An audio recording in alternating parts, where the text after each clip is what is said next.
Hello, everyone. Welcome to another episode of Web Audio TV. If you enjoy my content, make sure to subscribe to my channel and hit the like button. Today was like any other day for the shoot of Shuttered, but our Ian felt far more comfortable with today's shoot than any other that came before it. Not only was it an indoor shoot instead of an outdoor one, there were no jump scare scenes planned today. All she needed to do was to just put emotion into her acting while looking at the other actors, so it had been a while since she had felt such peace of mind. Her satisfaction amplified simply from reading the script. The actors finished reading the script together under the lead of Seo Tae-yeon, the oldest among the cast members. They got into their own positions once the shoot was about to begin. They would be acting out scene #11-2, where they discussed the mysterious things that had been occurring ever since their visit to the Shuttered hospital. Ready. Action. Our Ian had the first line in the scene. She instantly furrowed her brow at the clap of the slate. Is it really true that Sung-Hoo is dead? I am telling you, he suddenly died from a heart attack. There's no way. Hae-young-in also died that way, didn't he? Not even a week had passed between their deaths, and they had both died from heart attacks. No matter how one looked at it, their deaths were highly suspicious. Hence, the police were investigating everyone who had been close to them, including everyone here. However, there was one more thing that the two men had in common that the police had no idea of. Sung-Hoo and Hae-young-in were with us when we went to that hospital, weren't they? Why yeah. Arayan's eyes narrowed.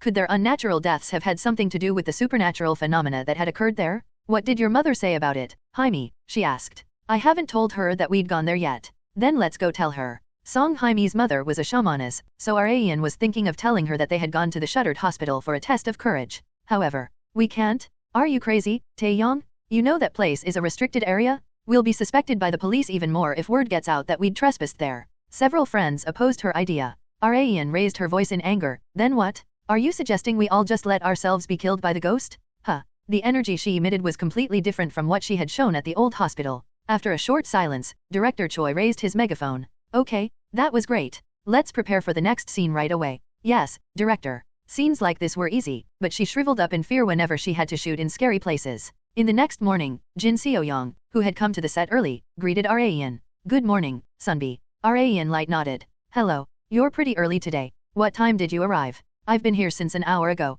And, Sunbi, Seo-young expressed hesitantly. You can speak casually to me. You're my Sunbi, after all. Arayan might have done as Seo-young suggested if she was older than her, but you're older than me, so I don't think it's appropriate to use casual speech even if I'm your Sunbi. This wasn't the army with ranks, so Arayan did not like to quibble over formalities based on one's time in the industry. Or would you like to speak casually to me, Seo-young? Seo-young was shocked and fiercely shook her head from the suggestion. And no, how could I dare to? I'm fine with the way things are. The same goes for me. And I'm not doing this because I want to keep a distance from you, so I'd appreciate it if you didn't get the wrong idea. Like I'd said before, this feels more comfortable for me. A junior couldn't stay stubborn when a senior was saying that it was fine. I understand. With this, the argument over formalities had come to an end. But Sunbi, back when we had our shoots in the hospital, you'd gotten super frightened, hadn't you? Seo-young questioned. Had I? Arayan momentarily flinched, but Seo-young had not said this to find out whether or not Arayan was easily frightened. To be honest, when it was my turn, I wasn't able to act properly because I got so scared.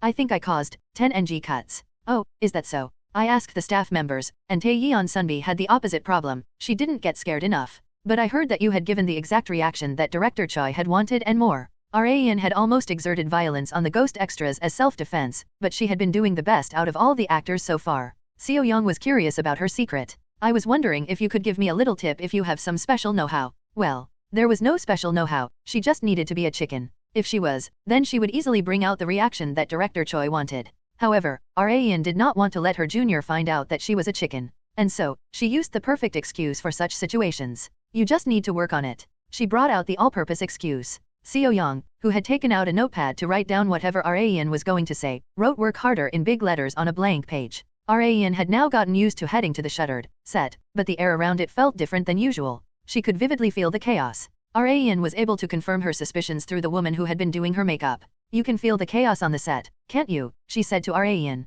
Arayan took this chance to ask about the chaotic mood. Yes. Did something happen? The makeup artist sighed deeply. It's because of Jin-ah. Are you talking about Jo Jin-ah Sunbi? Yes. An unexpected individual had been brought up. The actress Jo Jin-ah was one of the cast members of the film, and played the character Han Sung-yoon, a supporting role with almost as much screen time as Seo-young's character. She also had a scene scheduled this afternoon. Had Jin-ah caused some sort of problem? From what Arayan remembered of her past life, she hadn't done anything majorly problematic. She probably didn't drink and drive. That said, it was also highly unlikely that she had taken drugs. If she had, Ian would definitely remember it blowing up on the news. However, there were things that not even Ian knew about. You know about the recent huge Kim Chi-yeol scandal, don't you, Ian? Yes, of course. They had not yet begun a full-scale investigation. It seemed like they were unable to take reckless actions until they had surefire evidence, since Chi-yeol was the son of an influential political figure. The entertainment industry had also been up in a huge stir while the political world had been in a fierce battle. The celebrities involved in the Kim Chi-yeol case have been a huge topic lately, the makeup artist remarked.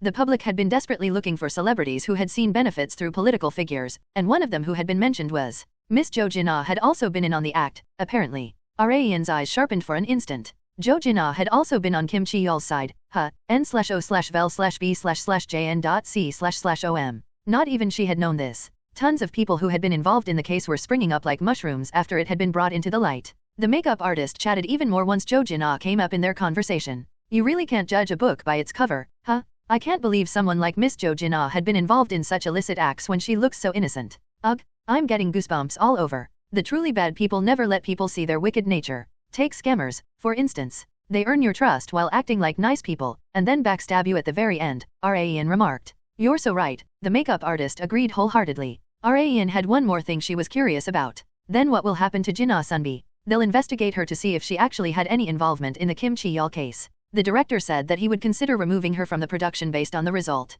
Removing someone during the middle of production was a big deal, but there was at least some good news. It hasn't been that long since the production opened. There had likely not been that many scenes with Jo Jin-ah in it, since most of the shoots so far had been focused around Ian and Tae-yeon. It's better to nip it in the bud before it has a chance to grow. If an actor who had committed a grave sin was kept in the production due to something like staying loyal to them, it was possible that it would damage the reputations of other actors involved in the production. It would be a massive problem if the film shuttered, was boycotted all because of Jo Jin-ah. Director Choi would not keep Jo Jin-ah on the ship that was shuttered while taking the massive risk of it sinking, when he, the hard-working staff members, the other actors and the investors were all on it. And it's not like Director Choi is super close to Jo Jin-ah. As long as there were no massive abnormalities, things would go exactly as the makeup artist expected. That aside, that son of a bitch Kim Chi-yeol is so tenacious. It was possible that Kim Han-Gyo was helping him by pulling some strings from the shadows, despite Ian blackmailing him last time. You won't let your son go to hell, is it? It was not like they'd ever been a loving family. Ian held in her exasperated laugh.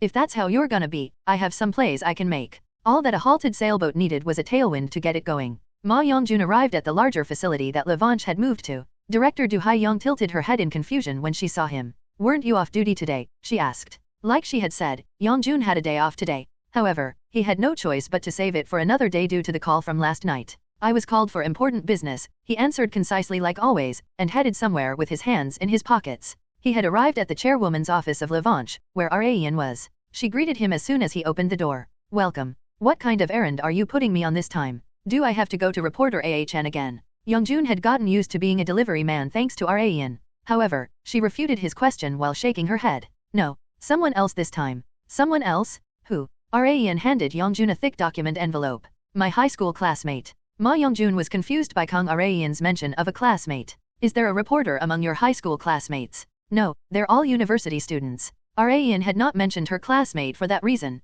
What do you mean, then? Young-jun looked down at the document envelope that Ian had given her. It was obvious that it contained very important information inside. Ian explained, there is detailed information about the Kim Chi-yeol case inside. The investigation will commence right away as long as they have that. The ways that Kim Chi-yeol had planted his roots inside the entertainment industry as well as how he had committed illicit acts, were all saved inside Ian's head. Since she already knew the results, it had been very easy to find the cause and process. Young-jun was even more confused. And you're handing over such important information to your high school classmate. There was absolutely no use in giving this to a regular person, it was better off being given to reporter AHN Sujin instead. However, Ian had not made this decision for no reason, she had made very detailed calculations. I have a high school classmate whose father works in the Special Investigations Bureau. His name is Choi Sang-woon. You have an idea of who he is, don't you, mister? Your boyfriend who went to the army before enrolling in university, right? Watch it. You'll cause misunderstandings. He's a friend that's a boy. Don't say it like that. She had gotten confessed to by Sang-woon twice, but she still didn't see him as a man. The wall of friendship was far too high. Then isn't it better to deliver it straight to the boy's father? Young-jun asked. There's no merit in revealing oneself to observant people. Besides, people like you and your men don't like engaging with people who work in the same field as Sang-woon's father, do you? Ian was right on the mark. Park Seol-hun and Do Hae-young were supporting Ian in the light, but Young-jun and his men were in her shadow. Since none of the things that they did could be considered good, they tried to avoid members of the prosecution as much as possible to avoid being grabbed by the tail. Hence, Raen was thinking of using Sang-woon as an intermediary instead of directly handing the documents to his father. Despite all that, Yongjun was still unsure about something. What are you going to do if that Choi Sang-woon boy just ignores it after seeing its contents? It was common for people not to trust information from an unspecified source. Yongjun was worried, but Raen was not. Sang-woon is more sensible than you think. He'll know what to do once he sees that. Raen had known Sang-woon ever since high school. After spending time with him playing basketball and going to the PC room, she found out that he was not that dimwit. But of course, he's fairly dense when it comes to things related to the opposite sex. That was why he confessed and was turned down twice. Yongjun had nothing else to say since Raen was so certain. He took the document envelope and left her office without delay. Raen stared at the article about the Kim Chi-yeol case on her computer screen. She laughed softly as she looked at the picture of Chi-yeol on top of the article. Goodbye, Kim Chi-yeol. The time had finally come to bring one of her blasted relationships to an end. Sang-woon belatedly regretted applying to return to school as soon as he was discharged from the army. I shouldn't have put on airs that I didn't need time to adjust to society. He had boasted that he was okay to his family, but a wave of annoyance hit him after actually going to university. It was of course far better and more freeing compared to the army. He no longer needed to wake up at 6 a.m. from the morning trumpet, and there was no one to criticize him for drinking with friends until late at night. However, going to school on a fixed schedule was a little annoying. So this is why people say greed is terrifying.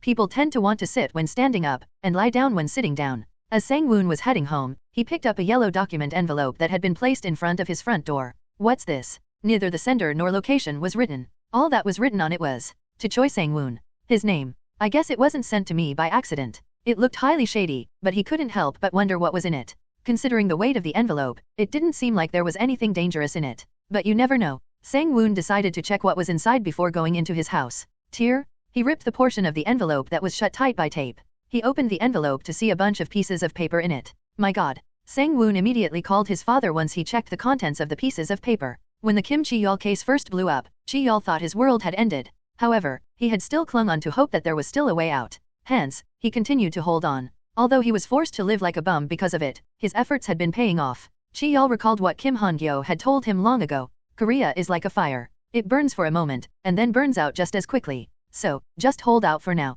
The public will forget that it ever happened once enough time passes. Chi-yeol had been told to lay low until the fire burned out. He strongly agreed with the idea. There was no need for him to explain himself, he just needed to be careful enough not to get caught. Everything that could be used against him had mostly been disposed of. All that's left for me to do now is to wait. Chi-yeol took out another bottle of whiskey. He had never drank so much in his life. This is all, because of whoever made that damn audio file. It contained the entire conversation that he had with Ji Kong-hai. Just that one conversation caused this entire mess. He had tried to find out the source of the file, but it had already been too late. Come to think of it, father said someone has been out for him. The masked woman. Han-Gyo was desperately searching for her identity at the moment. It was natural, since she knew far too much. Due to this, Chi-yeol had no choice but to handle the deadlock that he was in all by himself. But, without father's help, I can't do anything. He had no choice but to rely on his father. VRRR. Just as he was about to take another swig of whiskey, his smartphone vibrated. His executive officer had texted him. He checked the contents.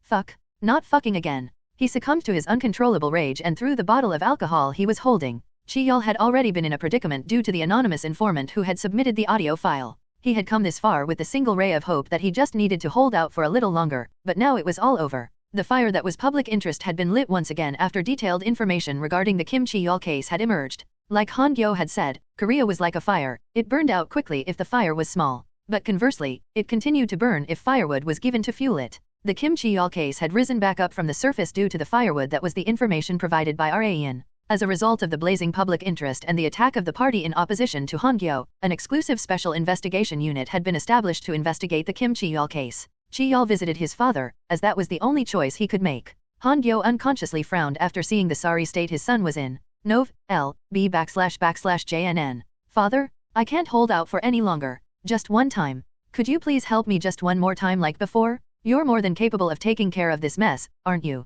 Chi-yeol begged while wailing like a little boy. Seeing this, Han-Gyo replied cold-heartedly, how long do you expect me to take care of your messes? Father. There was only one thing that Han-Gyo could tell Chi-yeol. I hear prison facilities have gotten very good lately. Don't make this mess any bigger than it already is, and just quietly do your time. It'll all be over after you do. Han-Gyo had given up.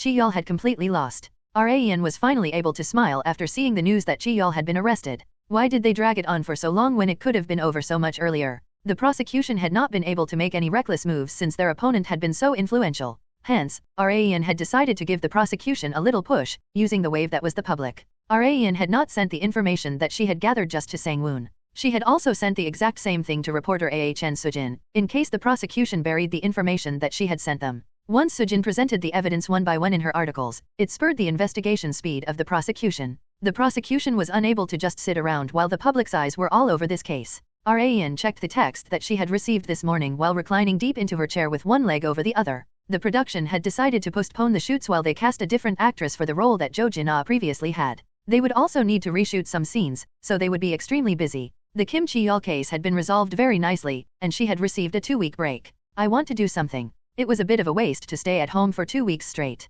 Rayan wanted to go celebrate at some nice place. She closed all the tabs of articles relating to Chi-yeol and opened a new tab. Click, click. Only the sound of mouse clicks could be heard in Rayan's office. An image of a vast sandy beach on her computer screen caught her attention. She was captivated by the picture of the beach that felt cool just from looking at it. Maybe I should go to the beach. It's been a while. Rayan had chosen the location, so it was now time to gather the members. As she took out her phone and was pondering over who to take, she noticed a text that had been sent just in time. Rayan smiled as she checked who it was. Oh yeah, this guy. There would be absolutely no problem in dragging this guy to the beach, even right this instant. Since he would have nothing but time at the moment, Rayan gave him a call. Seo Yi-jun, who was still in the middle of his military service, had been put in a difficult position. A junior who was working as an army administrative clerk visited him to tell him, Sergeant Seo, the first sergeant said that you should use your leave within the month. Me. Yes. You might not be able to use all the leaves that you'd been rewarded before you're discharged at this rate. Yi-jun had been worried that he had too few leaves in the beginning, but he had been getting more and more for some reason after becoming a corporal.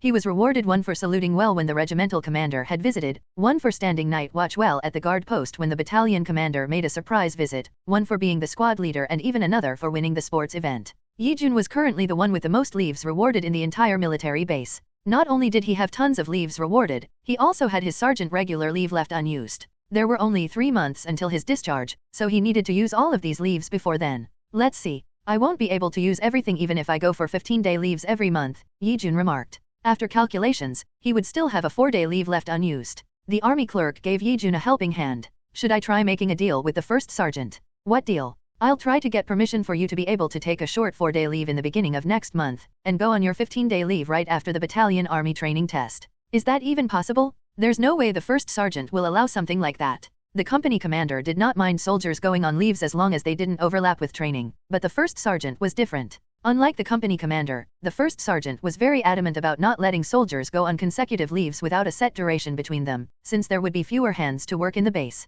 Moreover, corporals and sergeants were very important personnel for the first sergeant. However, the army clerk was very confident. You've done your absolute best to cover for us until now, Sergeant Seo. It's time for us to repay the favor. Yi-jun was the superior that the junior soldiers liked the most, so they wanted to repay him up until his discharge. However, Yi-jun decided to just appreciate the gesture instead. I'll just give the 4-day break to Hai-yong-jun, Yi-jun said. Pardon me. He decided to give the rewarded leave to someone else. This was an extremely rare occurrence in the army. Hai-yong-jun said his grandfather had passed away, didn't he? He seemed to be having a hard time because of that. Tell him to use this leave to go see his family and visit his grandfather's grave. Are you sure you're fine with that, Sergeant? Yeah, it's fine. I have tons of leaves. The army clerk was moved by Yi-jun's generosity and gave Yi-jun a thumbs up. You're the best, Sergeant CON/O/VEL/B/in.C//OM. The juniors couldn't be more blessed for being able to spend their military service with such a wonderful superior. Like the army clerk had said, Yi-jun went on his leave straight after the battalion army training test.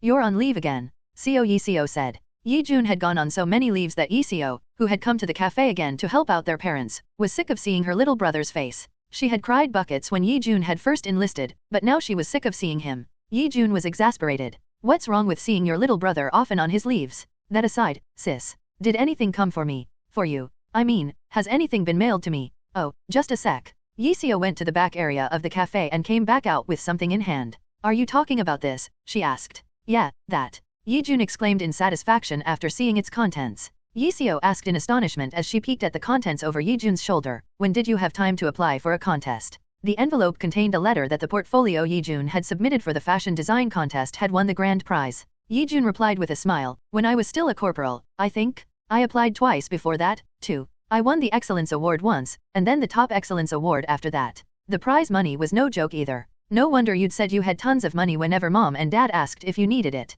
Yi-jun seemed to have a knack for fashion design, since he had been winning prizes in various contests despite being only in his early 20s. He was raising his value as a designer while slowly accumulating experience. Yi-seo asked while looking at her exceptionally talented brother, I'm sure you'll get tons of nice offers with that much talent. Yeah, I was already contacted a bunch about whether or not I'd be willing to work with them, but I refused them all. Because you're still in the army. Nope. Yi-jun had another wish other than becoming a world-renowned fashion designer. Because my wish is to have Rae and Nuna wear the clothes that I've designed. To Yi-jun, Kong Rae was a blindingly beautiful existence. He wanted to design one-of-a-kind clothes that didn't exist anywhere else in the world for such a woman. That was why Yi-jun had devoted himself to studying fashion design as soon as he had graduated high school. Even during free time in the army when the others rested or fooled around, Yi-jun had never once not been reading books related to fashion design. Yi-seo looked at her little brother in content. Come to think of it, Rae said she's gonna make you work at Levanche once you're discharged, she mentioned. I've heard that ever since high school. That was why Yi-jun was working even harder. Now that Rae had come up in the conversation, should I try giving her a call? Yi-jun said. Rae, yeah. I called her before going on my leave, and she said her film shoots were postponed for 2 weeks because of the recent Kim Chi-yeol case. I thought I might as well ask if we can have a meal together since she's free. Since Rae was free for 2 weeks, Yi-jun was hoping for her to give at least a few hours of that time to him. He sent her a text before calling her, but then she called him after not even a minute had passed. Hello, Yi-jun answered. You said you're on leave, right? Yes, from today. He was free for 15 days, more than enough time to enjoy his leave. That's perfect. Let's go on a trip, then. Pardon. Yi-jun was greatly flustered for a moment. Just the two of us. His heart was beating so hard that he could hear it loud and clear. Are you insane? Do you want me to get into another scandal? Oh, I guess that's true. Yi-jun thought as much. Rae had gone through a hard time because of the past dating scandal with Ji Han-sok, so there was absolutely no way that she would suggest going on a trip with just him. I've been calling people to see if they'd like to join me. I'll take you with me if you're fine with it. Rae hadn't been to the beach in so long, so she wanted to go with as many close friends as possible. Yi-jun gladly accepted. Okay, I'll come too. Got it. I'll let you know once I get the whole list of members. I'll have to call your sister too. Rae hung up after saying everything that she had wanted to say. Yi-seo asked as if she had been waiting for the right moment. Was that Rae? Yeah, she'll be giving you a call too, so be ready. To me? Why? Yi-seo's smartphone rang as soon as she finished her sentence. It had gone exactly as Yi-jun had said. He replied while shrugging, see for yourself. Rae contacted every single one of her acquaintances without thinking about inviting anyone in particular. She asked them if they'd like to go to the beach with her if they had the time. A total of 6 people said yes, the CO siblings, 2 of Rae's best friends Na-Jyorin and Choi Aromi, Rae's same-age celebrity friend Han-Gyo, and lastly, why did you come? Rae said in bafflement as she saw the man who had arrived at the promised meeting place. Rae's older brother Kong Rae-hyuk, who had come wearing a Hawaiian shirt in thrill and expectation to enjoy himself, popped his collar. You're the one who texted me first. About if I'd like to go to the beach if I had the time. How many times have I told you that I didn't mean to send it to you? She had accidentally selected Rae-hyuk's name when she was choosing the people to send the group text to. She had told him countless times that it had been a mistake, but Rae-hyuk didn't even pretend to listen. I have a duty as an older brother to protect my little sister. I'm coming with you whether you like it or not. Stop screwing around. Ha, it's pointless to snap at me like that. I've already told Dad about it. Sigh. Her older brother aside, she often yielded on matters that involved their father. Rae had strongly felt that this was someone else's family in the beginning, but she had gotten so attached to them over time that she now considered them to be her own family. Hence, Rae ended up agreeing to Rae-hyuk accompanying them. Her past self would have told him to screw off with a kick. How weak I've gotten. She couldn't help but sigh. The members for the summer trip were gathering one by one while the siblings were arguing with each other. Yi-seo, Yi-jun, Aromi, Jyorin, and Gae, the solo songstress who had been rising up the popularity ladder lately, had all gathered. Rae was unmoved since she saw Gae all the time, but, oh my god, it's Han-Gyo. It's really Han-Gyo. I listened to your newest song. It was so amazing. Rae's friends couldn't hold in their interest in Gae since it was their first time seeing her in person. Let's leave the small talk for later, Rae stated as the arbiter. She then divided the group into 2. Let's divide into 2 groups, between those who will ride in my car, and those who will ride in that guy's car. Don't call your oppa that guy, Rae-hyuk complained. After a short discussion, Gae, Yi-seo, and Jyorin decided to ride in Rae's car. Her car was far more popular despite Rae-hyuk's car being bigger. It couldn't be helped, since the members that had been gathered were all Rae's acquaintances. Yi-seo got on the passenger seat, and Gae and Jyorin got on the back seat. Before setting out, Rae mentioned while looking at the back through the rearview mirror, that aside, Jyorin. Thank God you're next to Gae instead of Aromi. Jyorin agreed. So true. Aromi would have pestered you to no end if she was here, Gae. Gaa became wide-eyed in confusion. Huh? Why? Aromi cares about looks to a creepy level. If she were here right now, she would barrage you with questions about what sort of makeup you use, how you take care of your skin, and questions like that for 2 to 3 hours straight, Jyorin remarked. Is it that bad? Gaa asked. Rain answered in place of Jyorin, yeah, it's that bad. Gaa had dodged a massive bullet without even knowing it. The sea was finally visible after driving toward Gangneung for 3 hours straight. Everyone's eyes sparkled as they looked at the vast blue horizon. As Jyorin looked out the window from the back seat, she said, it feels so freeing just looking at the ocean. Kang Rain held in her laugh. Jyorin had been very stressed lately due to her studies. Unlike the other students, she had been super focused on her studies right from the beginning of her university life. It was natural for her to feel free, since she had come to the beach after being stuck in a small library all day. Han-Gyo felt the same way. She always felt anxious being on stage, but she was determined to have fun with friends at the beach just for today. Before checking into the rental beach cottage, Rain first parked the car at the beach as her friends wanted to take a look at the beach for a bit. Well, it'll be a while until the other group arrives anyway. Unlike Rain, Kang Hyuk's group had not even passed the toll gate yet. It was better to wait to have similar arrival times rather than one group arriving far too early, so Rain decided to wait for them here. Don't go in the water. There isn't anywhere we can change, she advised the rest just in case as soon as they got out of the car. Don't worry. Back when Rain was still a man, she had come with her friends to play at the beach. They had been in their energetic 20s at the time, so as soon as they saw the beach, they had sometimes forcibly thrown one person among their group into the water. However, Rain's female friends were a lot more docile. I guess I was worried over nothing. Not just that, Jyorin, Gaa and Seo Yiseo were not the mischievous type. Aromi was, but she was currently stuck on the highway with Hyuk and Yijun. The beach was practically empty, so there wasn't anyone to recognize Rain and Gaa. It was the perfect environment for celebrities. Because of this, Rain also decided to take off her shoes and immerse her feet in the water for a little bit. Rain! Yiseo exclaimed. Click! Rain heard the sound of a camera shutter clicking as soon as she turned around. Everything looked perfect for a picture, so I tried taking one. I'll send it to you, Yiseo remarked. Thanks. Yiseo was amazing at taking pictures. More than 80% of the pictures that were uploaded on Rain's social media account had been taken by Yiseo. Gaa checked the picture over Yiseo's shoulder and was astonished. You're such a good photographer, Yiseo. Even a popular celebrity had acknowledged Yiseo's photography skills. It was far too much of a waste to let such talent rot when they had come all the way to the beach. How about we take a group selfie? Gaa suggested. Sounds good. The 4 women gathered in front of Yiseo's smartphone. Click, click. Memories were bound to fade, but pictures remained forever. Hence the girls did their best to take as many pictures as possible. 20 minutes passed and a car arrived from afar. Hyuk got out of the car and looked at his little sister in bafflement. How hard did you step on the gas for there to be a 20-minute difference between us? He asked. They had departed at exactly the same time, but the time of arrival had been very different. Rain refuted. I didn't speed. You're just a worse driver than me. No matter how anyone looks at it, I have more driving experience than you, so how can that even be? But it is. In terms of experience after Rain's return to the past, Hyuk was right. However, if experience before her return was to be added, she had far more experience than her older brother. Not knowing that, Hyuk couldn't help but consider it a mystery. After a short time enjoying the beach, they headed to the beach cottage that they had booked in advance. The owner of the cottage was ecstatic from getting to meet Rain and Gaa. If it's no trouble. Could I get an autograph? It's the first time that celebrities have come to our cottage. Yes, of course. The owner had been captivated by Rain and Gaa's kindness. He left after telling them to ask him if they needed anything. There was a reason that Rain and Yiseo had booked this particular cottage among many others. Yiseo pointed at a road behind the cottage and explained, the beach is straight down that road. Oh, really? What a nice place. The cottage was so close to the beach that they did not have to go to a separate shower room or bathroom after playing at the beach. They could just come back to the cottage and wash up there. This was why Rain and Yiseo had booked this cottage. It was still early, but not to the point that they couldn't go to the beach. Everyone had also packed their swimwear. Now that they had unpacked their things, all that's left now is to play, Aromi expressed with a bright smile. Should we change into our swimsuits and go to the beach? Everyone nodded simultaneously. Hyuk got changed first and called for Yijun. Let's go first, Yijun.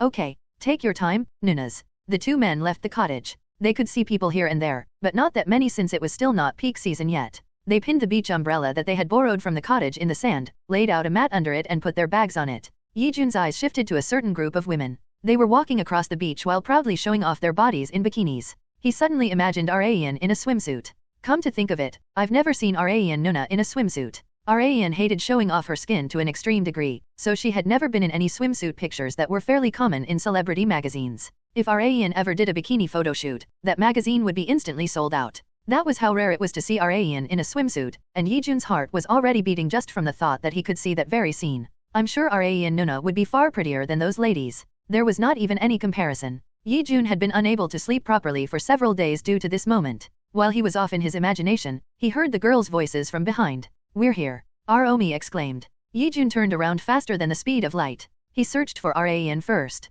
Yijun was lost for words. Unlike Aromi and Gaae wearing bikinis and Yiseo wearing a regular swimsuit, Rayan was wearing a rash guard. She asked the clearly disappointed Yijun. What? Is there something on my face? And no, I just thought you looked great in that rash guard. Really? She had no choice but to wear a bikini when she had gone with her friends to a water park, but not today. She had plenty of time to prepare for the trip, so she had bought several rash guards her size in case they would be playing in the water. She had absolutely no reason to feel embarrassed thanks to her impeccable preparation. n/o/vel/b/in.c//om. Although Rayan was quite satisfied, the same couldn't be said for a few others. Yijun had not been the only disappointed one. Aromi felt the same way. Why do you try so hard to hide that amazing body of yours? She asked. Aromi loved looking at beautiful people, whether they be men or women. That was why she secretly had high hopes of seeing Rayan in a bikini, but that hope had crumbled into bits. Rayan couldn't care less about their disappointment. I like this more. Rayan's stubbornness was not easy to break. Knowing this, Aromi and Yijun had no choice but to simultaneously sigh.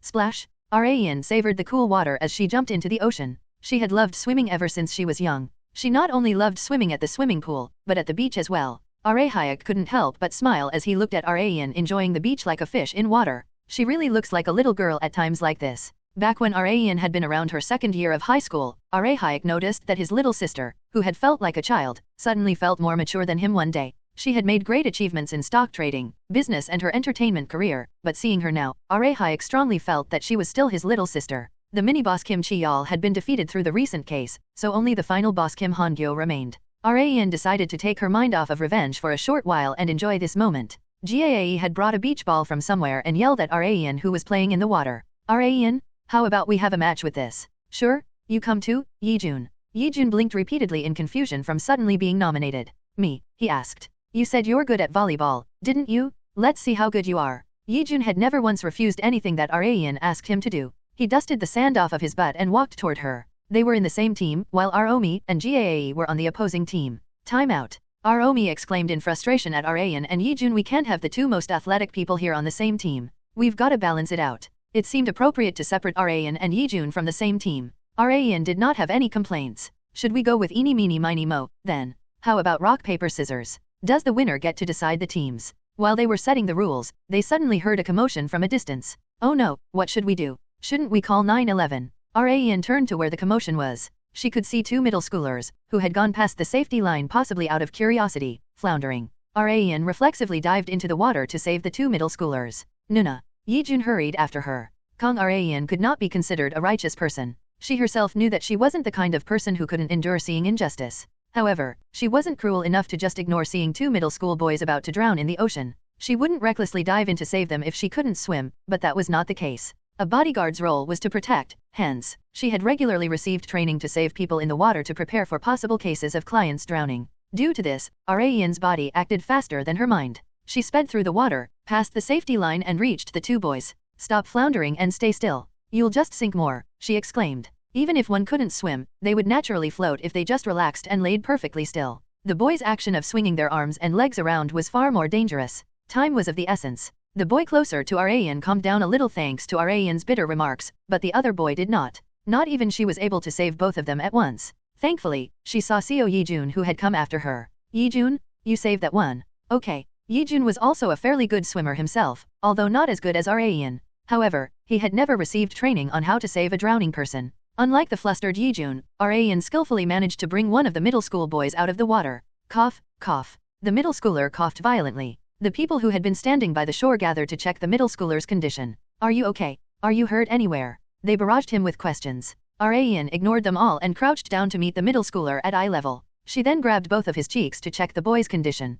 She judged that he was not in critical condition. As she was about to criticize the boy about why they went that far out into the water. Rayan, is Yijun okay? Arahayek yelled. Rayan belatedly recalled that she had left Yijun and the other boy behind. However, the two of them had managed to return to shore. The boy seemed all right, but Yijun did not. Hey, Yijun. Rayan sprang up and raced to Yijun and the other boy. Seo Yi-seo also frantically ran to where Yi-jun had collapsed. Rran? What's wrong with Yi-jun? He was lying down without moving an inch. Meanwhile, the boy looked completely fine. The boy explained to Ran and Yi-seo what had happened. He swam all the way back here with me on his back. Unlike Ran, Yi-jun did not possess the skills required to save a drowning person. Hence, he couldn't think of any other way to save the boy than to swim as fast as he could to shore with the boy on his back, even if he had to swallow some water. It was a valiant attempt. The boy had been safely rescued thanks to it, but Yi-jun himself was now unconscious. What should we do? Yi-seo frantically paced around. The people around them were also panicking. Ran bit her lip. Calm down. I have to make calm and cool judgments in situations like this. Not only was she trained to do so, but she had also always emphasized it to her junior bodyguards. No matter what sort of situation bodyguards were placed in, they always needed to maintain a calm and cool composure. They needed to observe the situation in an objective manner and take the most ideal action in reference to that. Ran first checked Yi-jun's airway. If he had swallowed too much water, then there was only one way to save him. It can't be helped. I have to save him. Whatever the case, Yi-jun was like a little brother to Ran. He had always done anything for her. She decided to ignore momentary embarrassment for him. Ran commenced CPR. She gave Yi-jun chest compressions with both of her hands as hard as she could, and then bent down to put her lips on his. Phew! Ran breathed into Yi-jun's airway and did chest compressions again. As she was about to breathe into his airways again, he violently flinched while coughing and vomiting out the water that he had swallowed. Kurg? Ugh! Yi-jun? Are you okay? Ran yelled. Yi-jun barely managed to open his eyes from Ran's voice. He weakly smiled at Ran, who was looking down at him in worry. This is my first time seeing you make that face, Nuna. Son of a bitch, this is no time to joke around. She was being harsh, but her expression had relaxed much more than before. Since Yi-jun had been resuscitated, Ran was finally able to feel at ease. They had gone on this trip to relax, but they had unintentionally ended up getting involved in a massive incident. However, in terms of results, Ran, Yi-jun and the two middle school boys were all safe. The news of Ran saving two middle school boys spread like wildfire through news articles. Due to the wave of reporters that had arrived at the beach, Shin Yubin and Chief Young had no choice but to head to the cottage where Ran had been staying. Ran changed into regular clothes and stood in front of the reporters with people from her agency. The reporters barraged her with questions. Miss Kong, how did you decide to rescue the two boys in such a situation? I didn't think to rescue them with anything particular in mind. I'm sure someone else would have, even if I wasn't there. She was saying that what she did had been nothing special. She wasn't pretending to be humble, she was being completely truthful. Koreans were not so heartless. Righteous people existed in any situation, and Ran just so happened to take on that role in that particular situation. That was how Ran thought, but others did not think so. She herself could have fallen into great danger. There weren't many people who would willingly jump into that danger, and the public knew that very well. Opinions praising Ran's heroic actions were already on the rise. However, the reporters did not only ask questions regarding the two middle school boys. There was a man who had jumped into the water with you, correct? The one who you performed CPR on. Ran instantly blushed. She had not thought much of it at the time since it was to save a life, but after some thought, it had been the first time that she had kissed a man. She belatedly felt the humiliation. What is your relationship with that man? From what the people who were on the scene at the time had told us, you two seemed to be close enough to know each other by name, one of the reporters asked. The reporters couldn't help but be curious, since a man and a woman had gone on a trip to an unknown place. Not just that, Ran was a popular actress. The main topic was that she had rescued people, but a reporter of entertainment news couldn't fight their instincts. He is my friend's little brother. And we didn't come here by ourselves, Ran mentioned as she pointed at the cottage. Her older brother Hyuk and her friends waved at the reporters. They were helping to resolve the reporters' misunderstandings. The interview with the reporters had finally come to an end once the misunderstanding of the trip had been resolved. Chief Young let out an enormous sigh. Although Ran had done something worth great praise. Ran, I'm not criticizing what you did, but you could have gotten hurt as well. I hope you'll take better care of yourself from now on. Chief Young was always worried about Ran running off somewhere. Her usual self would have justified her actions by laying out tons of reasons, but not this time. I'm sorry. I'll be more careful. Ran herself aside, Yi-jun, who had followed her, could have died. Something like that may not have occurred if she had thought more carefully about her actions. The criticism ended here. Chief Young patted Ran's shoulder and got up together with Yubin. Enjoy the rest of your trip. I'll keep the reporters away. Let me or Yubin know if anything happens or you need help. Okay, have a safe trip home. After sending Chief Young and Yubin off, Hyuk carefully approached Ran. What a mess on a trip to relax, he mentioned. Well, that's how trips are, you never know what will happen. Ran decided not to think much of what had already passed. Hyuk shrugged. You want some meat? You know what they say, everything goes better on a full stomach. The refrigerator had been filled with meat and all sorts of food for a barbecue. Ran nodded. Hyuk, having gotten his little sister's approval, rolled up his sleeves and took on the role of meat griller. He was planning on doing his best for his little sister, who had worked hard today. Albeit the huge commotion in the morning, it did not dampen their enjoyment since everything had been perfectly resolved. Romi put down the dish with the meat that Arahayek had grilled in front of everyone. Now, dig in, Romi exclaimed. Thank you for the meal. They were so hungry that chopsticks flocked toward the meat. The same went for Yijun. He put 2 pieces of meat into his mouth and gave Arahayek a thumbs up.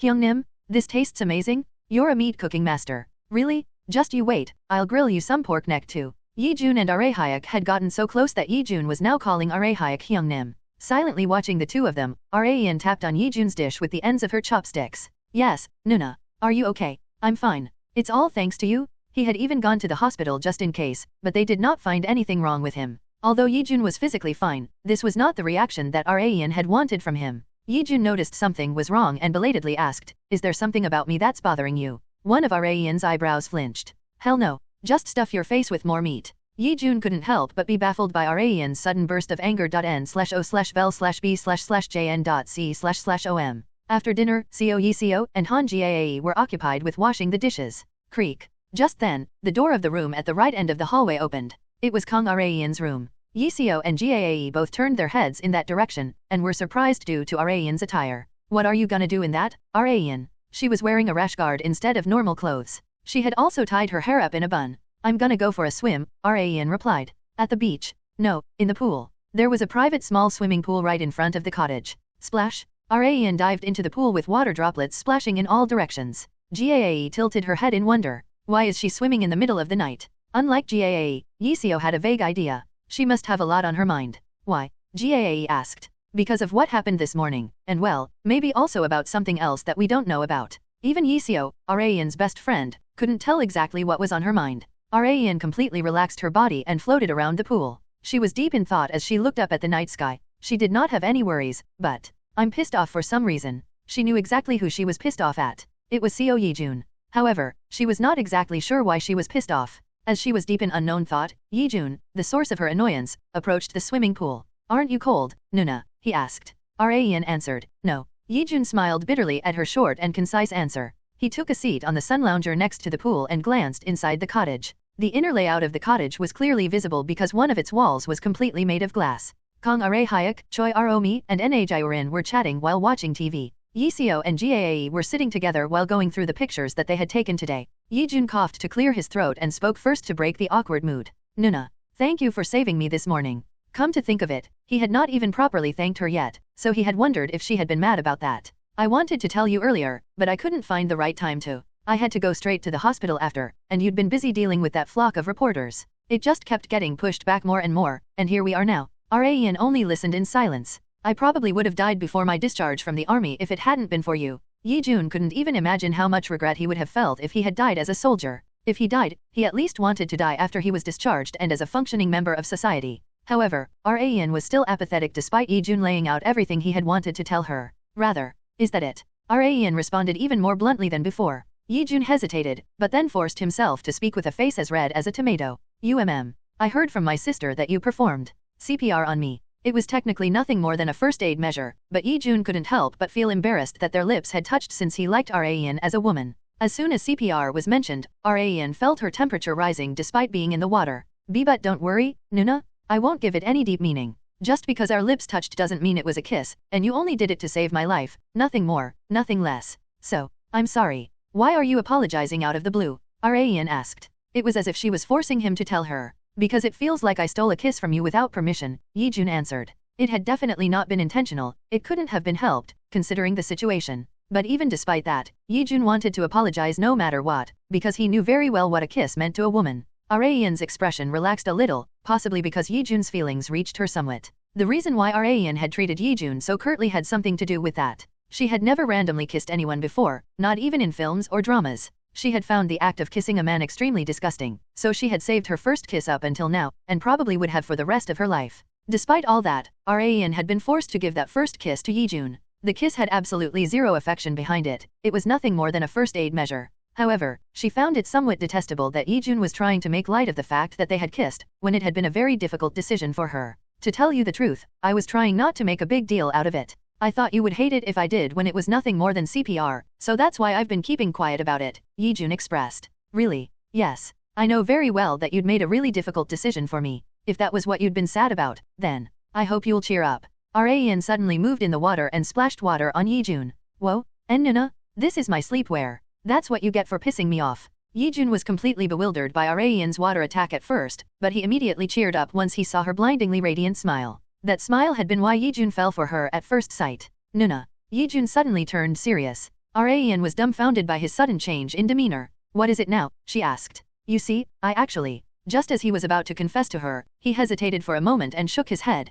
He did not want his confession to be a product of being swept by the moment. He couldn't let his determination of proudly confessing his love to Rain only after becoming a man befitting her, crumble. Meanwhile, Rain sulked while pressing Yijun. What? You son of a bitch? Why didn't you finish your sentence? You're making me uncomfortable. Yijun smiled awkwardly and changed the subject. I just had something I wanted to ask you, Nuna. What is it? Rain asked. I was wondering if you added your feelings for me into your breaths during the CPR, Yijun said jokingly. Rain splashed water on him again. I guess you're not all together yet after drowning. Simir? I'll plunge you in the cold water so you can come back to your senses. I was just joking, Nuna. You call that a joke? Yijun, in the process of brightening Rain's mood, had brought about even greater anger instead. Nov. L.B//JNN. Rain had gone to the beach to enjoy herself, but had returned as a hero who had rescued drowning boys, raising her reputation one level higher. Chi-Fyung couldn't help but feel proud as Rain's fame rose higher and higher. Your film shoots resume next week, right? Chi-Fyung asked.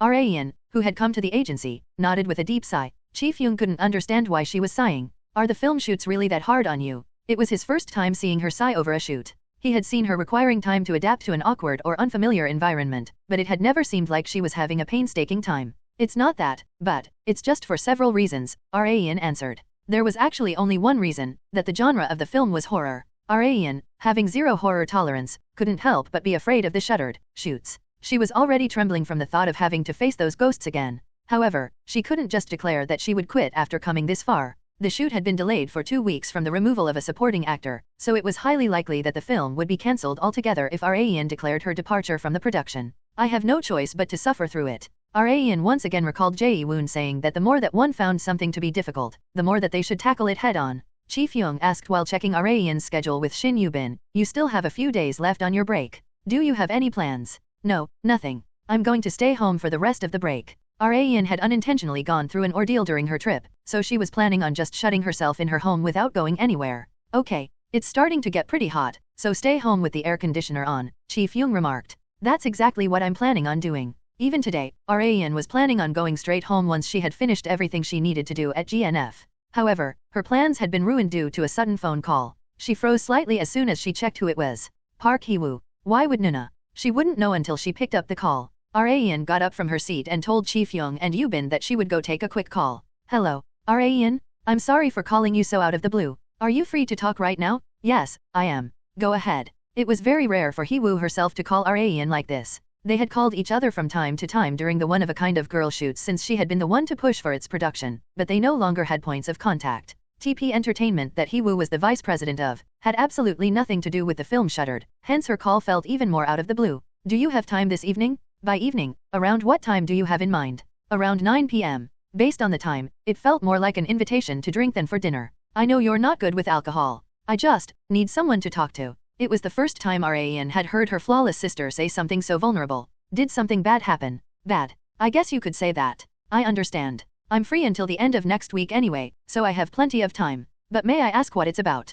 Rain asked just in case. It didn't matter if Hee-woo didn't mention it on the phone, since she could just hear it this evening. Hee-woo's answer had been extremely unexpected for Rain. It's about my little brother. Vice President Park Hee-woo had a little brother, Park Geon-Woo, and it just so happened that it's me. In other words, it was Kang Rain's past self, back when she used to be a man. They were now two completely different people. The future Geon-Woo had been put in the body of Kang Rain instead of his past self. Nuna is taking an interest in me? That's a first. They had never once talked after becoming adults, so Rain was fascinated to hear Hee-woo mention Rain's male self. She strongly felt that she would be able to look into Hee-woo's inner thoughts. Well, I was planning on going regardless. Rain had not been maintaining a good relationship with Hee-woo because she wanted to, but because she absolutely needed TP Group's help to put an end to Kim Han-Gyo. But had my past self said something to Nuna around this time? Rain couldn't remember. She was confident in her memory, hence the amount of benefit that she had reaped in her current life. But I have no idea what I'd said to her. Rain did not treat her memories with her former family very fondly, so she might have tried to forget them.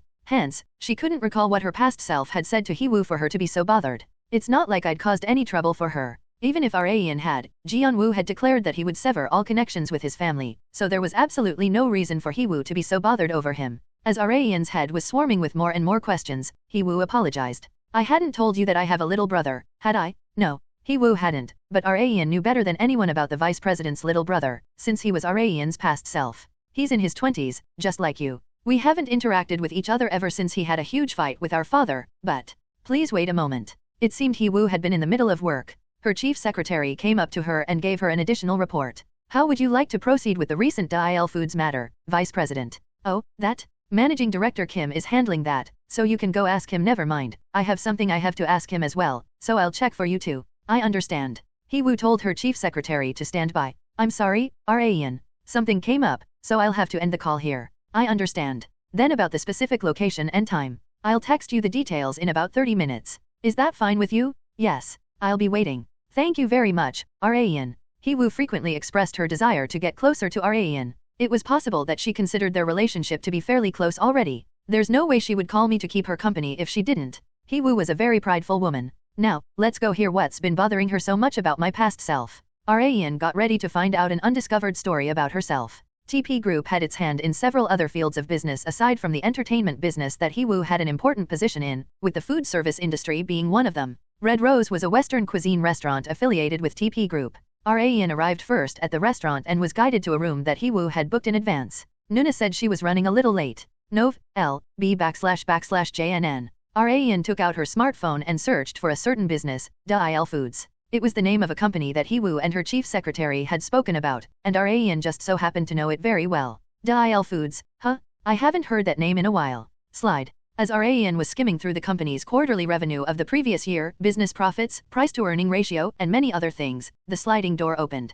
Raein turned her head to see Hee-woo like she had expected. I'm sorry, Raein. I had set out pretty early, but there had been so much traffic. I think there must have been an accident or something, Hee-woo remarked. It's okay. But you've arrived fairly early despite the traffic accident. My driver said that he knew a shortcut, so we took it and there was definitely far less traffic. Oh, you still haven't ordered, have you? Hee-woo called for an employee and immediately ordered 2 premium courses, the most expensive course on the menu. As the employee was setting up the dishes that they had ordered one by one, Hee-woo started the conversation. I saw the news, Raein. You'd done something magnificent. Raein smiled awkwardly. She was still being treated like a saint wherever she went. It was understandable, since it had only been a week since the incident. It would still be a while until mentions of her act of heroism died down. Where did you learn how to rescue people? Hee-woo asked. There had been a scene in a past drama where I saved a drowning person, and I had practiced in preparation for that. The scene ended up not being used, though. Raein had become a master at making excuses. Hee-woo thinly smiled. I had drowned once before. I believe it was when I was in high school, Hee-woo recalled her past. We'd been on a family trip. To be frank, our family doesn't really go on things like that, but something came over our father and he suddenly suggested that we do one day. Raein also remembered. It was not worth telling people, but Hee-woo's family members were not very close, they always felt awkward around each other. It felt more like we were partners than a family. That was also one of the reasons why Raein hated her former family. My little brother had been in middle school at the time. His name is Park Geon-Woo. You probably don't know him, since I barely mention anything about him. Raein did know. Rather, the problem was that she knew him far too well. This is a bit embarrassing to say, but my athletic capabilities are abysmal, Hee-woo mentioned. Raein also knew this very well. Although Hee-woo was extremely smart, her athletic capabilities fell far behind ever since she was young. Raein and their father were very athletic, but the same could not be said for their mother. Hee-woo had most likely inherited her mother's terrible athleticism. We had gone to the beach, but as I was playing in the water, there was an area where the ground suddenly sank. Anyone would get bewildered in such a situation, especially Hee-woo, because Nuna can't swim. Raein still vividly remembered her older sister floundering in the water. No matter how bad their relationship was, she would never just ignore Hee-woo as she drowned. So, Raein had jumped into the water to save her. My little brother raced to me as soon as he saw me drowning, and he saved me. I guess something like that did happen. Raein recalled a memory that she had momentarily forgotten about. I haven't been able to get Geon-Woo out of my head lately because of what you've done at the beach, Hee-woo said. It was natural, since he had been her savior. So I've been trying to bring Geon-Woo back to TP Group, but he doesn't even answer my calls anymore. Raein had thought that Hee-woo had acted this way because she had wanted to control her life, but that had not been the case at all. It had been because Geon-Woo was her little brother as well as her savior. I'm also trying to peacefully settle the dispute between Geon-Woo and our father, but it hasn't been going very well since they're both so stubborn. Technically speaking, the greatest cause of Arayan's severance from her former family had not been her older sister, but her father. He-woo likely had a lot on her mind as well. The ones stuck in the middle tend to have it the worst. This was the first time Arayan had discovered He-woo's inner thoughts.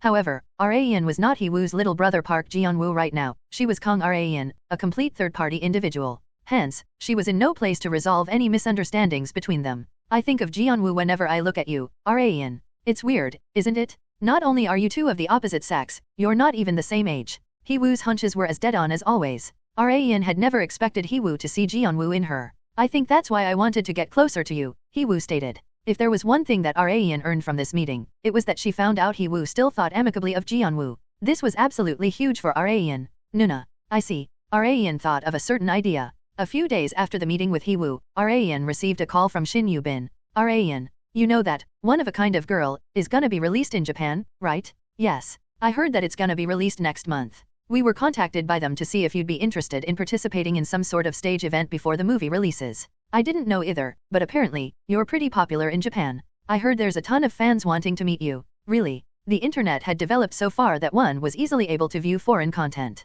That was why Japan was currently going through a Korean drama storm. You just need to go through a short agenda and spend the night there. What do you think? I think that's fine. That's less stressful on me. Got it. I'll try setting up the schedule. Arayan never knew that she was popular overseas. I can't really imagine it. The schedule had been set so that it wouldn't overlap with the shuttered shoots. Arayan headed to the airport with her staff members. Her fans, who had been waiting near Incheon Airport for her departure, rushed toward her. Just then, bodyguards in formal attire got information to protect Arayan. Coming through. It's dangerous, so please don't come too close if you don't want to fall down. Arayan had safely entered the airport thanks to her bodyguards and their powerful voices. As soon as they were inside, the female bodyguard, who would be right by Arayan's side protecting her, quickly introduced herself. I am the team leader, So Ha-jin, and these are the members of my team who will be responsible for your protection for the next 2 days in Japan. The rest of the bodyguards took off the sunglasses and greeted Arayan. At that moment, Arayan's gaze fixed itself on one man. She knew him all too well. My name is Park Geon-Woo.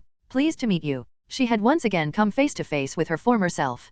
Kang Arayan had come face to face with her past self, Park Geon-Woo. This was not the first time that she had met him. Back when she was still a high school girl, she had met him by coincidence as he was hanging out with his friends. What she had felt back then was inexplicable, since it had been her first time feeling such an emotion. The meeting of one's past and current selves was scientifically impossible, even more so as different genders. Words couldn't describe the complexity of emotions one would face in such a situation. However, Arayan's head did not go blank like the first time due to the past experience. Rather, nice to meet you, she expressed. She greeted her past self with her usual smile. She looked perfectly normal on the outside, but the same couldn't be said for the inside. I was so young back then. It was natural since Geon-Woo was still in his 20s. Arayan said outright after the short greetings with the security team. She needed to be as quick as possible because there wasn't much time left until the flight. Yet, it's much better being this hectic. There was no need for her to put much meaning behind meeting her male self. She was now Kang Arayan, not Park Geon-Woo. It felt very weird for Arayan to go to Japan with her past self, but she did not act weird since no one knew that she had been Geon-Woo in her past life.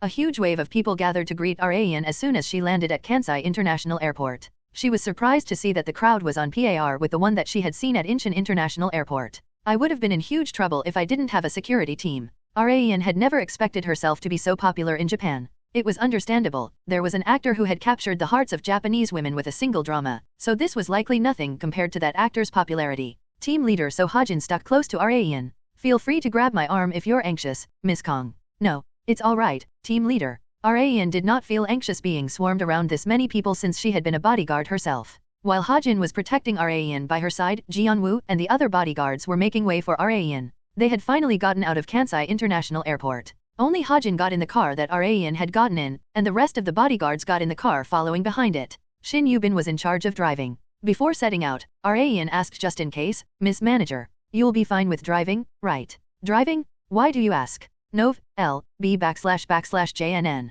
Yu-bin had not gotten into a single accident during the time that she had driven Arayan around in Korea. Yu-bin couldn't help but tilt her head in wonder about why Arayan was worried about her driving after all this time. However, there was a reason why Arayan was asking such a thing. Because the driver's seat and the hand of traffic are the opposite of Korea's. It was difficult to get used to at first, and it would be a big problem if they got into a traffic accident on their nice trip to Japan. However, Yu-bin expressed great confidence despite that. You don't have to worry. I've driven a ton overseas as well. Arayan decided to trust Yu-bin since she was so confident. She could see a view that was hard to see in Korea as soon as they left the airport premises. Raein had frequently gone overseas in her past life due to her career, hence she was not surprised despite this being the first time that she had gone overseas as Kang Raein. Rather, she went through today's agenda. She was as relaxed as she could be. Hajin smiled thinly as she looked at Raein. Miss Kang, I've heard many things about you, but I guess they have all been understated, Hajin expressed. Really? Yes. Celebrities that experience such a situation earlier usually get super bewildered, but you looked as if you were already used to it.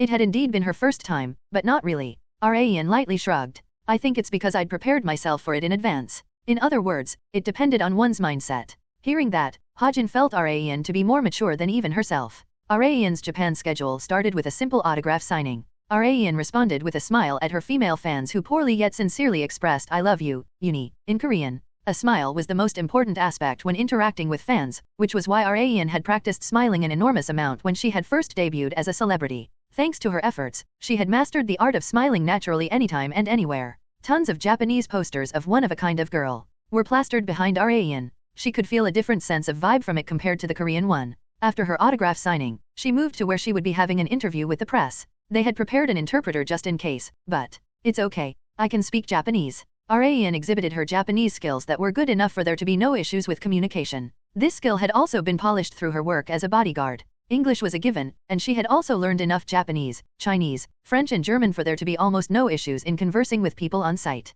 People were once again shocked by how versatile Raein was. If she was good at Japanese, then there was no need for an interpreter. Not only could they save more time by skipping the interpreting step, they would be able to convey meanings far more accurately. A female reporter with a name tag asked Raein, how does it feel to come to Japan? As far as I know, this is your very first time working overseas. The first thing I must say is that I was greatly touched by the number of fans that had come to greet me at the airport despite myself having never done anything in Japan. I couldn't be more grateful for their great interest and love for me. Raein carried the interview just as proficiently in Japanese as in Korean. The reporters asked questions regarding a short introduction to one-of-a-kind of girl, important points in the film to focus on, and the anime production that was being discussed. Will you be the voice actor for the protagonist if the anime is ever officially announced? I wonder about that. I can't give you a decisive answer since there hasn't been any news about its development, but I can say that I'd like to give it a try. A gender-bent male, or female protagonist. Whichever it was, Raein was confident that if nothing else, she would be able to portray them better than anyone else, since she was the personification of that character.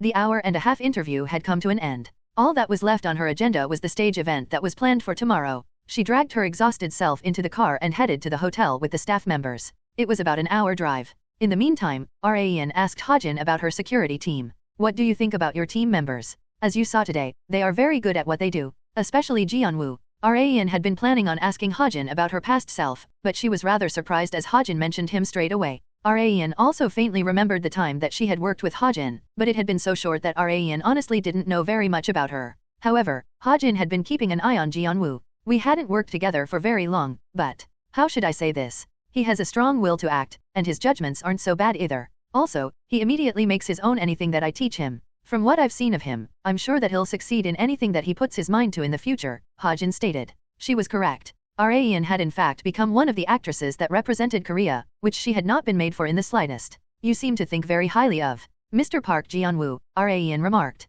It felt extremely weird addressing herself so formally. Hajin nodded. Yes, but his familial circumstances seem a bit complicated in contrast. He'd never given us the details, so I'm a bit worried for him. A majority of people that Geon-Woo had worked with did not know that he was the son of the chairman of TP Group. That was how meticulously he had concealed his identity, and Raein was sure that he would keep his relationship with TP Group severed for the rest of his days. However, that won't happen this time. Raein had changed up the revenge plan in her head. I'm sorry, my past self, but you're gonna have to do your part. This was her revenge, so it was natural that her past self should help out as well. At least, that was what she believed. Raein returned to the hotel and took a shower. She looked out the window at the vast nightscape as she dried her hair with a hairdryer. She once again organized her thoughts as she gazed at the city draped in darkness. Okay, she hurriedly prepared to go out now that her hair had dried. There was one more thing she needed to do before that, which was to get her manager's permission. Hello, it's me. Could I go out to the convenience store for a second? The convenience store? What do you need? I'll go buy it for you. Raein was extremely famous even in Japan. It would not even take a minute for people to recognize her if she walked around the street barefaced. It wouldn't matter if it was day, but it was now night. One always needed to be wary of danger at night in any country. Not just that, Raein was a woman. Yubin was worried that something would happen to Raein. Rayan would of course be able to neutralize any shady people that she met, but Yubin couldn't help but be worried for her since she didn't know that Rayan had originally been a bodyguard. Hence, Yubin had said that she would buy whatever Rayan needed for her, but Rayan stayed stubborn. No, I'd like to go in person. I want to see what Japanese convenience stores are like with my own eyes. And you never know, I might star in a drama with Japan as the setting in the future. For an actor, everything that they saw and heard became valuable experience. They would use those experiences to display even more realistic performances. Okay, but don't go alone. Take one of the bodyguards with you. Should I let Miss So-ha-jin know? I'd be fine with her, but I'd like someone else to accompany me. Who? Rayan decided to designate someone among Ha-jin's security team, and that person was Mr. Park Geon-Woo,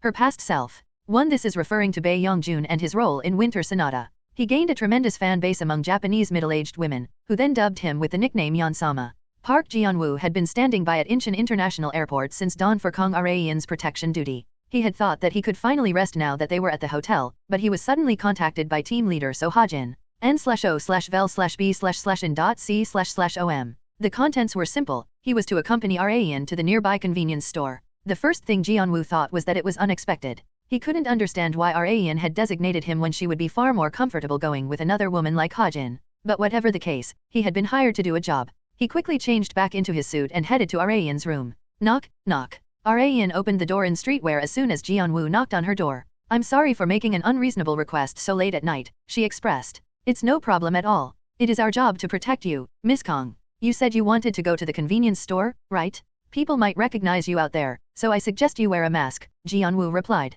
Yes, of course. Rayan already had a mask with her even without Geon-Woo telling her. Once she buried her hat deep into her head, it would be very difficult to tell that she was Kang Rayan. Not only that, they were in Japan, so this level of disguise should be enough. Shall we go? Rayan remarked. Geon-Woo nodded. Rayan felt extremely strange walking out of the hotel and out into the streets with her past male self. I'm sure I'll never get to experience something like this again. It was a very special kind of experience that she never had, and will likely never have again in the future. Rayan couldn't tell her past self that he would become her when he grew up. She wouldn't be able to give him an answer if he asked why she had become a woman, nor would he even believe her. Hence, Rayan decided to treat Geon-Woo as a stranger. Only then would she easily be able to bring up what she was about to. Rayan had chosen only 2 cans of coffee to buy at the convenience store. Is that all? Geon-Woo asked in confusion. Rayan nodded. Yes. He had thought that she would be buying something more significant, but that had not been the case. No one had recognized her as expected even after paying for her items and coming out of the convenience store. All that was left to do now was to go back to the hotel.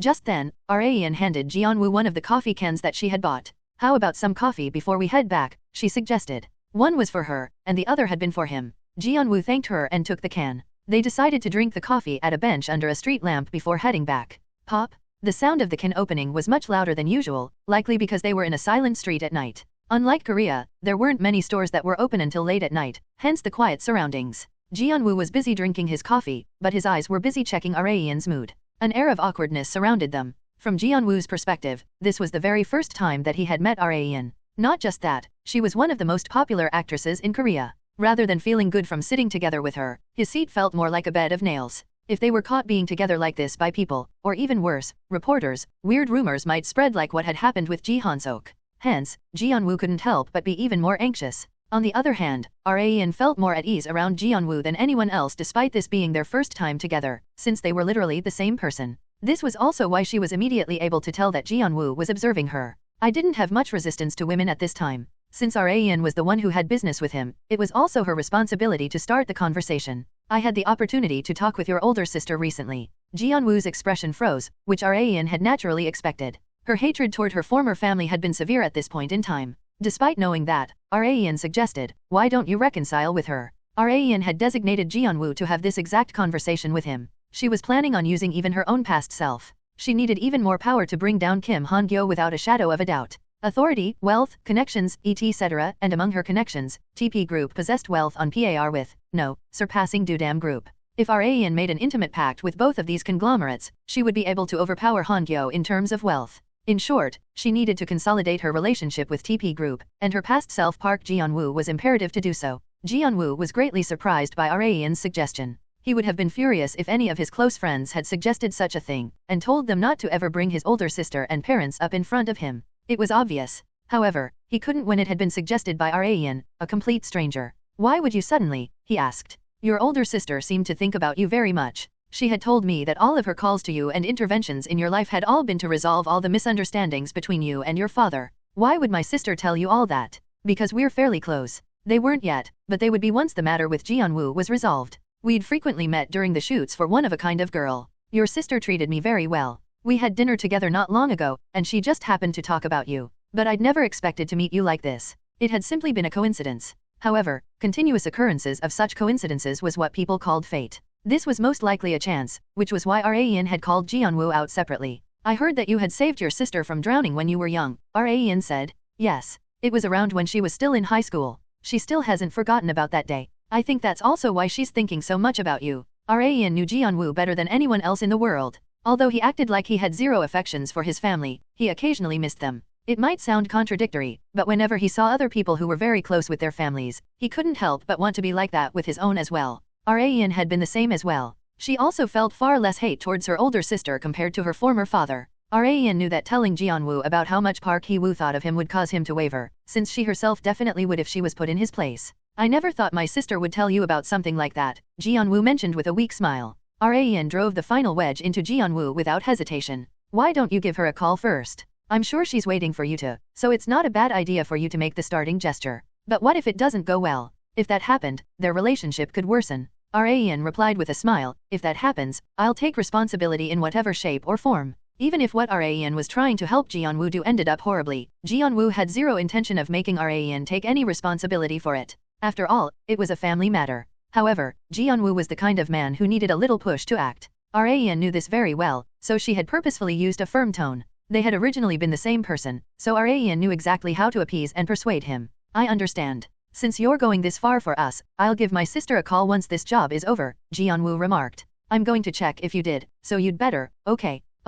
Rain had no choice but to do this despite knowing how much Geon-Woo hated to interact with his family. I'm doing this all for your sake, Geon-Woo. This was necessary, since he would be betrayed by people whom he hated far more than his own family in the future. The past and present selves had made an invisible alliance for the greater objective revenge. Rain was solidifying her plan with each passing day. After finishing her agenda in Japan and today's shuttered shoot, Rain headed to Lavanche. She couldn't neglect her business to solely focus on her film shoots since she needed to grow her wealth and influence along with her connections. Internal stability is crucial too. A fragile tower was far too easy to destroy. Seo-hun visited the chairwoman's office and handed her the report that he had prepared. It had been a while since he had done so. I've organized the projects that we're planning on pushing this season. Take a look, he mentioned. Isn't there way more than last time? Well, yeah, that's just how much bigger our company has grown. Turning a 0 into a 1 was the hard part, making a 1 into a 10, or a 10 into a 100 was relatively easier. It was good that her company had grown so much, but the number of things to examine had increased with it, which was an annoyance. But what can you do? I have to do it.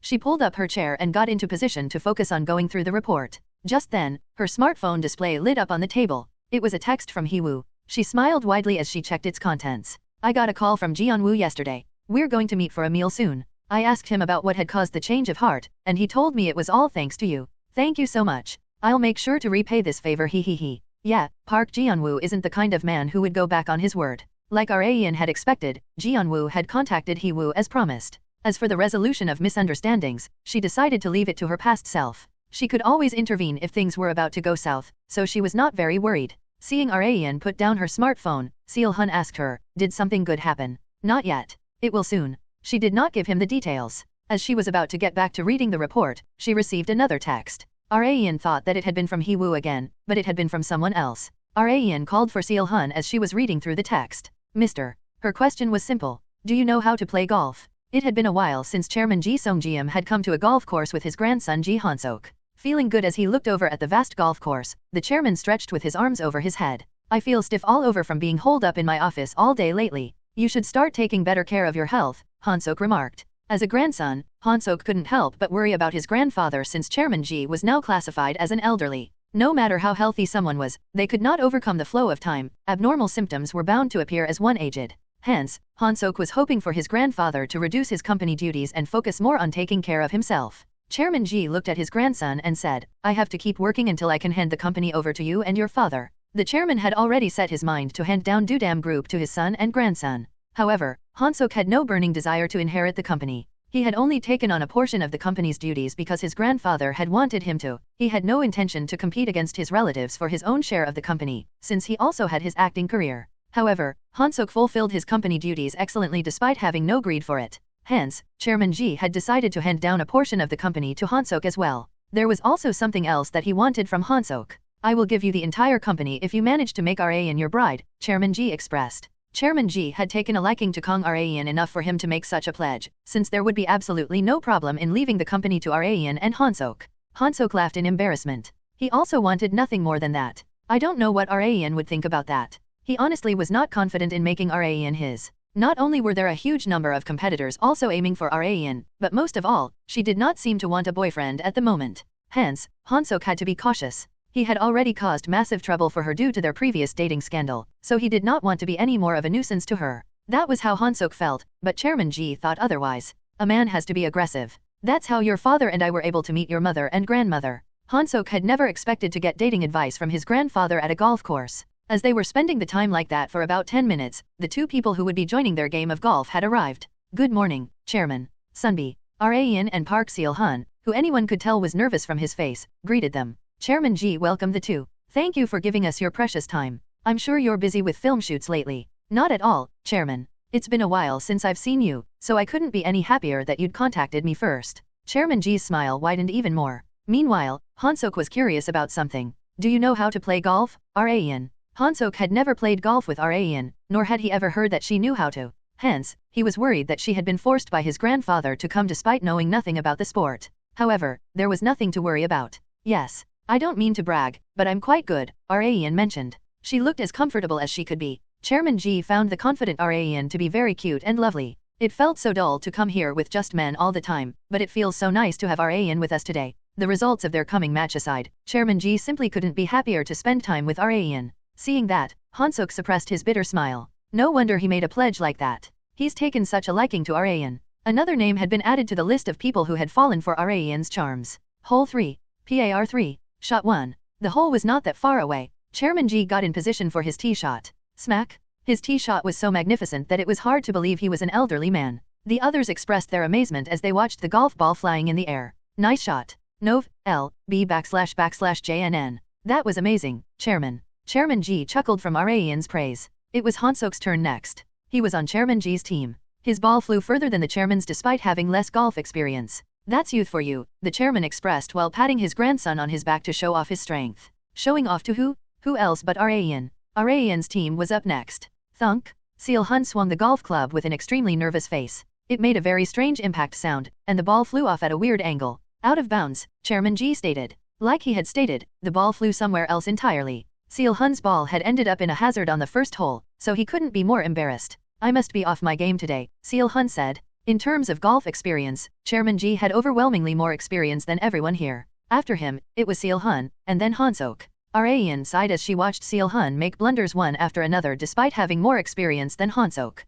You said you were good at golf, Rayan whispered at Seo-hun. I was. In the past. Rayan was belatedly swept with regret. She should have brought Ma Young-jun or director Do Ha-young instead. She had no choice but to make up for Seo-hun. Rayan got in position with a 7-iron. Chairman Ji and Han-Sok's eyes lit up as they observed Rayan's form. Thwack. The ball flew further than Han-Sok's. It flew and flew until it reached the green. Whoa, great shot. A birdie chance right from the tee shot? Impressive. Han-Sok and Chairman Ji highly praised Rayan's golf skills. If Seo-hun had been at least a decent golf player, Rayan's team would have absolutely floored Chairman Ji's team. They moved to the next hole on a golf cart. Rayan sat next to Han-Sok. She took out sunscreen and applied it to her thighs during the drive. Unlike the men who were wearing pants, Rayan was wearing female golf wear that fully exposed her legs. Hence, she was putting on as much sunscreen as possible to prevent her legs from getting tanned. Han-Sok courteously turned his gaze away. Although Rayan was wearing bloomers underneath, it was still not okay to stare blatantly. See, come to think of it, where did you learn to play golf? He stuttered.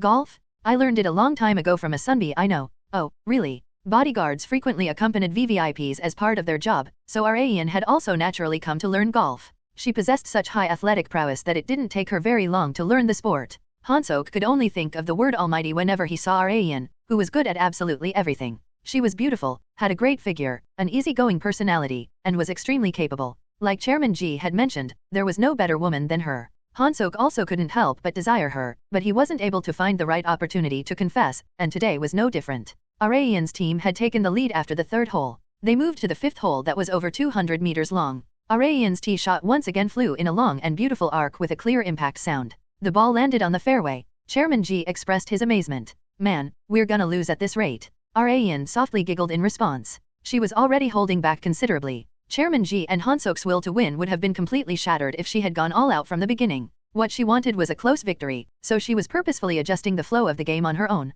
They once again moved via golf cart for their approach shots. Chairman Ji asked Arayan from the front of the cart, come to think of it, had Dudam and Levanche ever collaborated? Arayan stabbed Seal Hun's side with her elbow. Seal Hun took this opportunity to speak. No, Chairman. Not yet. Although their company's fields of expertise were different, they could always come to some sort of agreement in terms of promotions. There were tons of events that offered discount coupons for a particular restaurant if one purchased products from a particular store. They could do something similar for Levanche Sportswear and Dudam Group's restaurants. Dudam Group was mainly a food manufacturing company, but they also possessed many restaurant franchises. Levanche was sure to benefit massively from a partnership with Dudam Group. Really? Then we should. What do you think, Arayan? Chairman Ji asked. Although Arayan was far younger than Chairman Ji, she was also a bona fide chairwoman. Chairman Ji couldn't establish a collaboration between the two companies by himself. However, Arayan couldn't ask for anything better than a collaboration with Dudam Group. We'd love to, she expressed. She had absolutely no reason to refuse when a conglomerate like Dudam Group was offering to promote Levanche.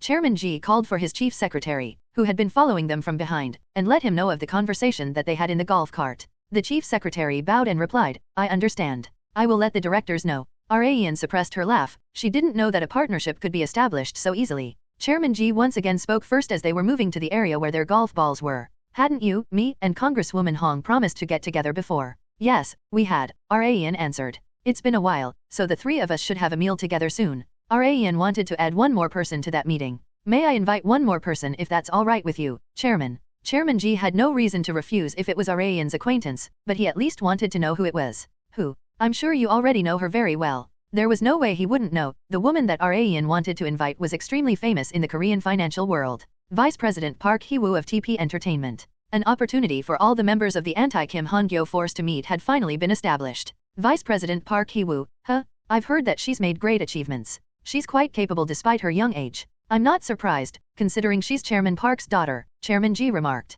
Park Chan-gil was considered a legendary figure in the financial world despite being far younger than Chairman Ji. He was naturally hailed by many people, considering he had built TP Group from literally nothing through painstaking efforts. Although Kang Arayan hated her former father's guts, she couldn't not acknowledge his judgment, execution capability, business skills, and the like. It was no exaggeration to say that he had maxed out every single stat necessary for business. However, no human was perfect. Although he was viewed to be extremely capable, he was by no means devoted to his family. Even Nuna resents our father. If Park Hee-woo were to score their father in terms of fatherly characteristics, she would also give him a 0. However, she had chosen to work with him despite that because she had acknowledged him at least as a businessman. On the other hand, Park Geon-Woo made the opposite decision. Even if Geon-Woo wanted to respect his father as a businessman, the remnants of the memories of his father in their household had been so overpowering that Geon-Woo couldn't bear to be with him. Hence, Geon-Woo chose to cut ties with his family. The siblings had made completely different choices in the past, but it would be different in this life. Because I'll make it so. Meanwhile, Chairman Ji reacted positively to Vice President Park Hee-woo's participation.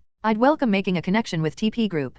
Okay, you let Vice President Park know. I will, Chairman. That aside, how will you hit this one? Chairman Ji asked as he pointed at Arayan's ball, which was on the border of the green. He was eagerly looking forward to what sort of amazing shot that Arayan would show him, now that he had realized Arayan's phenomenal golf skills. I guess it'd be much faster to just show you, Arayan expressed. Actions spoke louder than words. She got into position with the golf club, and swung it without hesitation this time as well. She hit the golf ball high up into the air. It landed on the green, started rolling toward the hole like metal being attracted to a magnet, and then went straight into the hole. The others couldn't close their mouths from witnessing the masterful chip. And nice shot. You don't see birdie shots like that very often. Even Han-Sok and Chairman Ji, who were on the opposing team, didn't hold back their praises for Arayan's birdie shot. Arayan smiled as she took out the golf ball in the hole. The next person can go, she said. No one was willing to go right after Arayan's unbelievable shot. On a Thursday evening, the chauffeur Lim Sok-jun drove Arayan to Chairman Ji's house. She lowered her sunglasses and looked out the car window. Nice place. The house was large enough to stand out even from far away. That was the place where Arayan and the key individuals for her plan would be having dinner tonight. They had thought about going to a restaurant, but they had ended up deciding on Chairman Ji's home because he invited them before they even had a chance to look for suitable places. However, there would be absolutely no issues since the house had such a huge yard. Arayan could already smell the mouth-watering scent of meat. Despite the meeting only consisting of 5 people including Han-Sok, the chairman's yard was decorated like a grand party venue. Rayan slightly lifted the hem of her dress so that it wouldn't drag on the ground, and then was escorted up the stone stairs to the yard by her chauffeur. Han-Sok, who was wearing a suit, hurriedly ended his call once he saw that Rayan had arrived. Yeah, okay, I'll talk to you later. He then took over the role of Rayan's escort from Seokjun. She thanked Han-Sok and asked him with her head tilted in wonder. Your call seemed important. Was it okay to hang up like that? It's fine. It was Jae-woon. Rayan also knew him very well. Although Jae-woon had debuted far earlier than Han-Sok, they had naturally started speaking casually to each other since they were the same age and came across each other very often. He said he wanted to meet up with you and me soon, just the 3 of us, Han-Sok remarked. That sounds good to me, Rayan replied. She was indebted to both of them since Lavanche's sales had risen exponentially because they had periodically promoted the company's clothes. That aside, though you're always beautiful, you look especially beautiful tonight, Han-Sok praised. Rayan giggled in response. What's with the abrupt compliment, Sunbi? No, I was just. Although Han-Sok had never expressed it in words, he loved it very much when Rayan wore dresses. But of course, Han-Sok was okay with whatever Rayan wore and whatever makeup she had on. As the 2 of them were chatting it up, Chairman Ji, Congresswoman Hong and lastly, Vice President Park Hee-woo had all gathered. Chairman Ji, the eldest one here, raised his glass. It must be fate that all of us have gathered here today, so let us have a drink together. Now, cheers. The others also followed suit. Rayan's glass was also filled with wine, but only she had non-alcoholic wine since she was weak to alcohol. She did not want to acknowledge it at first, but after trying many times to increase her tolerance by drinking at home, she had been forced to come to terms with reality. It just wasn't going to happen, so she just decided to let her pride as a heavyweight drinker be broken. Rayan attentively observed Hee-woo approaching Chairman Ji as she drank from her wine glass. My father was saying that he'd very much like to meet you, Chairman Ji, Hee-woo expressed. Chairman Park did. Chairman Ji asked. Yes. He once said that you'd been his role model when he first started up his company. Oh, is that so? I'd love to meet him as well. I got the opportunity to meet Chairman Park all thanks to Rayan. What a wonderful day. Chairman Ji's laugh continued on for a while. Rayan unconsciously smiled from seeing them getting closer. Allies should stay close. And of course, Congresswoman Hong couldn't be left out from the alliance. Rayan naturally shifted the subject of conversation from the financial world to the political world by speaking to Congresswoman Hong. Congresswoman, you're running for the next legislative election, aren't you? I am. All the candidates have been decided, so I'll have to form my camp soon. This was Congresswoman Hong's 3rd attempt. The Congresswoman was full of worries, but Rayan was not concerned about the election result in the slightest, since she already knew if the Congresswoman was going to be elected or not. I'm sure it'll go well, Congresswoman. You don't have to worry so much. Rayan lightly revealed the future, but Congresswoman Hong simply thought that Rayan was just cheering her on.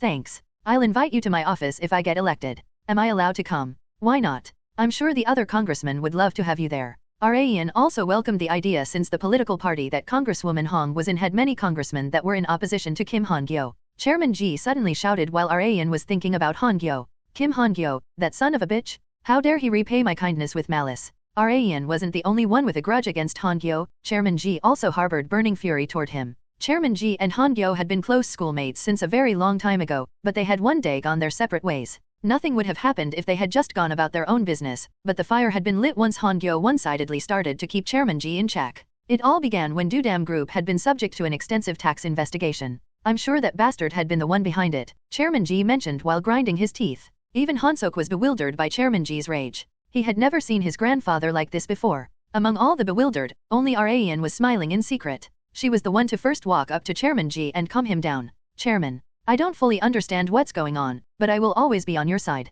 So please, calm down. Everything is okay. Whenever one broke off relations with someone, they were naturally drawn to friends who took their side. Chairman Ji couldn't appreciate Rayan enough for caring for him this much despite her young age. Okay, I shouldn't be acting like this when you're caring this much for me, Rayan. Meanwhile, Congresswoman Hong took deep interest in the topic of Kim Han-Gyo, since they were on different sides of the political spectrum. She reflexively perked her ears whenever she got a chance to grab hold of opposing congressmen's weaknesses. You seem to have some bad blood with Congressman Kim Han-Gyo, she remarked. Rather than one massive instance, a culmination of little instances had hammered the nail in the coffin bit by bit to put an end to their friendship.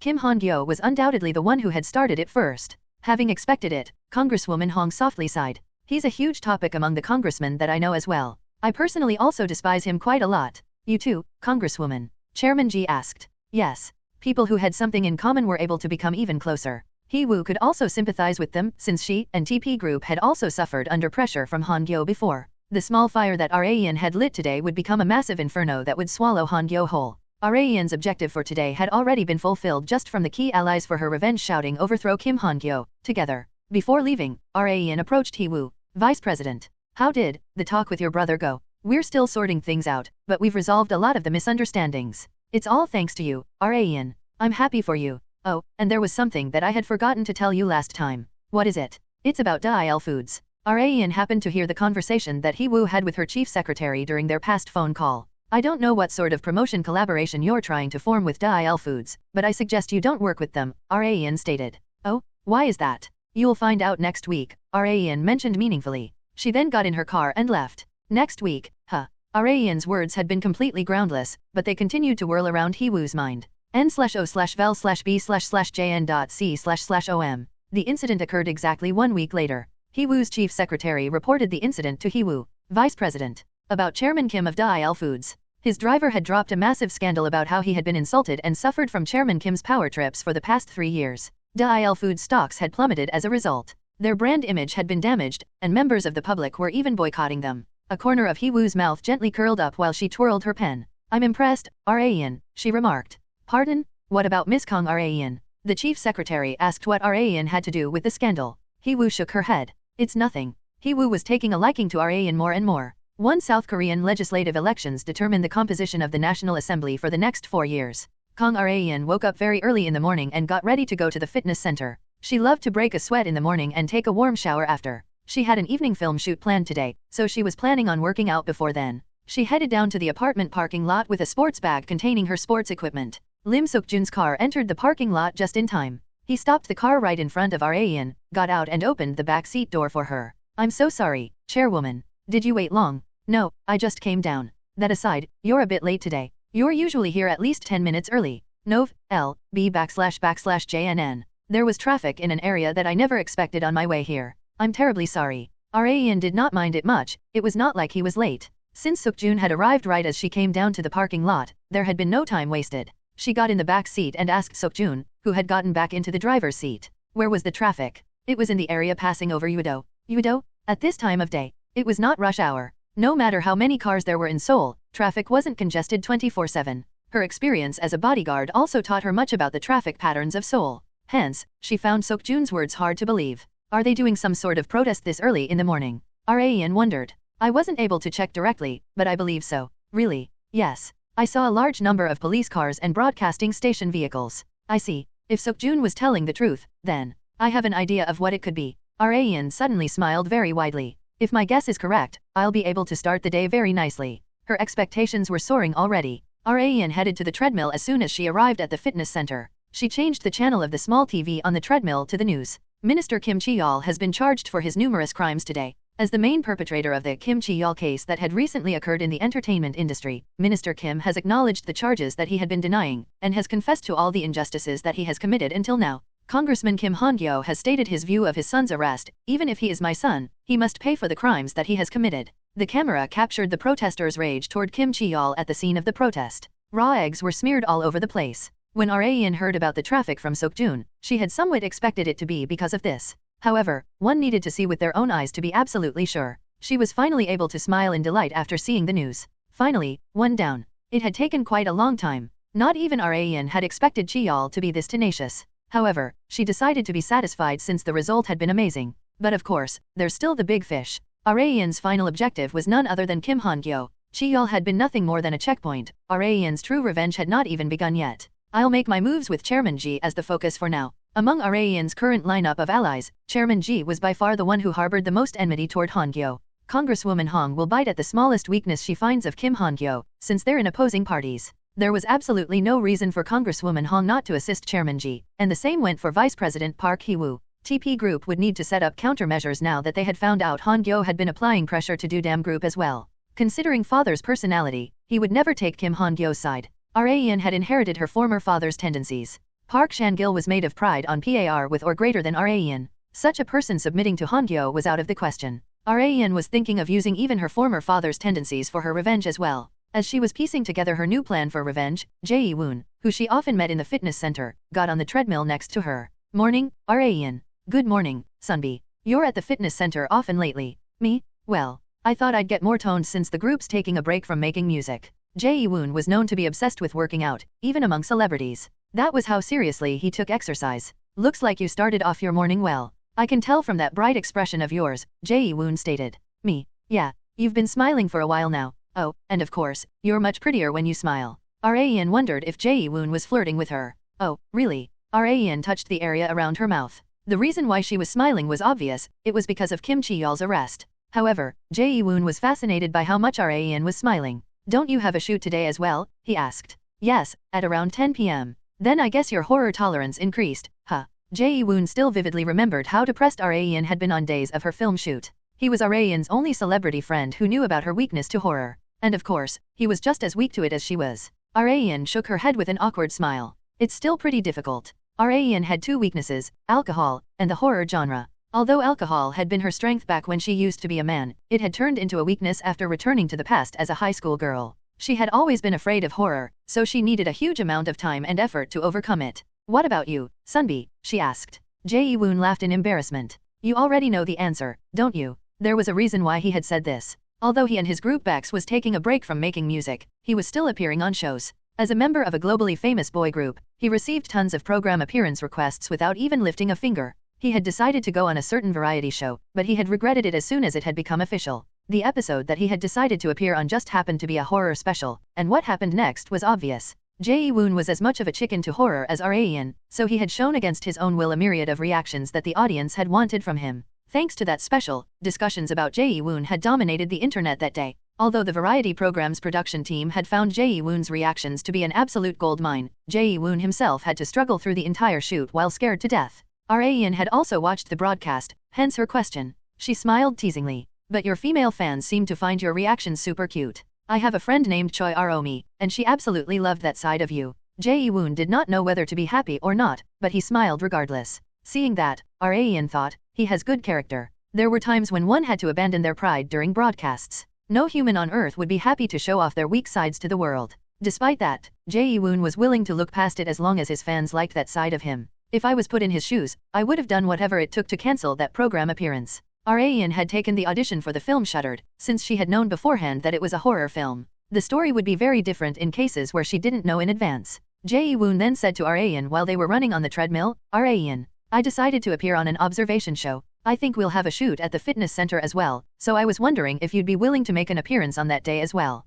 Which observation show is it? Raeun asked. It's called Starlog. You know it, right? It would be weirder if she didn't know. Starlog was an observation show with the highest ratings. Come to think of it, celebrities practically considered appearing on Starlog as a custom nowadays. Simply making a cameo appearance as Jae-woon's acquaintance would allow her to let a large number of the public know what she had been up to lately. That was how popular Starlog was. Well, it's just for a moment, and I won't be the one holding a camera all day long. Raeun did not want to lose the chance to earn money while exercising. Okay, Sunbi. I'll let my agency know. Jae-woon looked very satisfied with her decision. There was no entertainment agency that would be opposed to their talents appearing on a popular program that only famous stars appeared on lately. GNF reacted positively about Raeun's appearance on Starlog. Rather, they were pressuring her to appear on it no matter what. She went to the fitness center on the day that the shoot had been scheduled. There were cameras installed all over the fitness center. Being on camera for every single moment of your day, even in your own home. No matter how much a celebrity loved to be on camera, would they be okay with even their private life being filmed as well? Raeun at least wouldn't be. It was obvious, but being on camera was far more exhausting than one could imagine. She didn't want to feel that exhaustion even in her own home. I'm impressed Jae-woon Sunbi agreed to something like this. Raeun wondered if this was what it took to be a world star. While she was thinking, the Starlog program director came up to her and let her know of the scenario that he was thinking of. We're thinking of having you meet Jae-woon by coincidence while you're working out right here. You can then start talking naturally. I understand. Raeun had once thought that celebrities actually met by coincidence and went to have meals or hang out together whenever she watched observation shows. However, after working in the entertainment industry, she had come to realize it had all been a lie, and that an unscripted variety show was extremely rare.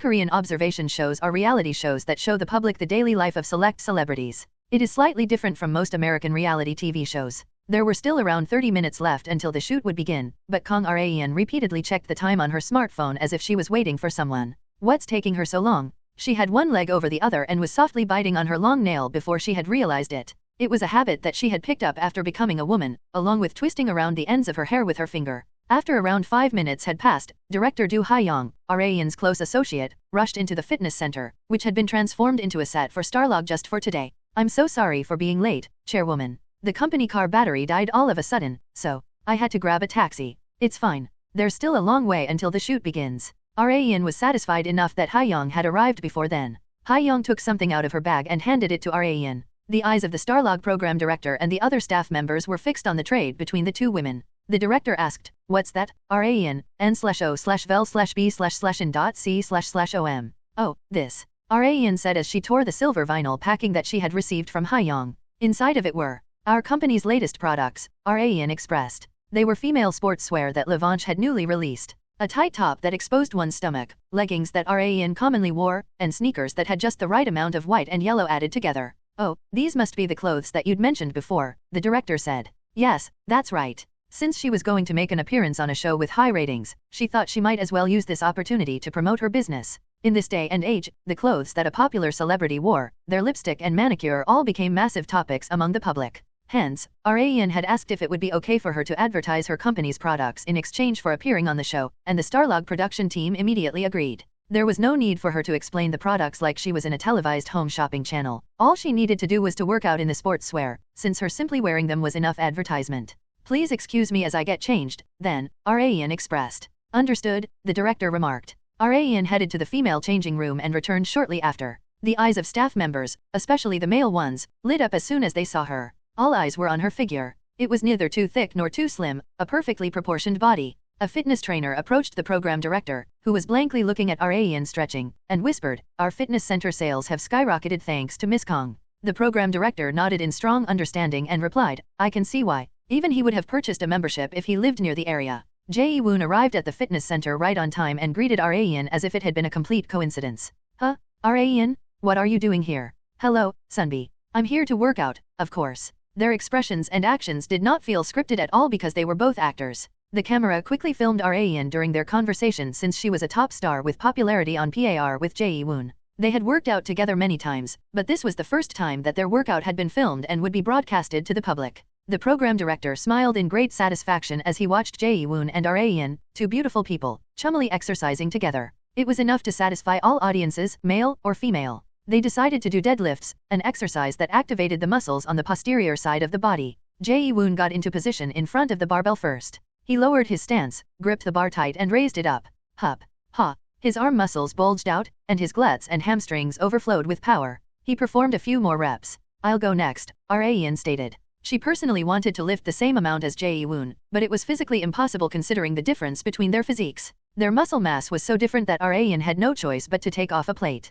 Jae-woon also helped her take them out from both sides. But despite that, she was challenging quite a heavy weight for a woman. "Are you sure you can lift that, Rayan?" Jae-woon asked. "Yes, I'm fine." She would usually go 10 kilograms lower, but she wanted to show off how much she could deadlift since she was on camera. The weight was important too, but the form was far more important. She braced her back and pulled her butt back. She took a deep breath before lifting the bar, and slowly straightened out her body while activating her leg muscles, as if she was pushing the ground away from her. Hugh. Rayan's hair that she had tied back swayed along with her movements. The trainers, who had been watching from behind the camera, nodded in satisfaction as Rayan maintained perfect form until the end. The trainers of the fitness center that Rayan went to were fairly knowledgeable in exercise. Rayan perfectly mastered anything that she was taught, and often went above and beyond. Rayan displayed her athletic prowess to her heart's content without getting anxious despite being on camera. Jae-woon was also impressed by Rayan's deadlift. "You're good. Have you trained professionally before?" he asked. "No, I just learned it as a hobby." "You exude far too much expert energy for that to be the case, though.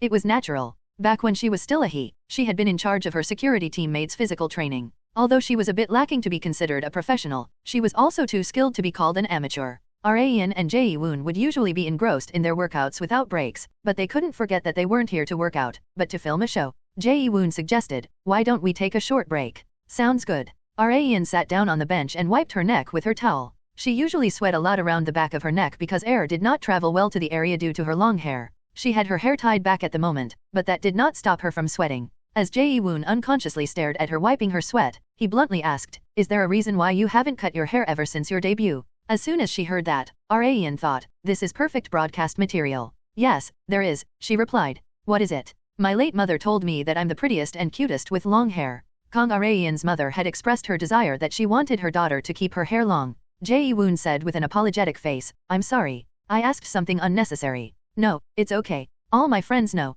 Raen had never revealed this on TV, so Jae-woon and the staff members did not know this fact. Variety shows, just like films and dramas, needed a good story. Since Raen had revealed her story, I'm sure the director will edit it appropriately. The former Kong Raen might find the backstory regarding her long hair sad, but the current Raen did not mind it very much. Hence, she had been able to speak about it calmly to Jae-woon. She had set herself up as a charismatic and perfect woman with a hidden sad backstory. Not a bad setting, if I do say so myself. Raen gave her own story a fairly high score. They finished their workout after a little over 2 hours. Jae-woon asked if Raen had any plans in the evening. I'm gonna be having dinner with Han-Sok at my place. You know Han-Sok is a good cook, right? Yes. Is Han-Sok Sunbi going to cook for you? Yeah. He said he wanted to make me something delicious as an apology for abruptly hanging up on me last time. Raen also remembered when it had happened. On the day that key individuals for her revenge gathered at Chairman Ji's home, Ji Han-Sok had abruptly ended his call with Jae-woon to escort Raen, who had been wearing a dress. Han-Sok seemed to have set dinner plans with Jae-woon today as an apology for that day. Would you like to join us? I'm sure Han-Sok would love it, Jae-woon suggested. He most definitely would love it. Raen's part in the show had originally been just meeting Jae-woon at the fitness center by coincidence and working out with him, but it was purely up to her to join them in their dinner plans or not. Raen glanced at Shin Yubin behind the cameras. Yubin signaled that she could decide on her own. Raen nodded and smiled as if nothing had happened. Yes, I'd love to. Since she had decided to make an appearance on the show, she would see it through to the end. This was obviously the first time that Raen had visited Jae-woon's home. It's not as nice as Chairman Ji's, but it's definitely among Korea's top-class homes. The Han River could be seen out the glass wall. Just the view could give an idea of how much this home would cost. Since Jae-woon was a member of a world-class boy group, he would have plenty of money to spare. Han-Sok, who had come to Jae-woon's home in advance to prepare dinner, was shocked to see Raen come in together with Jae-woon. Huh? Raen? You came too? Han-Sok had also heard that Jae-woon would be working out together with Raen at the fitness center, but he had never expected her to join them for dinner as well. Yes. Good evening, Sunbi. You look great in that apron, Raen expressed. Han-Sok expressed his embarrassment. Raen was not saying this for the cameras. There was a reason why Han-Sok was described by the public as gentle and family-oriented. One more guest had been waiting for them besides Han-Sok. It's very nice to meet you. I'm Tae-chan, a member of the same boy group as Jae-woon Hyung. Tae-chan was the youngest member of Bex, the boy group that Jae-woon was in, and the same age as Raen. Jae-woon exposed one of Tae-chan's secrets to Raen as they were greeting each other. Tae-chan is your fan. He has a poster of you in his room. Hyung, why did you tell her that? Who cares? It's not like it's a crime. Raen felt somewhat proud to have a fan that was a member of a globally famous boy group. A plate refers to a weight plate that weighs 45 pounds, or 20 kilograms. Ji Han-Sok went back to the kitchen to prepare dinner. Want a house tour? Jae-woon asked Kong Raen. She had been curious about the place, so she nodded. Sure. Oh, and this. She was still holding the housewarming gifts that she had bought. Tae-chan received them in Jae-woon's place. I'll put these in the living room, Hyung. Okay. Come to the first room after. We'll start the tour there. Got it. Tae-chan seemed to know Jae-woon's house very well, from how perfectly he had understood Jae-woon's instruction to come to the first room. Well, they're not members of the same boy group for nothing. It was well known even in the entertainment industry that the members of Bex were very close with one another. Jae-woon was considered a top star right now, but that had not been the case from the beginning. Only after spending 4 years as a trainee and 3 more years in Bex as an unknown group had he been able to taste the sweet fruit of success. The people who had been following the group before they started making a name for themselves knew best how much the members had struggled. The members had suffered through so much together that they were like family at this point, and the same went for Jae-woon and Tae-chan. Come up these stairs, Raen, Jae-woon mentioned. Okay, Sunbi. The stairs were fairly steep. There was no need for her to cover her bottom since she was not wearing a skirt. Raen noticed a black camera installed on the handrails on her way up the stairs. There's another one here. From the front door to the staircase, she had noticed over 10 cameras already despite not having gone through the entire house yet. It's such a big house, so I guess it makes sense. According to Jae-woon, the home was approximately 2,200 square feet. A huge number of cameras were obviously necessary to cover the entire house. The staff members must have worked super hard on this. Jae-woon also seemed to be having a hard time having every moment of his day filmed. Raen entered the first room that Jae-woon had mentioned. She quickly scanned the room. I can see you're a tidy person, Sunbi. Am I? Isn't this normal? The room was far too tidy to be considered normal. The bed was made so well that even army officers would be impressed. Raen didn't know if Jae-woon had gone out of his way to tidy things up perfectly for the cameras, but there was one thing she did know. Even if a person who usually didn't keep things clean tidied up to make it look like they kept clean all the time, there were bound to be signs of their untidiness if looked carefully. However, Raen could see no such signs in Jae-woon's home. Meaning, he's a tidy person by nature. Raen also liked to keep things neat and tidy, since she believed that a clean environment kept one's mind healthy. Raen and Jae-woon seemed to have similar philosophies. My father always told me ever since I was little that one's environment greatly influences a person, so he drilled into me to keep my surroundings clean at all times, Jae-woon mentioned. Raen smiled. What a great father. Right. Unlike a certain former father of hers. The home tour with Jae-woon and Tae-chan took quite a long time despite just skimming through the place because the house was just so big. There were tons of rooms, but the highlight of the tour was definitely Jae-woon's room. I've never had a girl in my room other than my mom and little sister, Jae-woon expressed. It was his first time letting a woman who was not a family member into his room. Raen smiled casually and replied, I'm honored to be your first, Sunbi. It sounded a little weird, but it was not wrong. Jae-woon's room was extremely clean and tidy as Raen had expected. What stood out most was the poster that she assumed his fans had made for him. The poster had been exquisitely edited to contain images of him from his debut all the way to his current self. There was only one of this poster in the whole world. Raen pointed at the image of Jae-woon on the bottom right corner of the poster. He was holding a mic while shirtless and drenched in sweat. This is from Bex's first solo concert, isn't it? She mentioned. Yeah. How did you know? I'd seen it from footage on a variety show. The women's cheers as Jae-woon took off his top was still vivid in Raen's memory. She remembered being exasperated by the fans' actions. Every single member cried buckets that day, Tae-chan included, Jae-woon mentioned. N/O/vel/b/jn.c//om. The members had been so moved by their very first solo concert that they couldn't help but cry. What about you, Sunbi? Raen asked.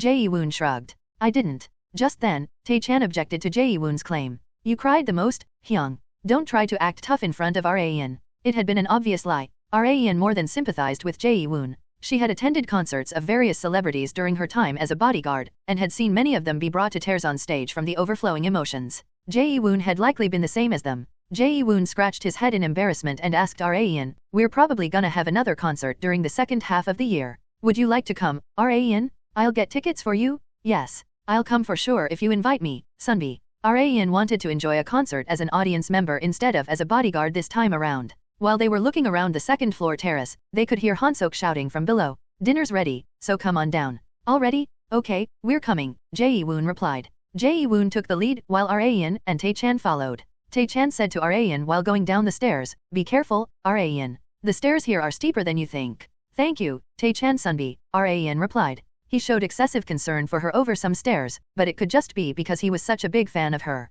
They were greeted by a lavish feast as soon as they came down to the first floor. Raen was genuinely surprised by what Han-sok had prepared. She was not playing it up for the cameras. Did you make all this by yourself, Sunbi? She asked. I like cooking. And we have a guest, so I couldn't just keep things simple. Even so, it was like they had come to a high-class Korean-style restaurant. Raen had witnessed a completely unexpected side to Han-sok, hence, she started to see him in a different light. Men who could cook were bound to be popular, since there was nothing more heartfelt than cooking for a special someone. Raen wondered how Han-sok's heartfelt cooking would taste. Since Jae-woon and Tae-chan had already tasted Han-sok's cooking several times before, they expressed that it was as delicious as always. Raen also thought the same. This is so good, Sunbi, she exclaimed. Really? One felt rewarded just from having someone enjoy the meal that they had made, especially if that person was someone that they liked. Raen was having dinner together with 3 men. Despite being the only woman, she was able to converse with them quite comfortably since she had been a man in her past life. She felt more comfortable talking with men than women. Seeing that, Jae-woon felt relieved.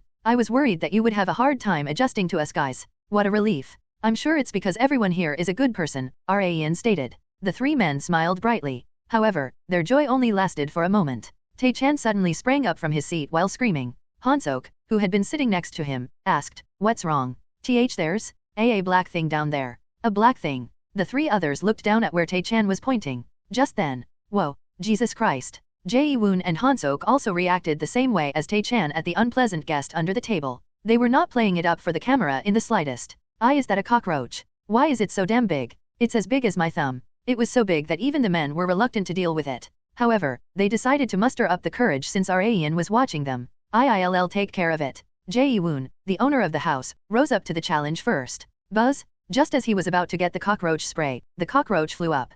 Jae-woon, Tae-chan, and Han-sok simultaneously stepped back as if it had been scripted. Meanwhile, Raen pulled out some tissues, grabbed the cockroach midair without a shred of fright and crushed it to death. She then nonchalantly threw it into the trash can. She turned to the men and asked, are you all okay, Sunbez? Huh? Yeah. Weary okay. What about you, Raen? How did you grab that thing with your hand? Raen replied as if it was no big deal. I mean, it's just a bug. The 3 men were lost for words by the strong woman that was Kang Raen. Raen received a call from Park Hee-woo, asking to meet. on the day that the Starlog episode that she had appeared on aired. I enjoyed the show, Rayan. You turned out super cool on it, especially when you killed that cockroach. I don't think I'll ever be able to do something like that. It's just something I got used to after starting to live independently. Rayan had never been afraid of insects, hence she had been able to handle the situation at Jae-woon's house calmly. It was highly unlikely for Hee-woo to have called her simply to tell her what she thought of the show, so there was bound to be something else. Is this about Dail Foods? Rayan asked. Hee-woo smiled. It is. The scandal dropped after 1 week, exactly like you said it would. How did you know that would happen? I just told you some things that I'd heard here and there. Whatever the reason was, it was clear that TP Entertainment had avoided getting swept into the incident thanks to Rayan. You helped me, so I'll help you as well, Rayan. Is there anything you need? Hee-woo asked.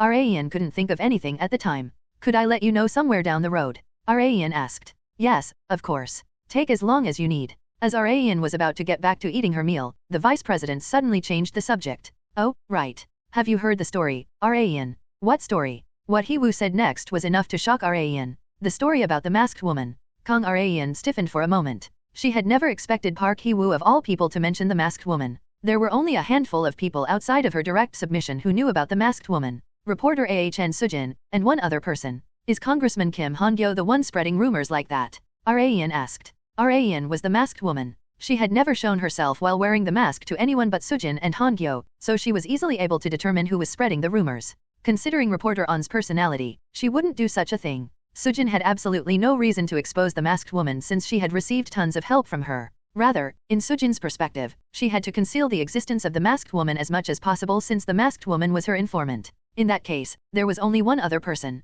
Kim Han-Gyo. It can't be anyone else but him. Probably, Hee-woo replied. This was the only answer that she could give Rayan. It was neither a yes or a no, an ambiguous answer. Knowing herself that her answer had been extremely vague, Hee-woo explained further. I haven't heard exactly who had been spreading such rumors, but considering the circumstances, I think it is Congressman Kim. Her vague answer had been out of belief, not certainty. The source aside, Rayan was curious about the rumor's contents. What kind of rumor, exactly? She asked. Rayan decided to play dumb for the time being, since she knew that there was absolutely nothing in it for her if she revealed that she was the masked woman. Rather, she would suffer from it. Hee-woo told Rayan exactly what she had heard. A masked woman apparently threatened Congressman Kim Han-Gyo. I don't know exactly how she had threatened him, but there have been rumors going around that he's going to carry out an official investigation. Really? From Han-Gyo's perspective, he indeed couldn't help but be anxious. The masked woman that had threatened him knew far too much about him. He had to find out the masked woman's identity as soon as possible. But I won't let you catch me so easily. Han-Gyo was likely extremely frustrated since he did not even have a single trail of evidence to pursue. He was walking on thin ice that could break at any moment. Rayan felt satisfied just imagining the sense of crisis that Han-Gyo was feeling right now. Meanwhile, Hee-woo continued without having any idea that Rayan was the masked woman. This must be bad for Congressman Kim himself, but it couldn't be better for anyone in opposition to him. I happened to meet Chairman Ji by coincidence a few days ago, and he was saying that he wanted to treat the masked woman real big if she was someone he knew. Rayan laughed softly in response. Anyway, the political world has been talking about the masked woman a lot lately, Hee-woo mentioned. I haven't seen any articles regarding it, though. Well, I'm sure even the reporters find it hard to believe. There were even some who doubted Congressman Kim's sanity. Who in their right mind would believe that a woman in a mask threatened a congressman? However, reality transcended imagination at times, like when Rayan had returned to the past as a high school girl. Reporter Ahn Sujin had also been privy to the rumors of the masked woman that had been covertly spreading throughout the political world. Sujin thought about the masked woman while twirling her pen. She obviously knew who the woman was. JNN. Kang Rayan. It couldn't be anyone else but her. However, Sujin had no proof. She had far too many things that she wanted to ask Rayan, but Rayan was not an easy person to meet. They were not personally close, nor was she close with Ma Yongjun and his men that worked under Rayan. Sujin wanted to meet Rayan again and ask what she thought of the rumors that were spreading about her. I need a reason to meet her. Good news arrived on her doorstep while she had been deep in thought. Yoonsok. You remember we have an interview at GNF today, right? Yes, Sunbi. We'll be leaving in an hour, so get ready. Understood. Sujin's eyes lit up after hearing their conversation. Can I come too? She suddenly volunteered. Didn't you have something else you needed to do? It's not urgent, so I'll help out. I'm sure you'll be short on hands with just 2 people. That's a first. You usually have zero interest in other people's coverages. Sujin was the type to focus on her own thing, and had almost zero interest in anything else. Everyone in the news agency knew this tendency of hers very well, which made her suggestion even more surprising. Well, sure, if that's what you want. I have no reason to refuse help, the senior reporter remarked. Thank you very much, Sunbi. It was possible for Sujin to meet Rayan if she went to GNF. She felt lighter already. On the day of the interview with GNF's celebrities, Raen greeted Lee Siahn, whom she hadn't seen in a very long time. It's been a while, Siahn. Sunbi, I'm so sorry. I should have come to greet you more often. Raen had come to know Siahn through Rita. She sometimes thought about her because Siahn had been her dream girl back when she was a man. However, her interest in Siahn was not of romantic interest, it was only to the point of fascination that she was able to work with a celebrity who she had admired in her past life, in the same agency as her. How have you been doing lately? I saw that you'd been doing tons of things, Raen asked. It's all thanks to you and Rita Sunbi. I've been getting tons of jobs ever since transferring to GNF. Thank you so much again, Raen Sunbi. I didn't really do much. Raen gave indirect advice from time to time to celebrities who weren't doing so well, since she knew the future. Those who heeded her advice managed to get on the road to success, and those who did not would continue to miss precious chances that would come to them. Siahn was the former. She had been walking down a road of anonymity while working as a waitress at her family's restaurant, but she had risen to a fairly popular actress after heeding a few pieces of advice from Raen. I'll make sure to repay you if I manage to make it really big. Please let me know if there ever comes a time when you need my help. Raen simply laughed in response. She felt good from seeing the celebrity that she used to like be so happy. Including Raen and Siahn, a few other celebrities that GNF was supporting took their seats. The reporters arrived at the agency just in time, and Raen noticed Sujin among them. Sujin's eyes were blatantly fixed on her. Sujin was not an entertainment reporter. If she was here, then that meant she must be here because of the masked woman rumors. It was obvious. Reporter Ahn had still not been able to, refused to erase her suspicions regarding Raen.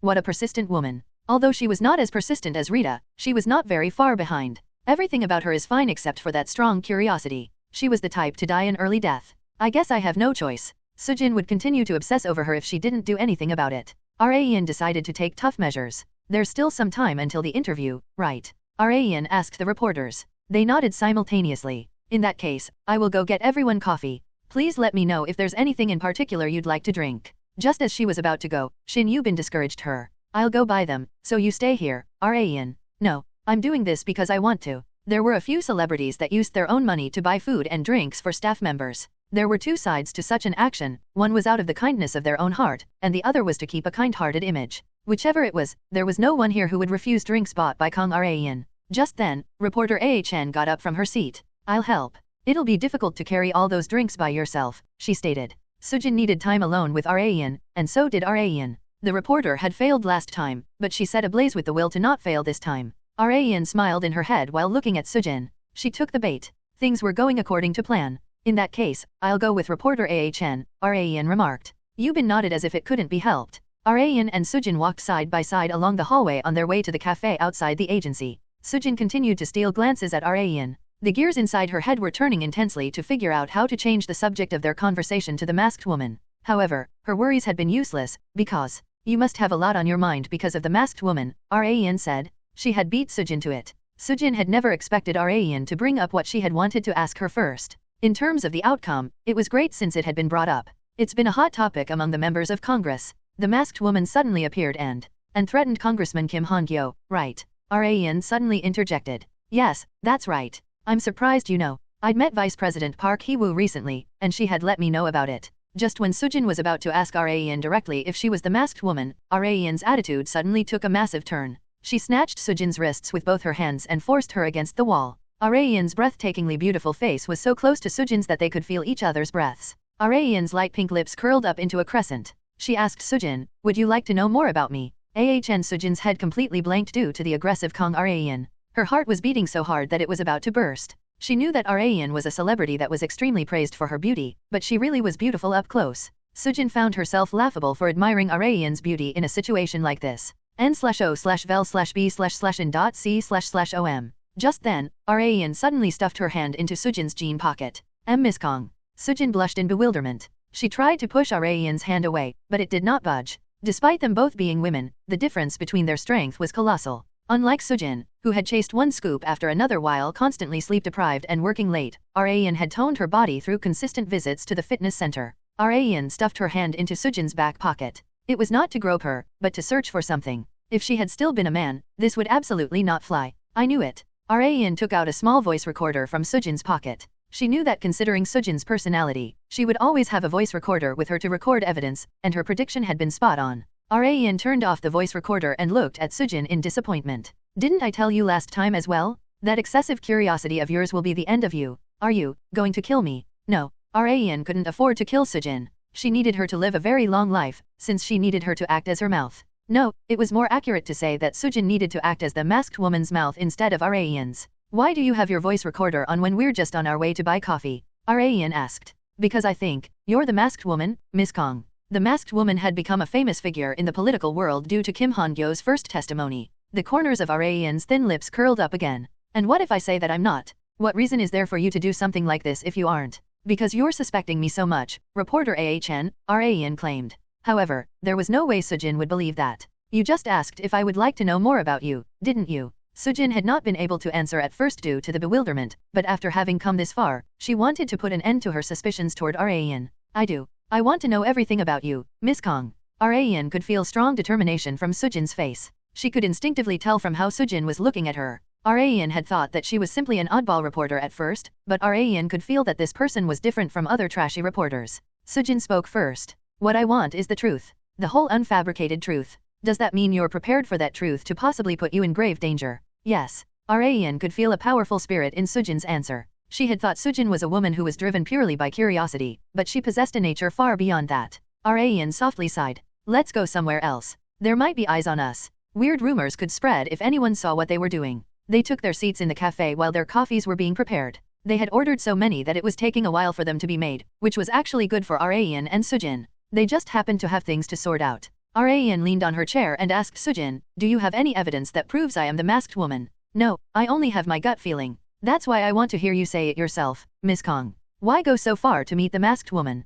Because I feel like she knows a considerable amount of things. And everything that the masked woman had told Sujin had turned out to be true. Sujin asked this time, do you know why I decided to become a reporter, Miss Kong? No, I don't. Even if Rayan knew what would happen in the future, she did not know everything about everyone in the world. Sujin's face momentarily reflected sorrow. It's because of my father. One of Rayan's eyebrows flinched at the mention of the word father. She wanted to say something, but decided to hear her out for the time being. My father was also a reporter. We covered the same field. Politics. Yes. He used to focus on injustices committed by politicians, and because of that, he must have had many enemies. It was exactly what Rayan had expected. Yes, and the internet hadn't been as developed at the time, Sujin replied. In other words, it was easier to cover up anything bad that happened to a person. Exposing politicians for corruption in an era when ostracism was far easier than in the current era required a considerable amount of courage. Things like that were commonplace back then. Rayan had not been active in that era, but she had worked close to the political world for so long that she had heard many things about what had happened in those days.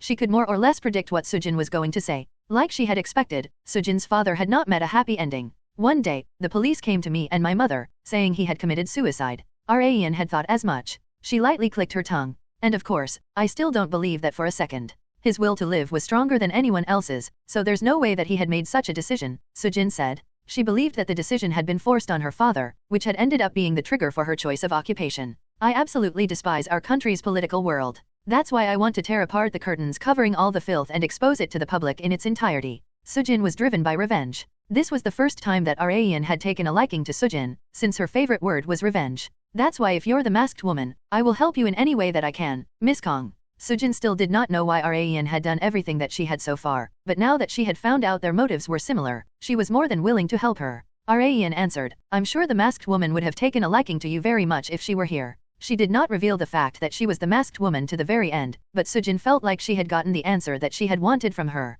Kim Han-Gyo's stress levels have been off the charts lately. His son's imprisonment aside, the masked woman who knew many of his weaknesses was still out there. Even after interrogating every single one of his close associates, he had still not been able to get the answer that he had wanted. Today, Han-Gyo called over a congresswoman that he had worked with for a very long time. So, leaving all that aside, you're saying you haven't been to my house lately, right? He asked. Are you suspecting me, Congressman Kim? No, that's not it. The masked woman had been far younger than this congresswoman. She had concealed her face, voice, and many other things, but Han-Gyo could infer her general age range. She couldn't be any older than her late 20s. However, Han-Gyo also took into account that the masked woman might have only been a stand-in, hence the reason why it sounded like he was suspecting the congresswoman. The congresswoman sighed deeply and asked Han-Gyo seriously, Congressman Kim, could it be that you were seeing things from the accumulated stress over your son's case? Maybe you should take a bit of a break. The others are also very worried about you. It was more than possible to see or hear things that weren't there due to excessive stress. The members of Congress were guessing that Han-Gyo had been talking nonsense due to extreme stress.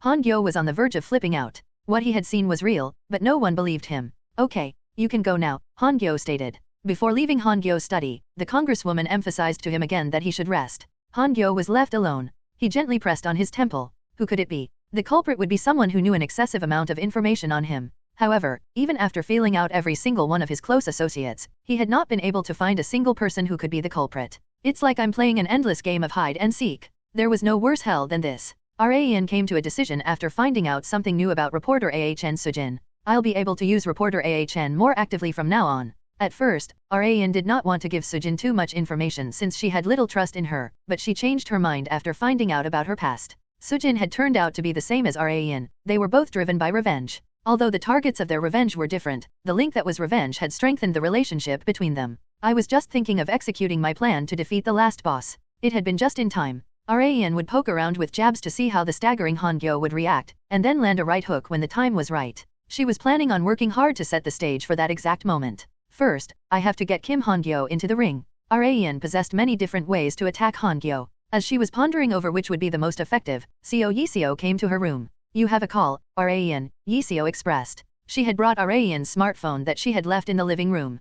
Thanks. It was her older brother Kang Arahyak. She reluctantly accepted the call after wondering if she should just reject it. Why'd you call me? An unfamiliar woman's voice answered her. Hello, are you Mr. Kang Arahyak's little sister? Huh? Oh, yes, I am. Ran wondered if Arahyak had lost his phone, but it had been something much more serious. Your brother got into a car accident and has been admitted to the hospital. We need a guardian, but we haven't been able to get hold of his father. That's why we called you instead. I'm sorry? Car accident. Kang Ran thought she had heard wrong. She realized that she was talking to a nurse. How badly is that guy? I mean, my appa hurt. We won't know for sure until he gets a thorough medical checkup done, but I was told that his left leg was slightly fractured. A leg fracture was by no means a light accident. Could you tell me the hospital address? Just a moment, please. Ran put on a jacket as the nurse gave her the address. She came out of her room the moment the call ended and Yiseo tilted her head in confusion. Are you going out? She asked. Yeah, something happened. What happened? Ran pondered for a moment whether to tell Yiseo or not, but she didn't feel the need to keep something like this a secret to her best friend. Appa got hurt, Ran remarked. By Appa, do you mean? Arahyak Appa. Yeah. How badly was he hurt? Yiseo was far more shocked than Ran. He suffered a slight fracture, so I got a call from the hospital. Oh my god, what could have happened? I'm not sure. I'll find out once I'm there. No matter how hard Ran was on Arahyak, she was nowhere near cold-hearted enough to treat his hospitalization lightly. In any case, I'll drop by the hospital for a bit, Ran said. Ran, I'm coming too. I should at least check how he's doing. Yiseo couldn't help but worry about Arahyak, since they had known each other for so long. Not only that, Yiseo was far more sentimental than Ran. Ran judged that it would be better for Yiseo to join her than going alone, so she agreed. She clicked her tongue in her head as she waited at the front door for Yiseo to finish getting ready. Why a car accident out of the blue? She couldn't help but be worried since they were family. Ran and Yiseo arrived at the hospital that Arahyak had been admitted to. Ran had been in such a hurry that she had not brought her mask nor sunglasses. People recognized her immediately despite not having any makeup on. Most female celebrities mustered up a lot of courage to reveal their bare face, but Ran did not particularly mind.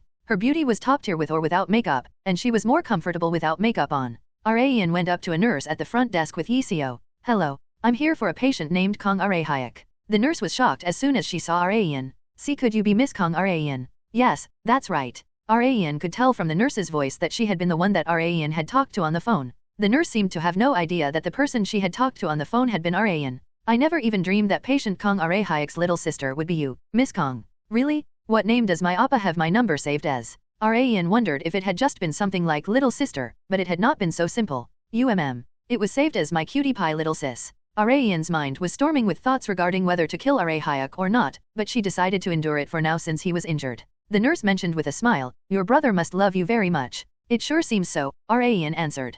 However, that love couldn't be any more disgusting to Ran. She filled out all the necessary forms required for a guardian to do as the nurse instructed, and went with Yiseo to the hospital room that Arahyak was in. Room 307. Here it is, Miss Kang. Slide. As soon as Ran opened the door, the first thing she saw was Arahyak laughing while looking at his smartphone. He belatedly noticed that Ran and Yiseo had come to visit him, and pretended to cough while hiding his smartphone. Arg, my head, Arahyak groaned. Ran expressed in bafflement as Arahyak pretended to be hurting. Why is a person who hurt his leg saying his head hurts? She asked. Because my head also hurts. Bullshit. I saw you snickering while staring at your smartphone. You saw that? Yeah, I did. It was better not to lie about something that would be found out quickly, since one could be scolded for something that they wouldn't have been scolded for. Unlike Arayan, who was nagging Arahayek as soon as she arrived, Yiseo asked him in worry, "How's your leg, Appa? Is it okay?" "Yeah, it's just a little fracture. The nurse told me that she called you, Arayan." The nurse had called Arayan while Arahayek was getting his checkup done.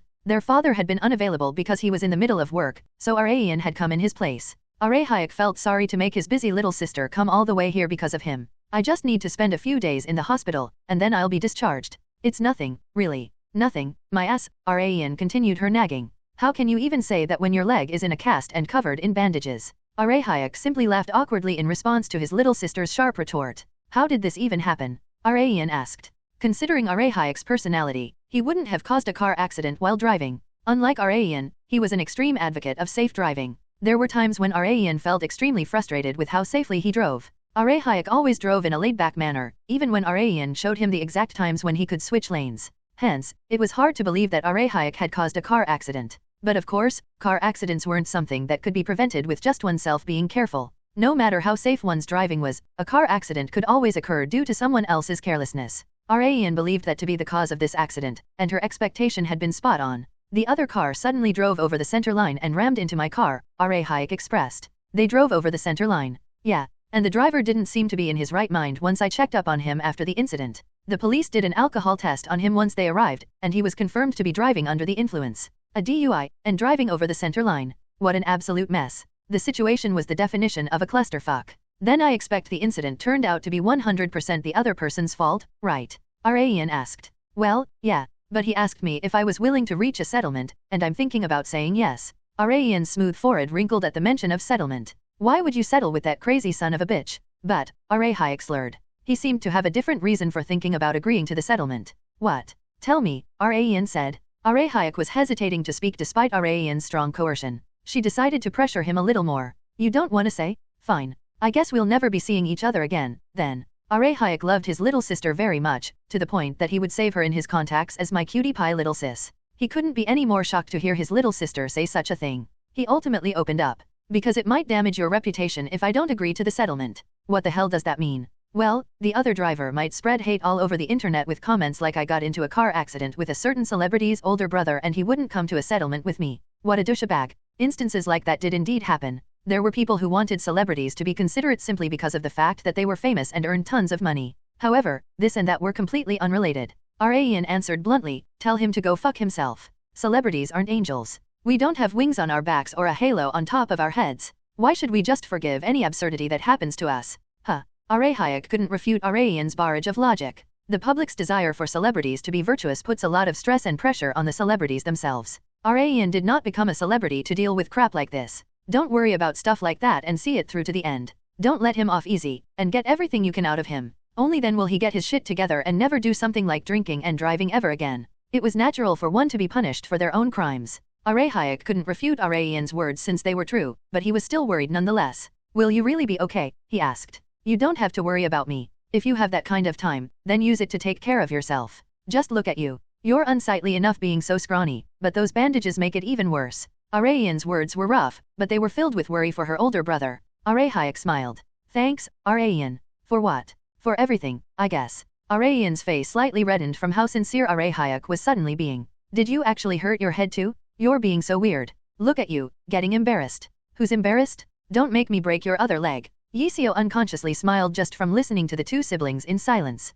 3 days have passed since Arahayek's hospital admittance. Arayan saw a confusing sight after coming back to check up on her older brother. What's all this? Tons of things were stacked on one corner of the hospital room. As soon as Arahayek saw her, he whined as if he had been waiting to do so. "Please, Arayan, do something about this. Nov, L, B //JNN. Do something about what?" "About all those." Arahayek explained to her about everything that had happened in the last 3 days. "You know the article that was published about me getting admitted to the hospital because of a car accident, right?" "Yeah. An article about Kang Arayan's older brother having gotten into a car accident had been published on Arahayek's first day of admittance. That had been the trigger. Your acquaintances have been coming to visit me so much that I have no time to rest. Arayan's high school friends, Rita, Han-Gyo, Ji Hansok, Jae-woon, Tae-chan, people from her agency, and many others. They've practically been coming for visits at 5-minute intervals like they'd made a schedule. I can't even rest. Even a congresswoman sent me a gift. Oh, it must have been Congresswoman Hong Oh-yeon."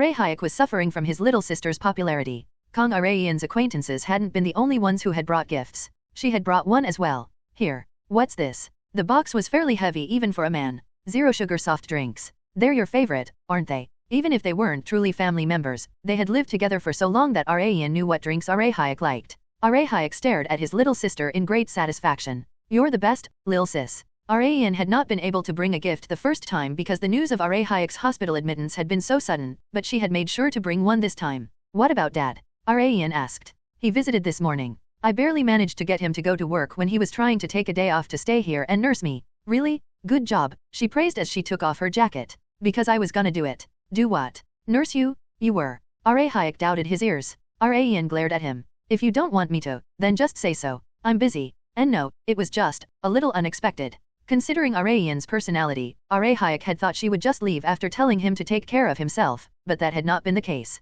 I don't have any film shoots scheduled until the day after tomorrow. I was bored staying at home all day, so I thought I might as well come here. I didn't make time on my schedule just to nurse you, so don't get the wrong idea. Arayan was being very curt, but Hayek could sense a hint of kindness shyly hidden away. A certain word popped up in his head as he looked at her. So this is what people call it, Sundara. What? You want me to stitch your mouth shut? I'm sorry, I was wrong, Hayek apologized in terror. Arayan was more than capable of doing such a thing. There wasn't much to do in terms of nursing. All Arayan needed to do was to provide help if needed while staying in the hospital room. Going to the bathroom was the biggest issue. Hayek fortunately did not need to go all the way to the public bathrooms since there was a private one in his room, but there was an entirely different issue. Okay, let it out. Arayan was standing next to Hayek while holding his crutches so that he wouldn't fall down. He was lost for words. Lil sis. What? I can take care of a number one by myself. You're the one who said peeing while standing on one leg was uncomfortable. I did, but it was far more uncomfortable to pee next to his little sister with her eyes wide open. Even if they were family, it was still uncomfortable since they were of the opposite sex. Not just that, they were now both mature adults. However, Arayan was not feeling much resistance to the act since she had been a man in her past life. How long are you gonna keep standing like this? Is there something wrong with your bladder? Arayan asked. Hayek was bewildered by her unreserved comment. Can you please wait outside? I'll take care of it by myself. And what if you fall down? I told you, I won't. I've gotten the hang of it at this point. The brother had won the battle of obstinance between siblings this time. Arayan clicked her tongue and ended up waiting outside the bathroom. Hayek soon came out of the bathroom in complete exhaustion. This is so tiring. He had never thought his little sister's nursing would be this exhausting. However, Arayan's nursing wasn't full of only cons. Her presence sometimes revealed its true value. Whoa, it's Kang Arayan in the flesh. I can't believe I get to see a real celebrity. Hayek's university friends looked at Arayan in amazement. She had been completely expressionless when she had been alone with Hayek, but she had made a complete 180. Thank you all very much for coming to visit my brother, she expressed. Hayek felt like he would hurl from seeing his little sister giggling while covering her mouth with her hand. Arayan had always shown a completely different side of herself in front of others compared to when she was with Hayek, but those two sides had become like completely different people after she picked up acting. Arayan looked sly in her brother's perspective, but she was doing this for a reason. I'm sure I'd get called a bitch if I acted like my true self when I'm so popular. It was not enough for celebrities to act carefully in front of cameras. The more popular they were, the more careful they needed to be in their daily lives as well. In this era where eyes were everywhere, one wrong move and people would immediately find out. Hence, she had no choice but to protect herself with a false image. There were a few familiar faces among Hayek's acquaintances that had come to visit him. Oh, Arayan? It's been so long, Cha Mi-ya exclaimed. She was the girl who had come to their home back when Arayan had still been a high schooler. She was the daughter of the owner of a famous restaurant, and the first one among the many women that Arayan had met who liked Hayek. While they were greeting each other, Mia's rival arrived. Her name was Wang Yunji, if I remember correctly. Her older sister was the owner of multiple clothing stores. Yunji's expression stiffened once she saw Mia. Oh, you're here too, Mia. Yeah. Everyone wanted to go visit Hayek, so I tagged along. Is that so? The air in the room felt colder despite the air conditioner not being on. However, that was not the end of it. Seo Boyoung, the girl with the aunt who owned a beauty shop, had also made an appearance.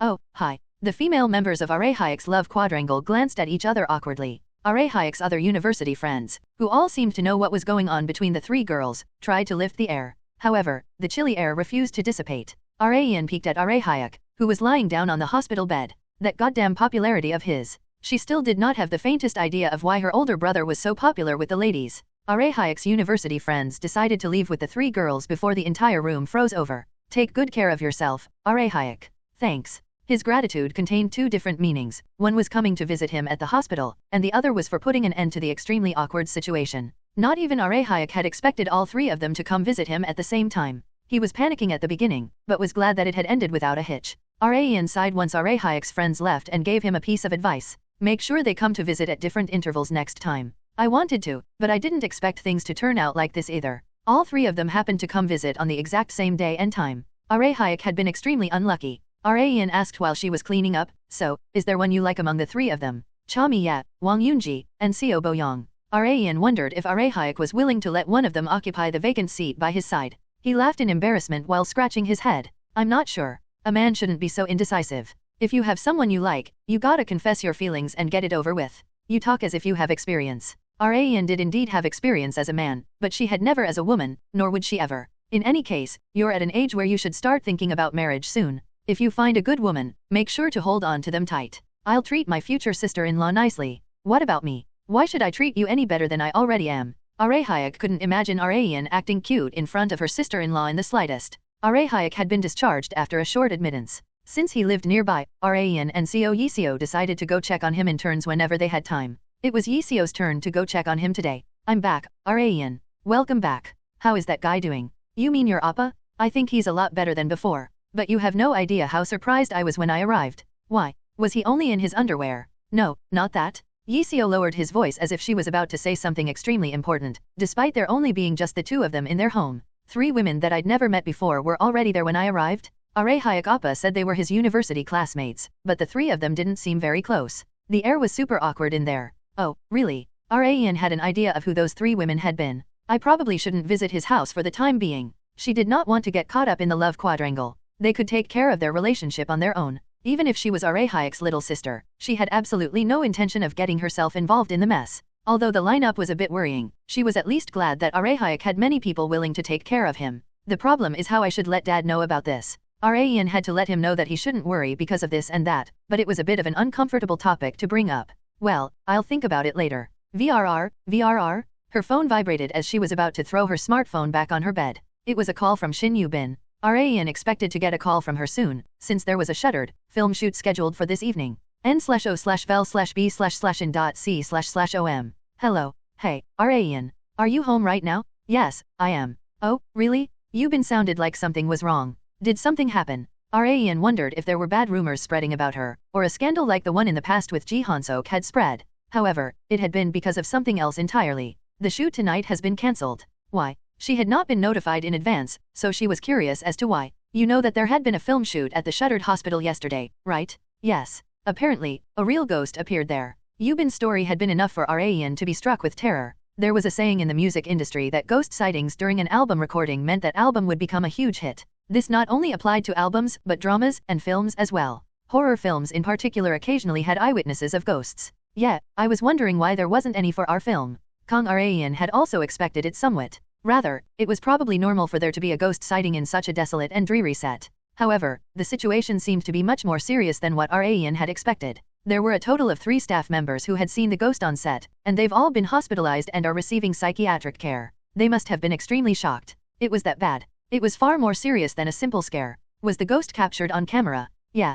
The eyewitnesses saw the ghost while the cameras were rolling, so the director and the other staff members rolled back the video, and they could apparently see some strange phenomenon on it. Ian's face stiffened as hard as a rock. She practically had zero tolerance to horror. She couldn't even watch horror films on her own, so hearing stories like this was enough to give her goosebumps. When will the shoot resume, then? I'm not sure about that either. The other staff members are pretty shaken about this too. They were saying it would resume after things calm down a bit. Ian had never expected something so serious to occur. She sighed deeply without realizing it while on call. As soon as she did, Shin Yu-bin asked her a question to feel her out. Are you scared too, Ian? Ian was an excessively prideful woman. She reacted extremely sensitively to a simple comment. And no, not in the slightest. I'm just a little bothered because the shoot schedule has been messed up. I'm not scared at all, so please don't make such preposterous speculations. My, look at you, reacting so sensitively to a simple joke. Ian was considered the definition of girl crush. No one would ever expect that Ian, who could kill a giant cockroach with just her hands, was actually a chicken when it came to horror.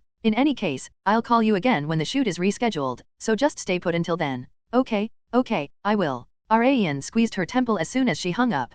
The people involved in the film's production were probably thinking this was a sign that the film would be a hit. And of course, it will be. Rayan was certain of it since she had already witnessed the success of Shuttered in the future. I know it very well, but there's no need for a ghost to appear because of it, damn it. She was getting extremely annoyed for some reason. Several news media quickly covered the news that shoots of the film Shuttered had been put on hold due to real ghost sightings at the film's hospital set. There was no story that pumped up the public more than a story like this for a horror film. Not just that, the fact that the shoots had been put on hold had more than signified the severity of the situation. It had even become a fuss among Rayan's close acquaintances because Shuttered had garnered such high interest among the public. Seo Yejun, who had come to Rayan's house to bring a few of Seo Yeseo's things as an errand, asked, "I saw the article, Nuna. Did a ghost seriously appear on the film set?" Rayan's eyebrow violently twitched. "Don't bring that up when the shoot is today, you son of a bitch." "Oh, the shoot resumes today." Yejun had no idea since he was not involved with the film's production, but it did not change the fact that the timing of his question had been extremely bad. "Have you seen the ghost too, Nuna?" he asked. "No, damn it. I wasn't even there when it occurred." "Oh, really? I've never been able to experience anything like that, even if I want to. I thought I'd ask you all kinds of questions about it." What a shame. Yejun had a very high tolerance for horror, unlike Rayan. He was what one would call a horror fanatic. To him, watching a horror film alone was nothing, which made Rayan even angrier. She found it irrational that he was fine with it when she wasn't. "Could you tell me what it feels like to see a ghost if you do, Nuna? Are you insane? That's never gonna happen, so don't get your hopes up." If Rayan actually came face to face with a ghost, she would most likely faint before even having the time to feel anything. Rayan frequently felt under the weather on mornings of days that Shuttered shoots were scheduled, and the same went for today while she was on the way to the set. It was due to the need to maintain a poker face in such a terrifying environment, and it was especially bad today. Today was the first shoot after the ghost incident. If it had simply been a rumor among the production team, Rayan would have thought that director Choi Young-Woo was doing this just to help the actors immerse themselves more into their roles. Director Choi was the kind of director that didn't let the actors know of the jump scare timings, so it was more than likely that he would spread false rumors of real ghost sightings. However, considering the shoot had been delayed for several days, that seemed highly unlikely. The filming period for Shuttered was far shorter than what it had been for One of a Kind of Girl, because it needed to be released by summer no matter what. Hence, they needed to shoot, edit, and release the finished product as fast as possible. Delaying the shoot in a situation where time was of the essence was the epitome of biting off more than one could chew. And considering Director Choi's personality, he'll try to meet the deadline no matter what it takes. Director Yoon Tae-yoon of One of a Kind of Girl prioritized the film's quality over the deadline, but Director Choi Young-Woo was the opposite. The deadline was more important than anything to him, which was why Rayan was able to tell that this ghost incident had not been planned by him. If only it was. Rayan would be far less scared than she was right now if it had been planned. However, she couldn't afford to ruin things when the shoot had just barely managed to resume n/o/vel/b/in.c//om. Even if there really is a ghost, I've gotta do my job. This was the mindset of a true professional. Meanwhile, Shin Yubin asked Rayan worryingly while looking at her through the rear view mirror, "Are you okay, Rayan? You don't look too good today either."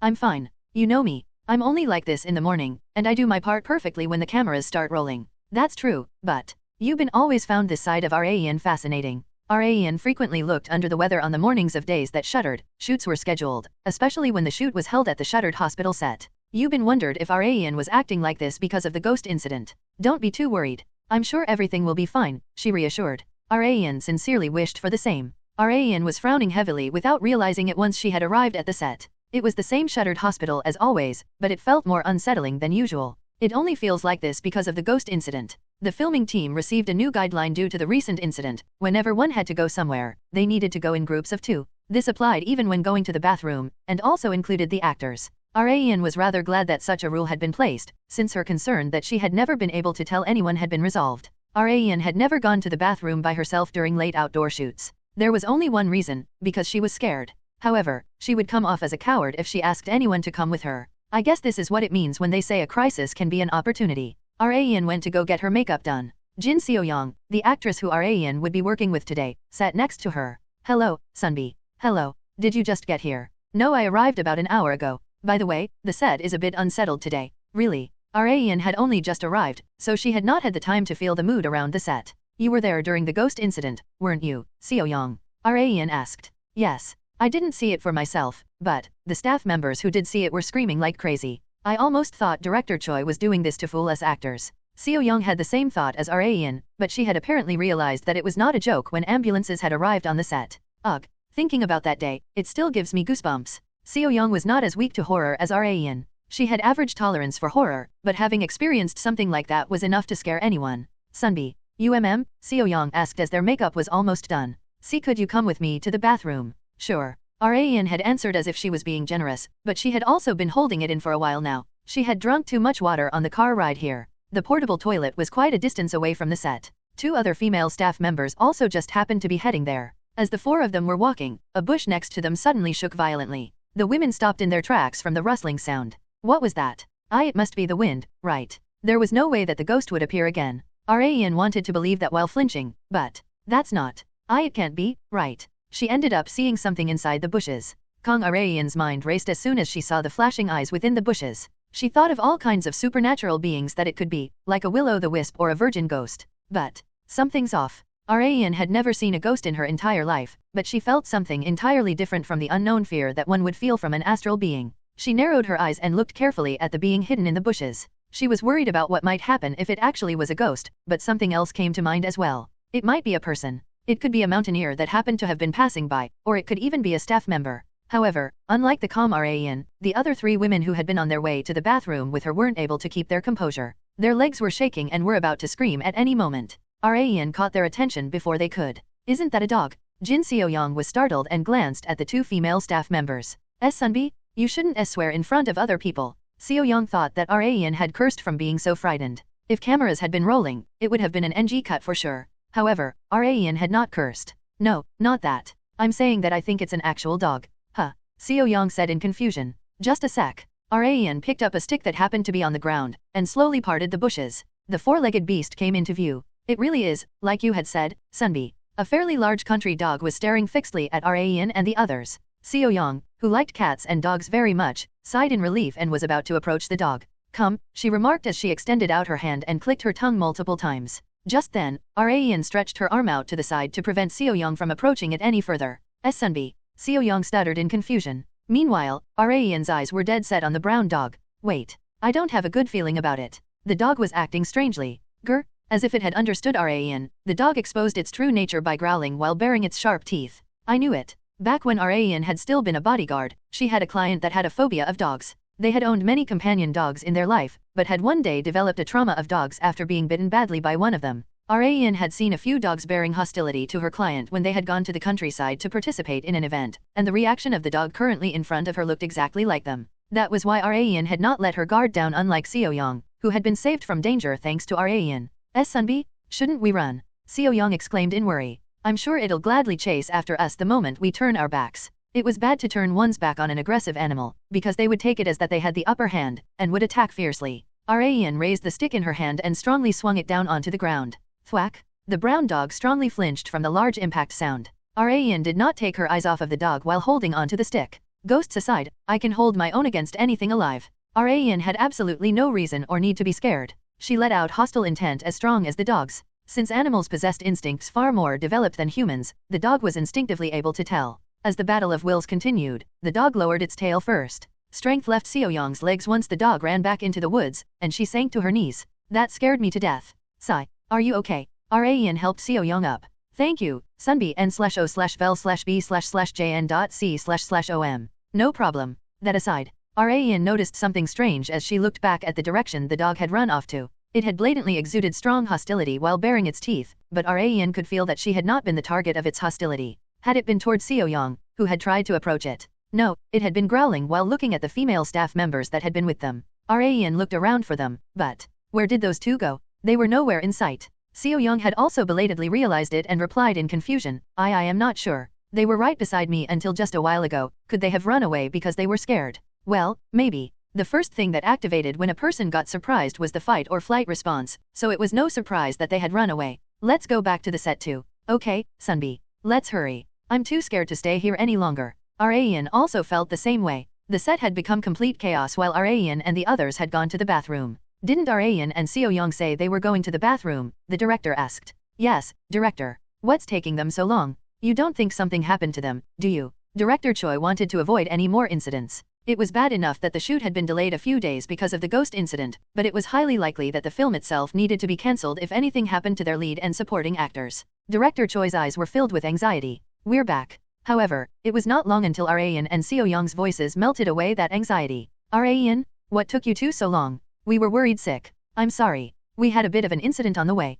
Incident. Director Choi's shoulders strongly flinched. What incident? Tell me in detail. Ran quickly explained as he urged her. We came across a feral dog on our way to the bathroom. It took some time to chase it away. They would have gotten hurt if they had just run away, so Ran needed to have a battle of wills against it until it stood down first. As a result, they had returned to the set safe and sound. Ran and Seo Young were actresses, their careers would suffer massively if they had gotten scratched, especially on their faces. Director Choi was relieved after hearing the whole story. I'm glad you're both okay. Ran and Seo Young were fine, but there were 2 more people unaccounted for. Director. There were 2 other staff members with us. Where are they? I think they came back before us, Ran asked. Were there other people who had gone to the bathroom? The director asked the other head staff members. They quickly checked, and answered after a moment, no, there weren't. What? That can't be. Ran and Seo Young refuted their claims. There definitely were staff members that accompanied us. 2 women. Right, Sunbi? Seo Young is right. There were definitely 2 with us. Really? Okay, I'll check. They paused the shoot preparations momentarily to do a roll call. There were a total of 78 staff members. Among them, the 2 women that had accompanied them to the bathroom were not here. See. Ran and Seo Young were lost for words. Just then, Ran recalled the growling dog. It had not been growling at Ran nor Seo Young, but the unknown beings that had disguised themselves as staff members. After realizing that, oh no, Ran. Sunbi, get a hold of yourself. Ran fainted from shock. That day's shoot had been put on hold due to Ran passing out. If there was anything worthy of relief on that day, it would be that the production team interpreted her collapse as due to the relief of extreme tension after facing the feral dog, instead of the fact that she had been accompanied by ghosts. Her fear of ghosts had managed to be kept hidden from the staff members, but it had not been enough to fool her manager, Shin Yubin. Yubin visited Ran's house as an excuse to check up on her condition. She asked as soon as she arrived, "You're scared of horror, aren't you?" Yubin's sharp question pierced straight into Ran's heart. Ran wondered if she should deny it at first, but seeing how sure Yubin was, she decided to just give up and admit it. Yes, you're right. I'm surprised you managed to keep it a secret for this long. I'm not even sure that's true at this point. Ran had been scared for real, but the staff members had just interpreted her fright as a realistic performance. She had been able to keep her weakness a secret due to the continuance of such misunderstandings. However, such a thing had not worked on Yubin, since she spent the most time with Ran after Seo. Yubin sighed softly. Why didn't you tell me? I'm sure you know why, Miss Manager. Yubin had unconsciously acknowledged Ran's vague answer. Considering Ran's personality, she wouldn't proudly expose her weaknesses to others. No matter how close of acquaintances they were to her, she would never tell them first. The same had gone for Seo. She had only found out about Ran's fear of horror because they had coincidentally watched a horror movie together. If they never had, it was highly likely that Seo would have never found out about it. However, Yubin was still glad that she had discovered another side of Ran even after all the time that they had spent together. Let me know if there's anything else that you can't deal with besides horror, she expressed. I'll try. Yubin giggled at Ran, who wasn't able to be honest. They still knew far too little about one another despite having worked together for so long. Hence, Yubin had decided on a new goal in life. She would work hard to become someone who knew Ran better than anyone else. A Korean virgin ghost is the spirit of an unmarried woman in Korean folklore. They usually have long black hair and wear a white robe. 2. This phrase can also be interpreted as a swear in Korean, something along the lines of piece of shit. The shuttered shoots resumed despite the slight incident. Although Kang Ran had never expected to see real ghosts while shooting a horror film, things started going without a hitch after the incident. There were only 2 more weeks until the production wrapped up.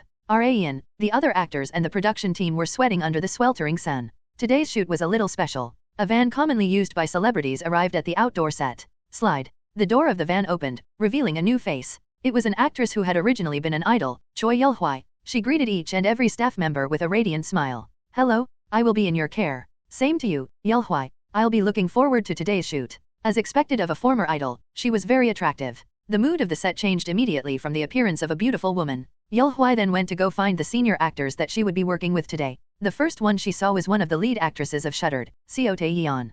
Hello, Sunbi. Oh, you're here, Yul-hwai. It's been a while. It really has, Sunbi. Have you gotten prettier in the time I haven't seen you? Oh, stop it. It's more embarrassing than flattering to hear that from someone as pretty as you. Tae-yeon and Yul-hwai were not exactly super close, they had simply met a few times at broadcasting stations. However, as Yul-hwai's interests gravitated from singing to films and dramas during her idol career, she had gotten closer to actor Sunbez than singer Sunbez, and Tae-yeon had been one of them. The number of times one met with a person was not the sole determinant of getting closer to them, it also highly depended on how well they connected with each other. Yul-hwai and Tae-yeon happened to have many things in common. I'll be in your care today as well, Sunbi. Please give me some strict guidance, Yul-hwai remarked. Even if you say that, you're already good enough, aren't you? Not at all. You know how much hate I get on the internet. Yul-hwai was not wrong. Most people found her appearances in dramas distasteful. She had skills, like Tae-yeon had mentioned, but it was by no means a simple task to overcome the prejudice that she would be bad at acting simply because she used to be an idol. Moreover, Twinkle Leash, the girl group that she had been in, had been disbanded under bad terms.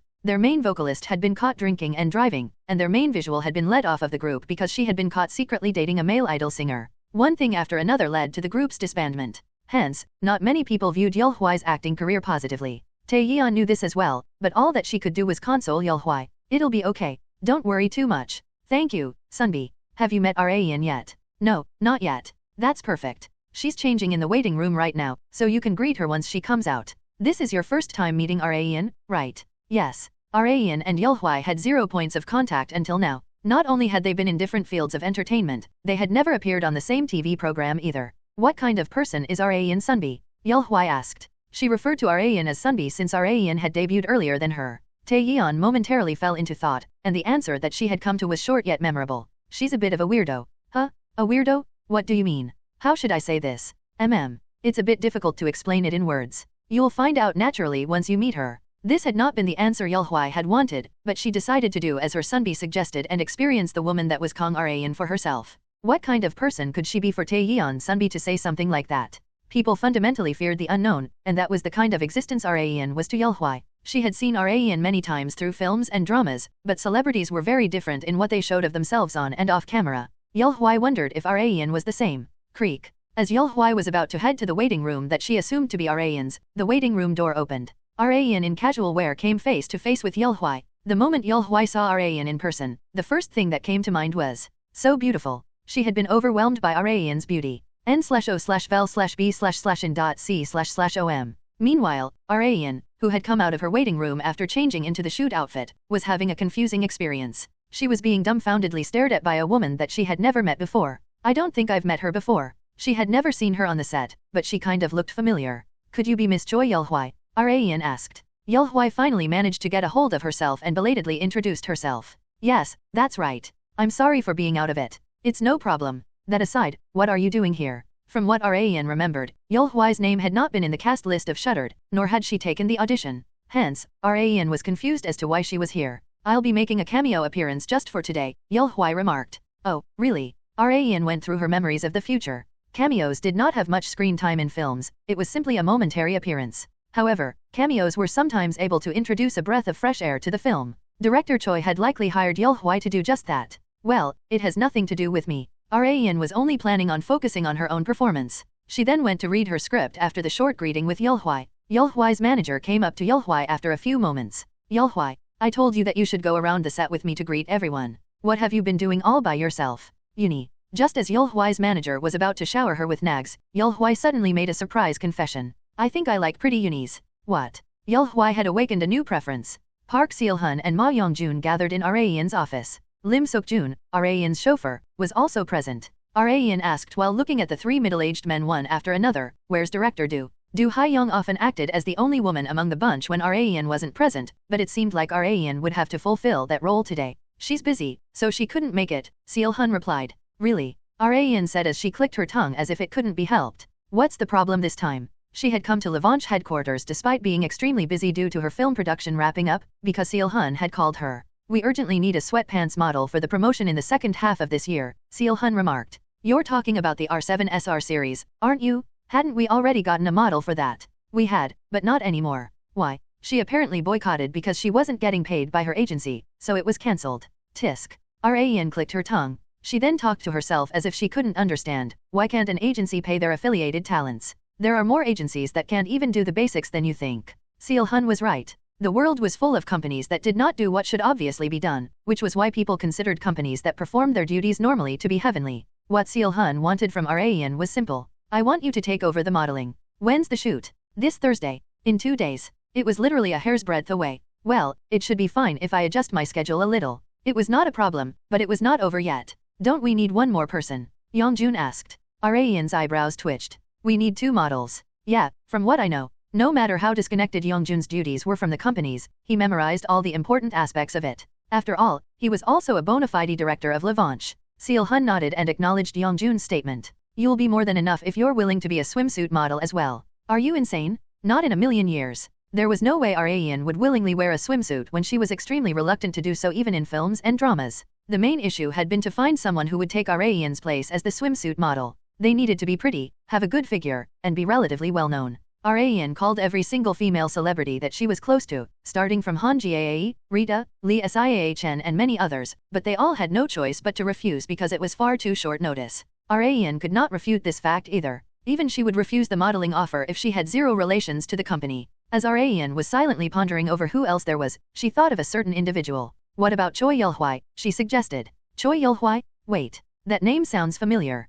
Seo-hun couldn't immediately recall who Yul-hwai was. Just then, Young-jun responded first. She was a sub-vocalist in the girl group Twinkle Leash. Her favorite food is kimchi stew. She has both parents and a little brother, and her hobby is Pilates. Oh, and she's pro-mint chocolate. Rayan and Seo-hun stared fixedly at Young-jun as he blabbered facts about Yul-hwai. What the hell, mister? Why do you know so much about her? This is basic knowledge. There was no way in hell. Only a huge fan would have such facts on the ready. Seok-jun let them know of a fact about Young-jun that they didn't know. Our boss used to love girl groups. He knows absolutely everything about most of them. Young-jun's expression turned menacing from the sudden confession. Shut up if you don't want a beating, Seok-jun. I am sorry, boss. Young-jun was what people would refer to as a middle-aged fan. That's one thing I never expected from that old man. They had worked together for a long time, but Rayan felt like there were still more things to be discovered about him. In a certain entertainment agency's dance practice room, Choi Yul-hwai was sweating bullets while practicing her dance moves despite the sun having long since set. The only time that she could rest was when the song was over.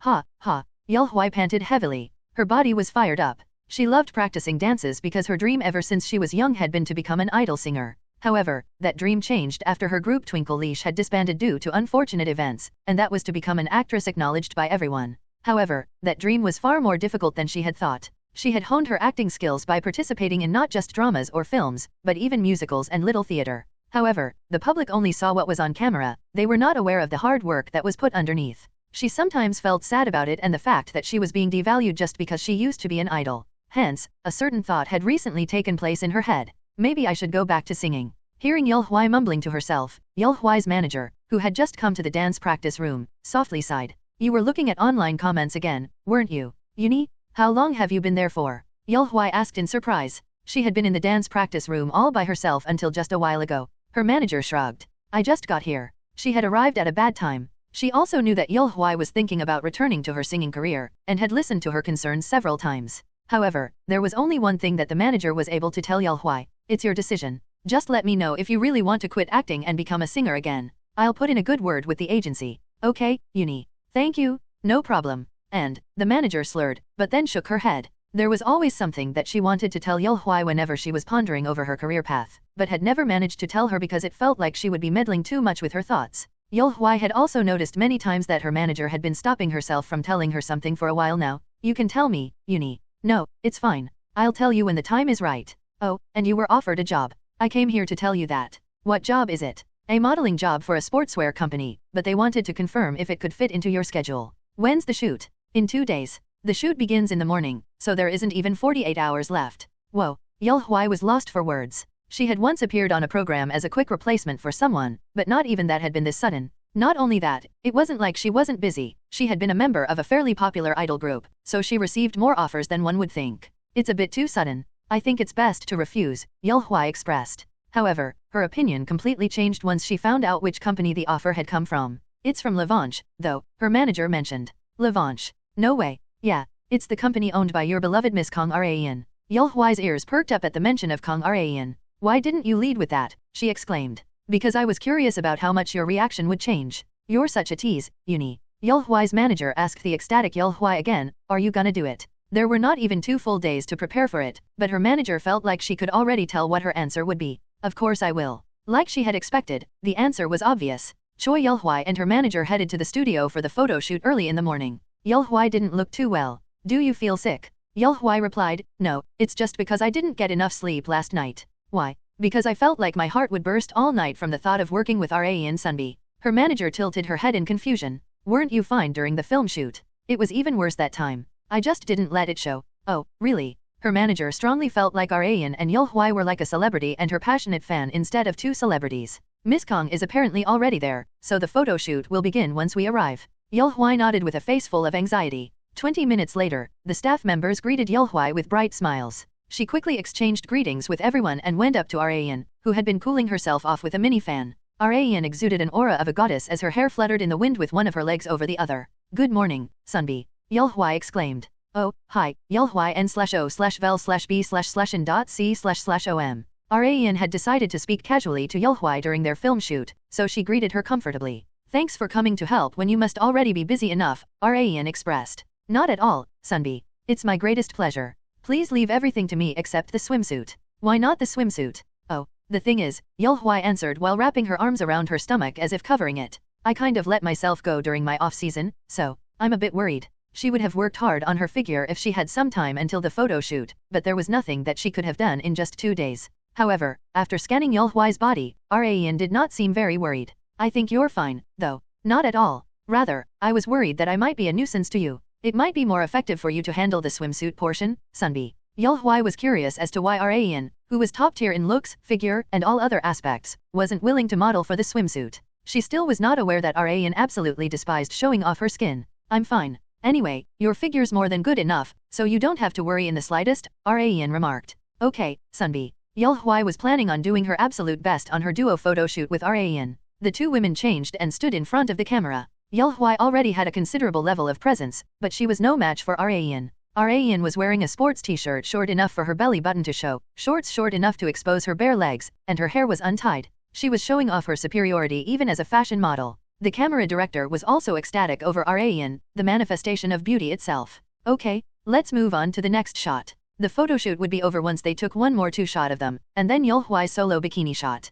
Rayan and Yulhwai headed to the changing room to change. A myriad of Levant's clothing products were laid out inside. Wow, this is so pretty, Sunbi. An outfit of Yulhwai's preference caught her eyes. It was the summer sportswear that had been released in the first half of the year. I'm sure wearing this to the fitness center would motivate you to exercise, she expressed. Really? Then you can have it. Huh? But isn't this a brand new product? It had not even been removed from its packaging. Rayan replied while shrugging, I'm this company's chairwoman. Who would dare tell me otherwise when I'm giving it to you? Thank you very much, Sunbi. I'll cherish it. You don't have to. Sportswear is meant to be used, after all. Yulhwai's expression brightened even more because of the surprise gift. Rayan also felt better from seeing it. You look much better like this than during our film shoot last time, she remarked. Really? You looked like you had something on your mind back then. Back when Rayan had first met Yulhwai, she vividly remembered noticing that Yulhwai was smiling with her mouth, but not with her eyes. To be honest, I was thinking about quitting acting. That's what's been on my mind. You're going to leave the entertainment industry entirely?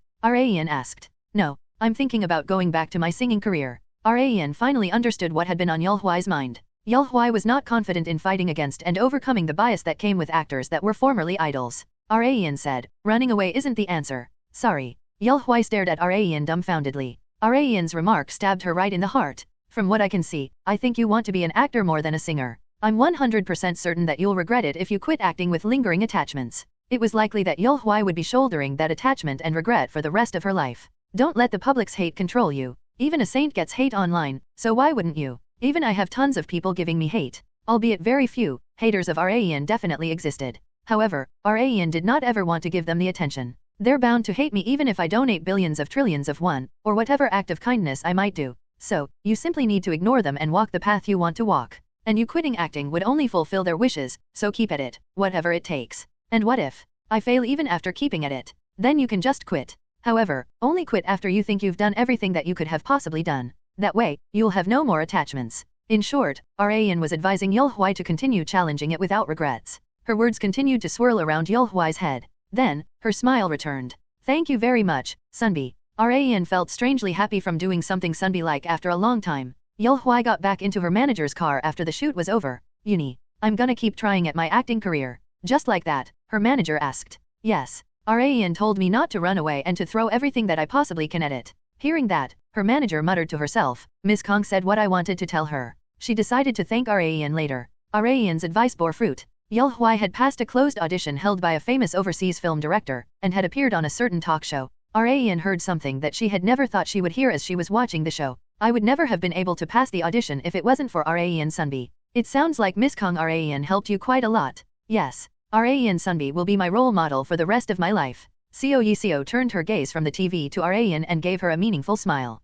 You know what I want to tell you right now, don't you? She asked. Rayan blushed from the embarrassment and warned Yiseo, I do, so don't. She wanted to avoid any more embarrassment. There were only 3 days left until the production of Shuttered was wrapped up. The outdoor shoots taking place at the Shuttered hospital had ended a week ago, so Kang Rayan couldn't be more relieved to know that she wouldn't have to go inside that hospital ever again. The first thing that she thought was that she had survived. However, it was still too early to let her guard down since the shoots were not over yet. Rayan looked through her script in the waiting room after getting her makeup done. She had been focusing on the script without realizing it despite being in the dreary atmosphere of the set. The university students had visited a Shuttered hospital for a test of courage, but they began to die one by one. There were now only 2 survivors among the students who had participated in the test of courage. They were the main characters Wang Tae-young and Song Hae-mi, played by Rayan and Seo Tae-yeon respectively. Song Hae-mi was the daughter of a shamaness. All the 2 actresses needed to do now was to act out the scene where they exorcised the wraith with the charm that Hae-mi's mother had given them. The scene did not involve just throwing the charm at the wraith, but for them to run away from the wraith until Hae-mi used the charm as a last resort right when their backs were against the wall.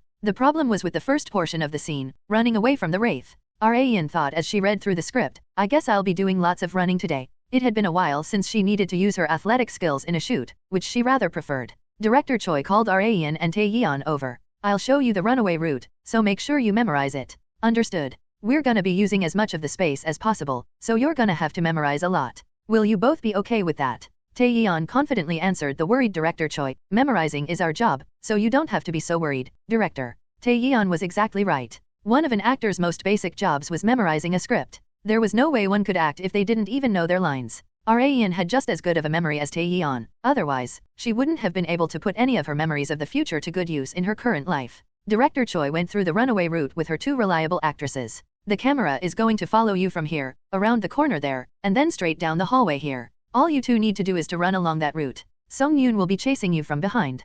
Song Yoon was the actress who played the wraith in Shuttered. She popped out of nowhere fully dressed up as a ghost once her name was called. Did you call me? Rayan's shoulders strongly flinched from her surprise appearance. Fuck. You almost scared me to death. From the opening of Shuttered's production up until now, Rayan had never once seen Song Yoon's bare face. She had only seen her in her ghost makeup and attire, so Rayan's heart beat like crazy whenever she saw her. Completely unaware of that, Song Yoon had a quick Q&A session with Director Choi before the shoot that would begin in the afternoon. Meanwhile, Tae-yeon directed Rayan to the stairs. You should be careful when you go down these stairs, Rayan. They're a lot steeper than I'd expected. I'll bear that in mind, Sunbi. It was important to immerse oneself in their performance, but the most important thing was to stay safe. It would be a massive problem if she got hurt when the production wrap-up was right around the corner. The actors went through a rehearsal on the route that Director Choi had instructed them on before the cameras rolled. It seemed like preparations had been completed. Let's get rolling, Director Choi remarked. Okay. The actors and staff members got into their respective positions. Okay,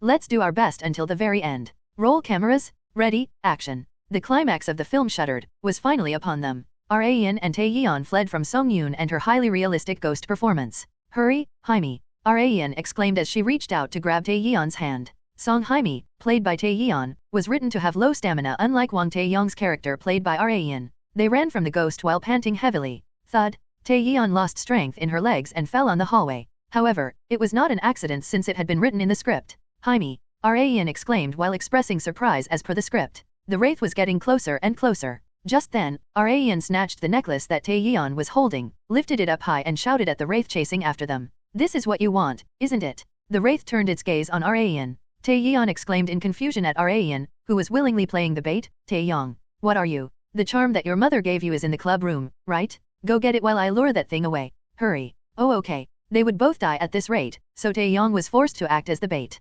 Rayan zealously ran through the hallway to get away from the ghost. The stairs that Tae-yeon had warned her about had come up. According to the script, she just needed to quickly walk down the stairs. However, she did not want to do that. That would look too lame. Rayan decided to make use of one of her special skills. She grabbed hold of the handrails and flung herself down. Huh. The staff members' eyes popped out. They almost exclaimed to watch out, but, boom, Rayan landed so safely on the ground that it made their worries meaningless. Even Song Yoon was momentarily bewildered because she had not expected Rayan to jump down the stairs instead of walking down. If her face had been in frame, it would have resulted in an NG cut. The stunt had been unlike what a female protagonist being chased by a ghost would do, but it was within the bounds of acceptance since the character Wang Tae-young had been a high school track and field athlete. Director Choi gave the signal to continue rolling. As the ghost chase continued for a while longer, Rayan met back up with Tae-yeon. Take it. Tae-yeon got the necklace from Rayan and put it on the charm that she had brought from the club room. The wraith screeched in pain. Then, Director Choi gave the okay signal. Great work, everyone. More importantly, are you okay, Rayan? You're not hurt anywhere, are you? I'm fine, director. Such a stunt was a piece of cake for Rayan, but the production team did not know that. Their hearts had dropped as they watched Rayan hurl herself over the handrails down to the floor below. Ad-libbing is fine, but try to keep it safe. I thought I was gonna have a heart attack just watching it, Director Choi expressed. Rayan was the one who got chased by the ghost, but Director Choi had more cold sweats than her. Rayan replied with a smile, I'll try. Rayan headed to the after-party venue after the production had been wrapped up. It's finally over. Rayan felt like she was soaring through the skies. She had thought at first that there was no need to be scared since it was only a film shoot, but things had gone far past her expectations. There had been times during the shoot when it had been far scarier than simply watching the film, especially the shoots at the shuttered hospital. She still got the shivers whenever she thought back to those outdoor shoots. However, there was no need to worry now that it was all over. She arrived at the after-party venue on cloud 9, but she unconsciously frowned as soon as she stepped in. A faint dry ice fog arose from the ground, and the venue was illuminated in red. What is all this, Miss Manager? Rayan asked. She couldn't help but to ask. This place was obviously not a normal buffet restaurant. Rather, it was closer to a haunted house. Shin Yubin answered with a bitter smile. Director Choi was apparently insisting on decorating the interior like this since this was an after-party for a horror film. Rayan was lost for words. She had thought that she had finally escaped from the horror, but the film haunted her until the very bitter end. Part-timers were walking around the restaurant dressed up as ghosts. I'll applaud the effort, if nothing else. She was speechless in terms of the interior design, but she at least congratulated the director, staff members, and her fellow cast members on their hard work since this was an after-party. Just then, Rayan noticed an unfamiliar woman standing next to Jin Seo-young. Who's that? There was no one like that among the cast members. As Rayan was wondering if she was from the lighting team, prop team, or any of the other staff members, Seo-young noticed her and smiled brightly. N/O/vel/b/in.c//om. Thank you for your hard work, Sunbi. Oh, and I enjoyed your performance during that last scene so much, she expressed. Thank you. But who might be the lady next to you? Rayan asked. Her attention was focused on the woman next to Seo-young. The woman introduced herself while smiling awkwardly. I'm Song-yoon, Sunbi. Miss Do Song-yoon. Yes, that's right. This was Rayan's first time seeing Song-yoon's bare face. She had been extremely scary while dressed up as a ghost, but she had an unexpectedly simple and innocent face underneath the makeup. Rayan had once again come to realize the greatness of special makeup. I'm sorry for jump-scaring you all this time, Sunbi, Song-yoon stated. No, it's okay. After all, it was your job. Rayan couldn't count the number of times that she had almost fainted from Song-yoon's goosebump-inducing realistic performance. I'll never star in a horror film with this woman playing the ghost ever again. Despite simply having done her job faithfully, Song-yoon had been added to Rayan's blacklist without realizing it. Director Choi came up to Rayan while she had been chatting with the other actresses. I'll leave our film's advertisement to you, Rayan. Now that the production had wrapped up, she would be appearing on various programs to advertise the film before its release. The director's last film had flopped, so he was shouldering an enormous amount of hope and pressure for the film's success. Rayan assured the anxious Director Choi not to worry. This film is gonna hit over 10 million in total audience count, Director. She was itching to say it, but she had to hold herself back. It'd be a huge problem if I go around exposing the future too much. To advertise the film as effectively as Director Choi was hoping for, it was best to appear on programs with as high ratings as possible. But which program? Taking Rayan's popularity into account, she could appear on practically any program that she wanted. She got a call from Ji Han-sok while she was in deep thought. Yes, Sunbi. I heard you've been looking for variety programs to appear on, Rayan. It seemed like rumors had already spread. That's right, but I haven't been able to find any in particular. Really? That's perfect. In that case, Han-sok gave her an enticing offer. What do you think about a program that can also act as therapy? It was hard to believe that there was a variety program that could act as therapy for the cast. One couldn't rest while working at the same time, although it would be a different story if they loved their job. Such an instance was very uncommon. Kang Rayan at least considered TV appearances a job, so she couldn't imagine it could be therapeutic. Is that possible? She asked. It is. Have you heard of a variety program called Country Diner? Yes, I have. Although she had never watched a single episode, she knew a few things about it. The program consisted of a few celebrities going down into the countryside and managing a diner to serve the residents of the village. The program always gave fresh content to the audience because there were no regular cast members. New cast members were recruited for each season. However, the greatest advantage of Country Diner was not its changing cast, but how it invoked unique emotions. They were in the slow but peaceful countryside, and were surrounded by its residents. Just seeing that was enough to be therapeutic. I heard from a Sunbi of mine who had appeared on the program before, and apparently the schedule isn't super tight. Even he was wondering if he was on a program or had just come down to the countryside for a break. Really? This was the first time Rayan had heard of such a thing. Rayan had been nothing more than a viewer before she had returned to the past. However, she was now a member of the entertainment industry, allowing her to know the behind-the-scenes stories and untold episodes that viewers had no idea of. She had only been able to hear such information from Ji Han-sok because she had been a member of the entertainment industry. You remember when we appeared on the observation show at Jae-woon's house, right? Yes, of course. The program director of Country Diner was apparently impressed by the chemistry that you, me, Jae-woon and Tae-chan had with one another. He's gonna be sending casting offers to all 4 of us. Raeun liked the list of cast members very much, but the problem was with the ratings. However, her worries disappeared before she knew it, considering the lineup. The cast is stacked. The ratings were practically guaranteed to be high. You'll be getting a call soon. Jae-woon, Tae-chan, and I have already decided to do it, so I hope you'll join us. Okay, Sunbi. I'll talk it over with my agency. Since the shoot spanned over multiple days, she would be able to appear on TV multiple times from a single shoot. From what I remember, they filmed for 4 days to secure enough content for 4 episodes. The gears in Raeun's head were already turning. Well, I guess it's not bad. She decided to wait until she received the offer for now. Program director Chu Young-sok and the writers of Country Diner greeted Raeun. Hello, my name is Chu Young-sok. His bushy beard was the biggest thing that stood out about him. He looks more like a man of nature than a program director. Director Chu gave off a powerful first impression. Raeun had heard of Country Diner many times even before her return to the past, but this was her first time meeting its director. The writers had already expected Raeun's reaction as she blinked repeatedly. Even we're shocked by Director Chu sometimes. We keep telling him to shave his beard, but he never does. Raeun also used to have an acquaintance in her past life who purposefully grew out a beard. Even now, she couldn't understand why. It was extremely nice to never have to shave again after becoming a woman. However, that only applied to facial hair. In terms of the entire body, she needed to shave far more often than back when she had been a man, which was definitely a bit annoying. Ahem. Director Chu coughed loudly on purpose. You must be busy, Raeun, so let us get straight to the point. That sounds good, Raeun replied. It was exactly what she had wanted. Like she had expected, the shoot would span for 4 days and 3 nights at Tankard of Heonam County. The production team had secured a small diner looking over the ocean, so they just needed to serve the residents of the village. The diner will open on the 2nd day. Before then, we'll be filming you deciding on the menu and practicing making the dishes. Do we have to make the menu ourselves? Raeun asked. You can, but we can also bring in a chef that will give you some guidance if need be, so there's no need to worry. Raeun was also a fairly good cook, but not at the level that she'd be able to own a restaurant. Han-sok Sunbi is also a good cook, so I guess we can have a group meeting to decide. The problem was the filming duration. The shoot will have to start from the 26th, 2 months from now because Jae-woon and Tae-chan have their world tour. Does that date work for you as well, Raeun? The 26th.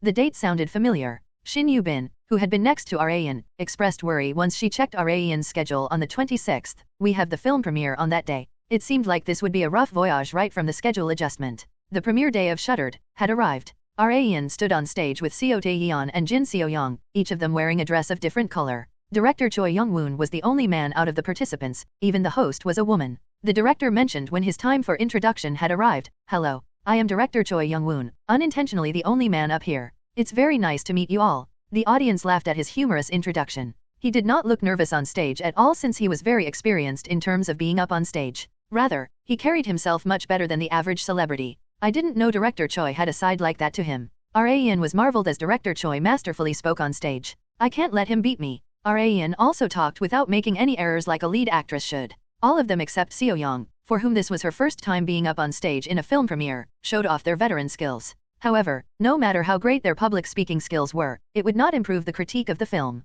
That would depend only on the film itself. The film Shuttered was finally released for the first time after a short interview. The audience was on the edge of their seats for the entire runtime of 1 hour and 55 minutes. They were almost drowning in overbearing pressure and fear. As people were screaming as if it was natural, the credits rolled at last to signify the end of the film. Raeun and Tae-yeon turned around to check the audience members' faces. There were tons of people with faces deathly pale from terror. Some of them were frozen with shoulders hunched up, still unable to escape from the terror that the film had given them. I get how scared you all are. Raeun had also been scared on multiple occasions despite knowing exactly what would happen. The success of a horror film mainly depended on how scary it was. In terms of that, it's definitely a hit. The more rumors that the film is extremely scary spread, the faster this film would become a hit, since there would be tons of people who would want to find out just how scary the film really was. After the premiere ended successfully, Tae-yeon walked up to Raeun. Raeun, we're all gonna go have drinks together. Do you wanna come too? I'm sorry, Sunbi. I already have something I have to do. Oh, what is it?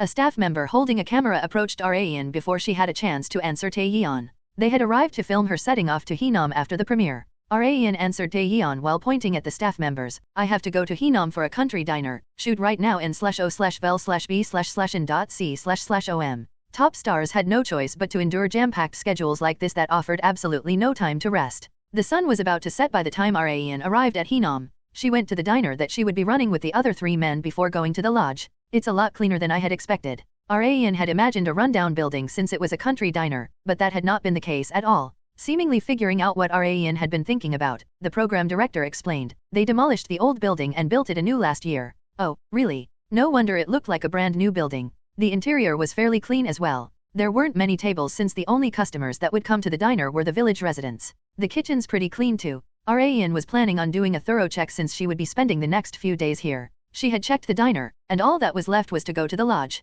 Is the lodge far from here? Rayan asked. No, it's only about a 7 to 8 minute walk, Director Chu replied. Then let's walk there. She thought she might as well take a look at the scenery while walking to the lodge. The beach view of Hinam was enough to captivate Rayan's eyes, ears, and heart. It sure is therapeutic, going from the shuttered hospital to here. She wondered if Han-Sok had called her about the program appearance because he had somehow known how she had been feeling. Rayan started looking around the lodge as soon as she arrived. That's the women's bathroom, and there was a large room on the first floor. What's this room? The lights were on inside. She wondered if someone was inside, or a staff member had forgotten to turn off the light. She thought about asking someone, but the staff members all looked so busy that she couldn't bring herself to. I guess I'll just try going inside. Rayan pushed the brown sliding door wide open, and was lost for words by what she saw. There had been someone inside the room that she had thought was empty, and it was someone she knew, no less. It was Jae-woon. He was extremely flustered once he saw Rayan.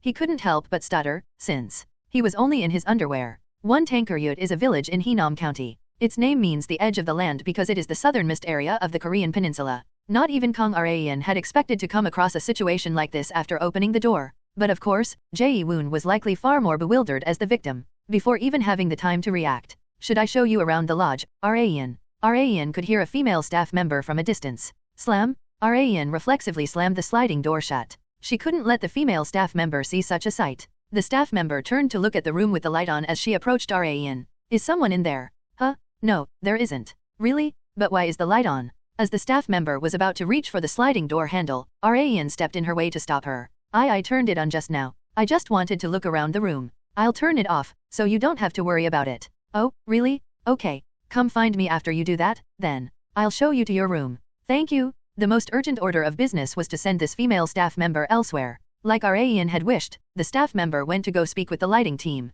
Just then, the room door slightly opened and revealed the fully clothed Jae-woon with an embarrassed look on his face. I'm sorry for showing you that, Rayan. No, it's okay, Sunbi. I was the one who opened the door without checking, so there's no need for you to apologize. It didn't bother me that much. Rayan wouldn't have been able to even look Jae-woon in the eyes if she had been born a woman, but she had originally been a man. Not only had she looked at her own male body countless times, she had far more experience seeing male naked bodies from using the public bath with friends and the shower room at fitness centers. Hence, she had not been flustered from the current situation. Rather, she was more envious than embarrassed. I knew he had a nice body, but it's way better than I'd thought. Rayan had almost whistled from seeing it, which would have caused Jae-woon to look at Rayan weirdly. Jae-woon had been worried about what she was thinking about, but was relieved after hearing her answer. But that aside, why were you changing here, Sunbi? Rayan asked. Nov, L, B //JNN. Oh, I made a bet with Tae-chan after we looked around the diner. The loser had to jump in the ocean. In other words, they had been making content. It wouldn't be much of a TV program if the two of them, who had arrived first, had just been sitting around while doing nothing.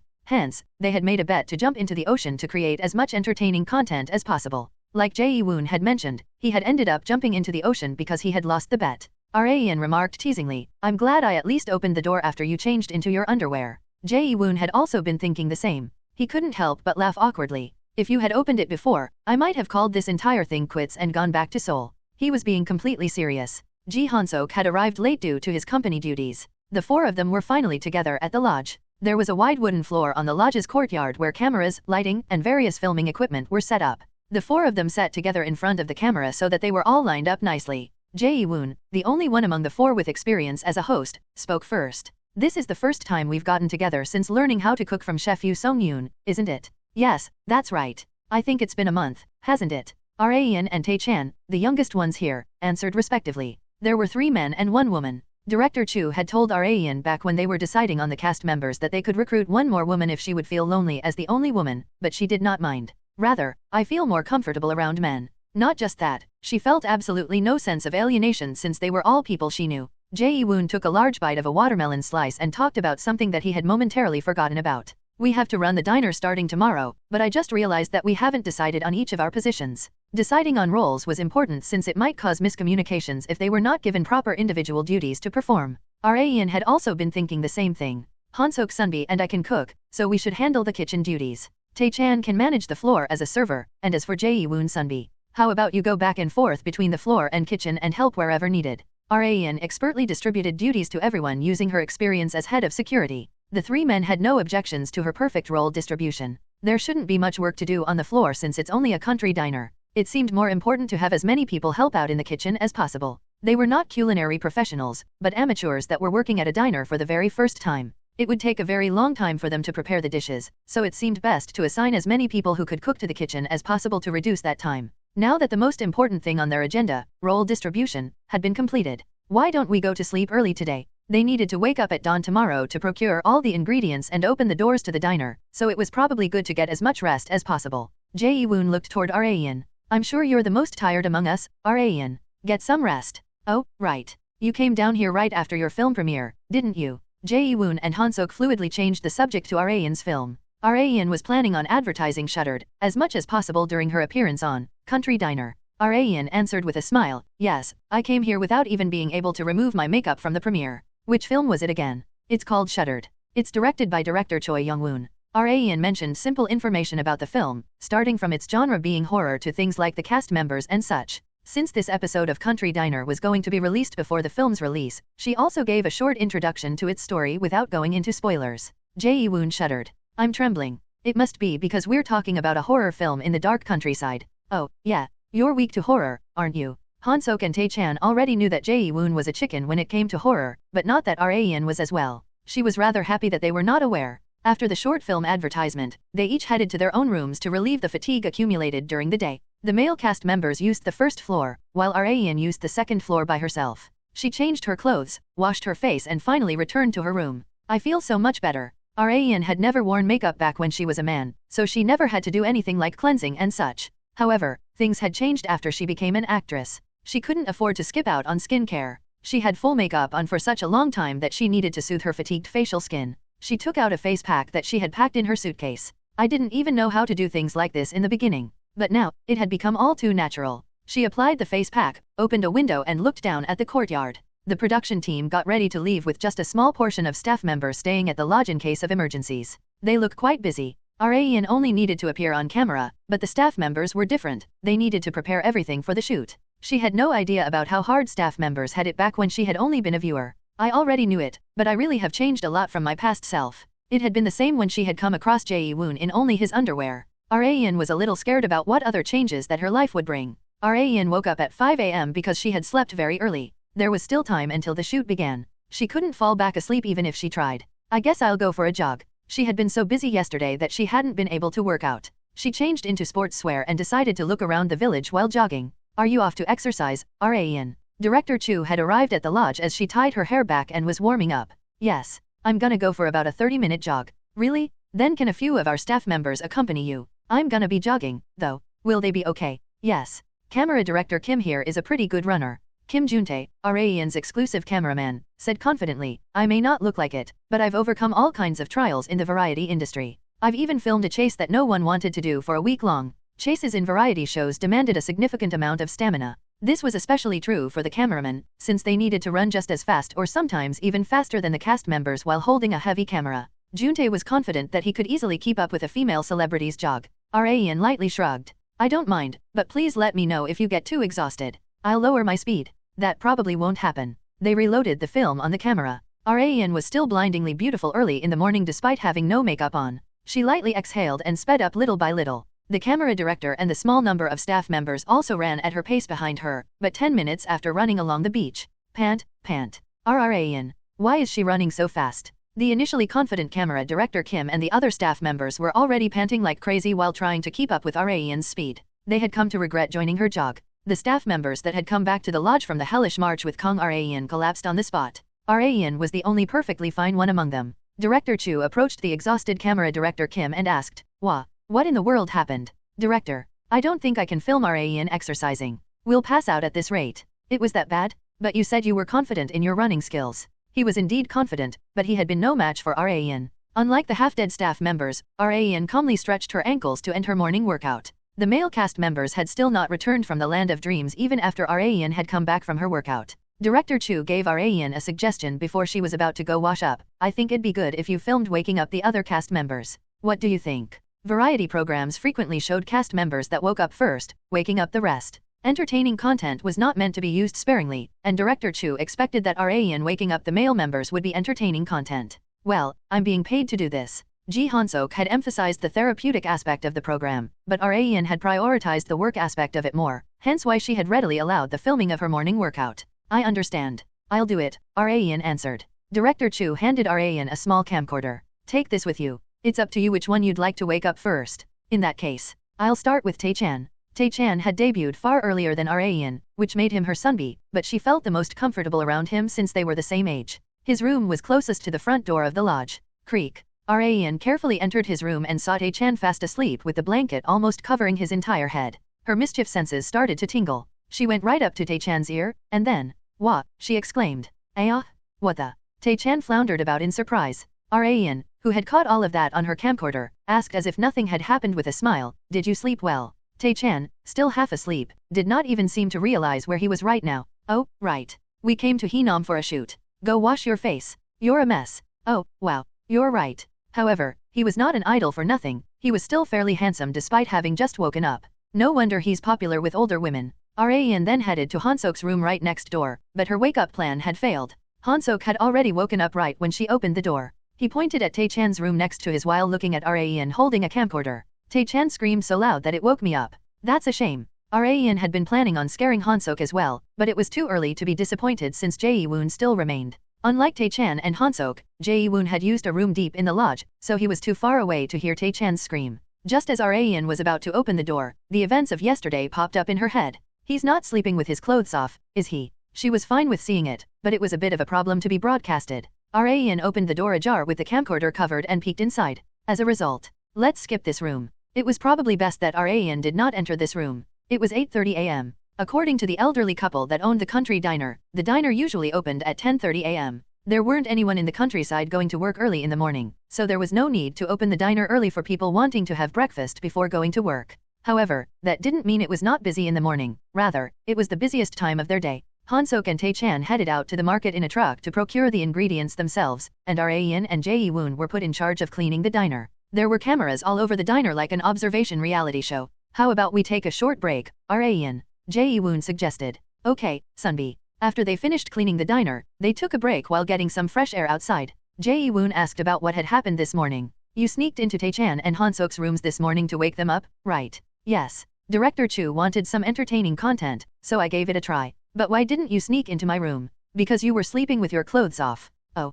makes sense. He had almost shown Ra-in himself in only underwear yet again. Do you sleep naked, Sunbee? Ra-in asked. No, not completely naked. I just take off my shirt. Oh, I see. Half nude, is it? That sounds a bit weird, but I guess so. It was not like Ra-in was wrong. What about you, Ra-in? Jae-woon asked. I even take my underwear off when sleeping on hot days. Really? Jae-woon was left flustered by Ra-in's unexpectedly frank answer. He even wondered if this was going to be put in the show. However, Ra-in herself did not mind it much, since it was not like she had shown him her naked body. Anyway, I'm glad I have a fellow comrade. But don't do that during the shoot. It'd be a huge problem if there were to be an accident, Jae-woon remarked. I know. I slept fully clothed yesterday, so you don't have to worry. That's a relief. As their conversation was on the border between the all ages and mature rating, they could see a truck coming their way from a distance. Han-sok and Tae-chan, who had gone to the market to procure ingredients, parked the truck in front of the diner. There were tons of the elderly in the market. Lots of fresh ingredients too.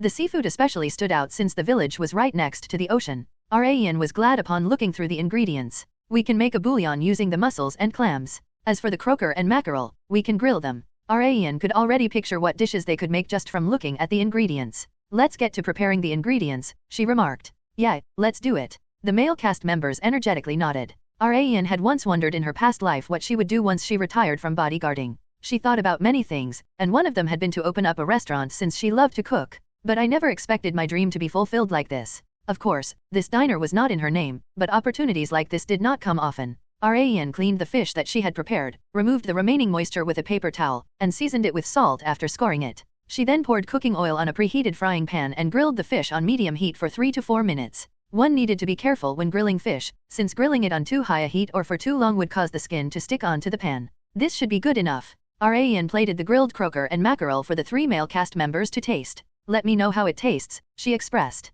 They each grabbed a bite-sized portion of the 2 fish with their chopsticks for an indifferent taste test. Munch, munch. After chewing on the fish meat, they exclaimed simultaneously, "This is delicious." "Wow, Rayan, you only seasoned this with salt, right? You didn't add any other seasoning?" "Yes, just salt," she replied. They were surprised twice over, once from the taste, and once more from the fact that the fish had only been seasoned with salt. "You're great at seasoning. This is seriously pro-level." They had never expected Rayu to be so good at cooking. Han-Sok was a good cook, but Rayan did not lose to him at all. Jae-woon and Tae-chan gained more confidence in running the diner thanks to Rayan and Han-Sok being with them. "I'll go switch the sign outside to open." It was 10:30 a.m., the time for the country diner to open. They had enthusiastically opened the diner, but thwack, n/o/vel/b//in.c//om. Only flies. Thwack. Tae-chan, who had already swatted 5 flies, looked around the diner in disappointment. "After all that we've prepared." The other 3 cast members sympathized with him, but there was no way for customers to fully know how much hard work they had put into this. Han-Sok came out of the kitchen for a moment and dejectedly consoled Tae-chan. "According to the owner of this diner, customers will start coming at around 11:30 a.m. Let's wait until then." "Will they really come?" Tae-chan asked in return. "Wouldn't they? I'm sure this diner has some regular customers of its own." The program would end as a complete disaster if absolutely no customers came. The production team sometimes recruited people to pretend to be customers if the restaurant was too deserted, but the cast members hoped for things not to reach that level. "Or why don't you tout for customers outside, Tae-chan? Wouldn't Rayan be better suited for that than me? I'm sure people would swarm here." with a simple smile from her. "You have a point there." The point was hard to deny. However, something like that would only work if there were even people outside the diner. Not only were there no people, there wasn't even a single passing vehicle. As the cast members continued to be in dejection, Jae-woon, who had been outside, rushed inside and exclaimed, "They're coming." "What's coming? Customers? What else?" The cast members hurried to greet their very first customer. Jingle, the small bell attached to the door rang. "Welcome." 2 men assumed to be in their late 50s entered the diner. Rayan almost unconsciously frowned once she saw them. They reek of alcohol. Their first group of customers was 2 drunk old men. They were in danger from the very beginning. The cast members had energetically greeted their very first group of customers, but not even Kang Rayan had expected them to be drunkards. Of all the customers, why, it was far too early to be day drinking. Only cameras were installed in the diner. It was impossible to communicate right away with staff members because they were monitoring the camera feed from a nearby building. The cast members exchanged glances with each other to figure out what to do. Jae-woon suggested chasing them out, but Ji Han-Sok and Tae-chan suggested they at least try serving them. Just when it was Rayan's turn to choose, one of the drunkards glanced at the cast members with bleary eyes. What's this? Isn't this Mr. Kim's diner?" The Mr. Kim that they were referring to was the owner who had lent this country diner to the cast members. The customers did not seem as drunk as the cast had thought despite the strong stench of alcohol emitting from them. Jae-woon, who had been given the role of supporting both the floor and the kitchen, spoke up first. "We've been given the duty of managing this diner up until this Thursday." The 2 drunkards did not seem to have any idea of who the 4 of them were. It was natural for people of their age to be more familiar with trot singers or celebrities that had been active for a very long time. The 2 drunkards expressed disappointment from being unable to see familiar faces, but they took their seats since they had already come all this way. "What's on the menu?" one of the drunkards asked. "Would you like me to bring it to you?" Tae-chan acted first. "Sure. Yes, sir. Here you go." It felt wrong to chase out their very first customers. However, Jae-woon still felt uneasy. "I don't have a good feeling about them," he remarked. However, Han-Sok disagreed, and Rayan also took his side. "It's not like we have any other customers. They seem to have drunk a lot, but they don't seem to be completely drunk, so why don't we wait and see for a little longer? What if they cause trouble?" "If they do," Rayan said as she made scissors with her index and middle finger, "I'm sure Director Chu will cut it out." The greatest advantage of having recorded footage was the ability to edit it. Most problems could be solved with the power of editing, but it's not omnipotent. Resolving things before they became problems was the most important. Meanwhile, the 2 drunkards looked through the menu that Tae-chan had gotten for them with nasty frowns. They couldn't have cared less if they were being recorded or not. What a terrible menu. Where the hell is the alcohol? They were already raising their voices. Jae-woon had an expression on his face that screamed, "I told you so." Just then, they got a call from Director Chu, who had been monitoring the situation. "Some staff members and I are on our way. We'll explain to them what's going on and get them to go somewhere else." "Yes, I think that's best." Han-Sok and Tae-chan couldn't help but change their minds about serving them as the drunkards were already singing boisterously. As the 3 male cast members had given up, Could you give me the phone? Rayan asked. She received the phone from Han-Sok. Could you wait for a few more minutes, Director Chu? Wait? What for? I'm going to try to appease them the best I can. What? It was hard to imagine what Rayan could possibly do to control two drunkards who were barely holding on to their reason. The male cast members also dissuaded her. It might become a bigger problem if you step in, so let's just leave it to the staff members. Han-Sok is right, Rayan. You don't have to push yourself. One trying their best was commendable, but Han-Sok had seen many times of such enthusiasm making things even worse. However, Rayan was confident that she could control them. She took off her apron and handed it to Tae-chan. Hold this for me. And could you get me a menu? Huh? Sure. But what are you gonna do? Just stay here and watch with the other sunbez. After instructing Tae-chan on what to do, she stroked down her hair and walked up to the drunkard's table. Their attention was fixed on the beauty that had suddenly appeared. Good morning, sir. Are you troubled because you can't find something in particular on the menu? The two men were momentarily bewildered by her affectionate attitude. Well, what would you like? We do have a menu, but since you seem to be longtime regulars of this diner, we'll try to make what you would like, Rayan remarked with a smile. There weren't many people in the world who wouldn't be entranced by Rayan speaking to them softly with a smile. It was even effective on drunkards. Well, we're not picky eaters. That's right. I understand. How about I make something that helps with hangovers? It's starting to get so hot lately, and you both seem to have drunk enough, so I suggest you relieve your hangover here and then go home to take a nap under the cool breeze of a fan. How does that sound? Since they did not sell alcohol here, Rayan shifted the mood from one of a round two of drinking to one of hangover relief. The two drunkards acknowledged Rayan's suggestion before they had even realized it. Should we? What do you think, Mr. Choi? Me? Well, I guess it's time for me to head back. Who knows what my wife will nag at me about if I stay out for too long. Yeah, we've been drinking all morning, so let's call it quits here for today like the pretty young lady here is suggesting. Good idea. As for what we'll have, we'll leave it to you, miss. Rayan took their order with a smile. She returned to where the other cast members had been waiting for her, and took back the apron that she had left with Tae-chan, who was staring at her dumbfoundedly. I'll make some spicy fish stew. Tae-chan, Jae-woon Sunbi, please prepare the side dishes, Rayan stated. n/o/vel/b/jn.c//om. Oh okay. Let's go, Tae-chan. Got it, Hyung. Come with me to the kitchen, Han-Sok Sunbi, Rayan remarked. Rayan had fully mastered how to use her looks after becoming a high school girl. Han-Sok was genuinely impressed by how skillfully she controlled other people's emotions. Country Diner might have started off with a huge accident from the first day if she had not been here. More customers visited the Country Diner one after another after the drunkards had relieved their hangovers with the spicy fish stew that Rayan and Han-Sok had made for them. The reason was unexpected. Mr. Choi was talking about how good this place was. Mr. Choi? Tae-chan asked. A housewife in her 50s, who had come to eat at the Country Diner with her family, nodded. She answered the confused Tae-chan. He happened to meet my husband while on his way back from having spicy fish stew here with his friend. He's been spreading rumors all over the village about how amazing the food was here, so we visited to give it a try as well. Oh, I see. Tae-chan had once again come to realize that Rayan's choice had been the correct one. This had been exactly what she had been aiming for. This was not a city, but a small village in the countryside where its inhabitants were extremely close with one another. If they had chased the drunkards away, rumors would spread that this diner discriminated against certain customers, resulting in customers not coming and becoming a massive problem for the variety program. Hence, Rayan had resolved the situation in the most accommodating way possible. I guess things went exactly as Rayan had planned? Tae-chan thought. He couldn't help but be impressed by her insight. Whatever the case, far more people had visited the Country Diner than the cast members had expected from just the first day, throwing them into chaos. The grilled mackerel for number 3 is ready. Bike ban for 2 for number 7. What are you doing, Jae-woon? Move your feet. The diner had turned into a war zone. They had wished for there to be more customers when there were only flies, but they had changed their minds completely. Their minds were filled with the desire for customers to stop coming so they could take a break. However, it was also rather fun, especially for Rayan, whose second wish was to set up her own restaurant. This was an extremely fresh experience for her. After weathering the massive storm of customers, only 2 groups remained. They had served them their food as well, so the cast members had finally been given time to breathe. They happened to catch a conversation of newlyweds, the second group of customers. Honey, I'm gonna go to the bathroom real quick, so take care of Chewon for me, the wife said. But Chewon is gonna cry like crazy if you leave her to me, the husband remarked. It's not like I can hold her while I do my business. You're her father, so you should also take care of the baby every now and then. The husband had no choice but to hold the baby after getting a nagging from his wife. Why?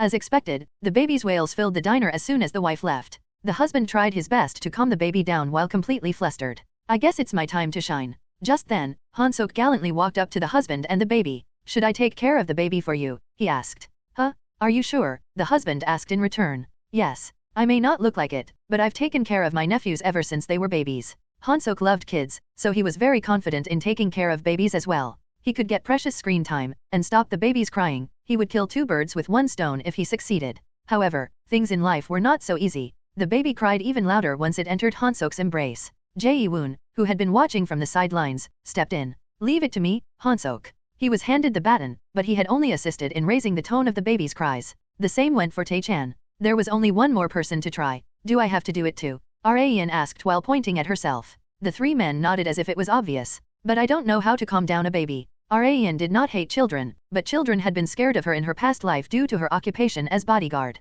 However, she had no choice but to hold the baby as the other cast members pressured her to do it. And then, a miracle occurred. The baby, who had been crying so hard until just a second ago, calmed down in an instant. She buried her face in Raeun's chest and rubbed against it while giggling. Raeun asked while greatly flustered, "Am I holding her properly?" "Huh? Why yeah." The 3 men, albeit for a moment, were jealous of the baby. One trot is a famous genre of Korean music, known for its use of repetitive rhythm and vocal inflections. It was very popular in the late 20th century and early 2000s. 2 baek ban is rice served with various side dishes commonly eaten at home. Rumors that the servers and cooks were all handsome had also probably spread, apart from the ones that the food was good. Far more customers had visited the diner on their second day of service compared to the first, and the 2 drunkards from yesterday were among them. Kang Raeun smiled as soon as she saw them. "You're back. We came to see you, young lady." The 2 men gave it to her straight without beating around the bush. They did not reek of alcohol, so they probably had not been drinking during the day unlike yesterday. "There's that too, but we felt sorry going on a temper tantrum here yesterday." "You came back because you were bothered by that?" Raeun asked. "Pretty much. They had been a nuisance, so they had come to at least help with the diner's sales as a form of apology. The spicy fish stew we had yesterday was delicious." "That wasn't something on the menu, was it?" Raeun answered the man while showing him the menu. "Yes, as you can see." "Could we have that today as well?" They had not been able to get yesterday's spicy fish stew out of their heads and taste buds. "Why not? We'll offer it as a special service for our regulars," Raeun stated. "We're regulars when we've only come twice. We're only gonna be here for 3 days. Wouldn't you say you're regulars when you've come on the 2 days that we've been in service?" The 2 men laughed. "I can't argue with that. You're good with your words, young lady. Are you a show host or something?" They still did not seem to know who Raeun was. She answered them with a smile. "Yes, you could say that." There was a large difference between an actress and a show host, but they were both celebrities. She let it be since it was close enough. Raeun could feel that she was less nervous and fatigued after getting used to working at the diner. Managing a business usually led to extreme stress since it was difficult to deal with people.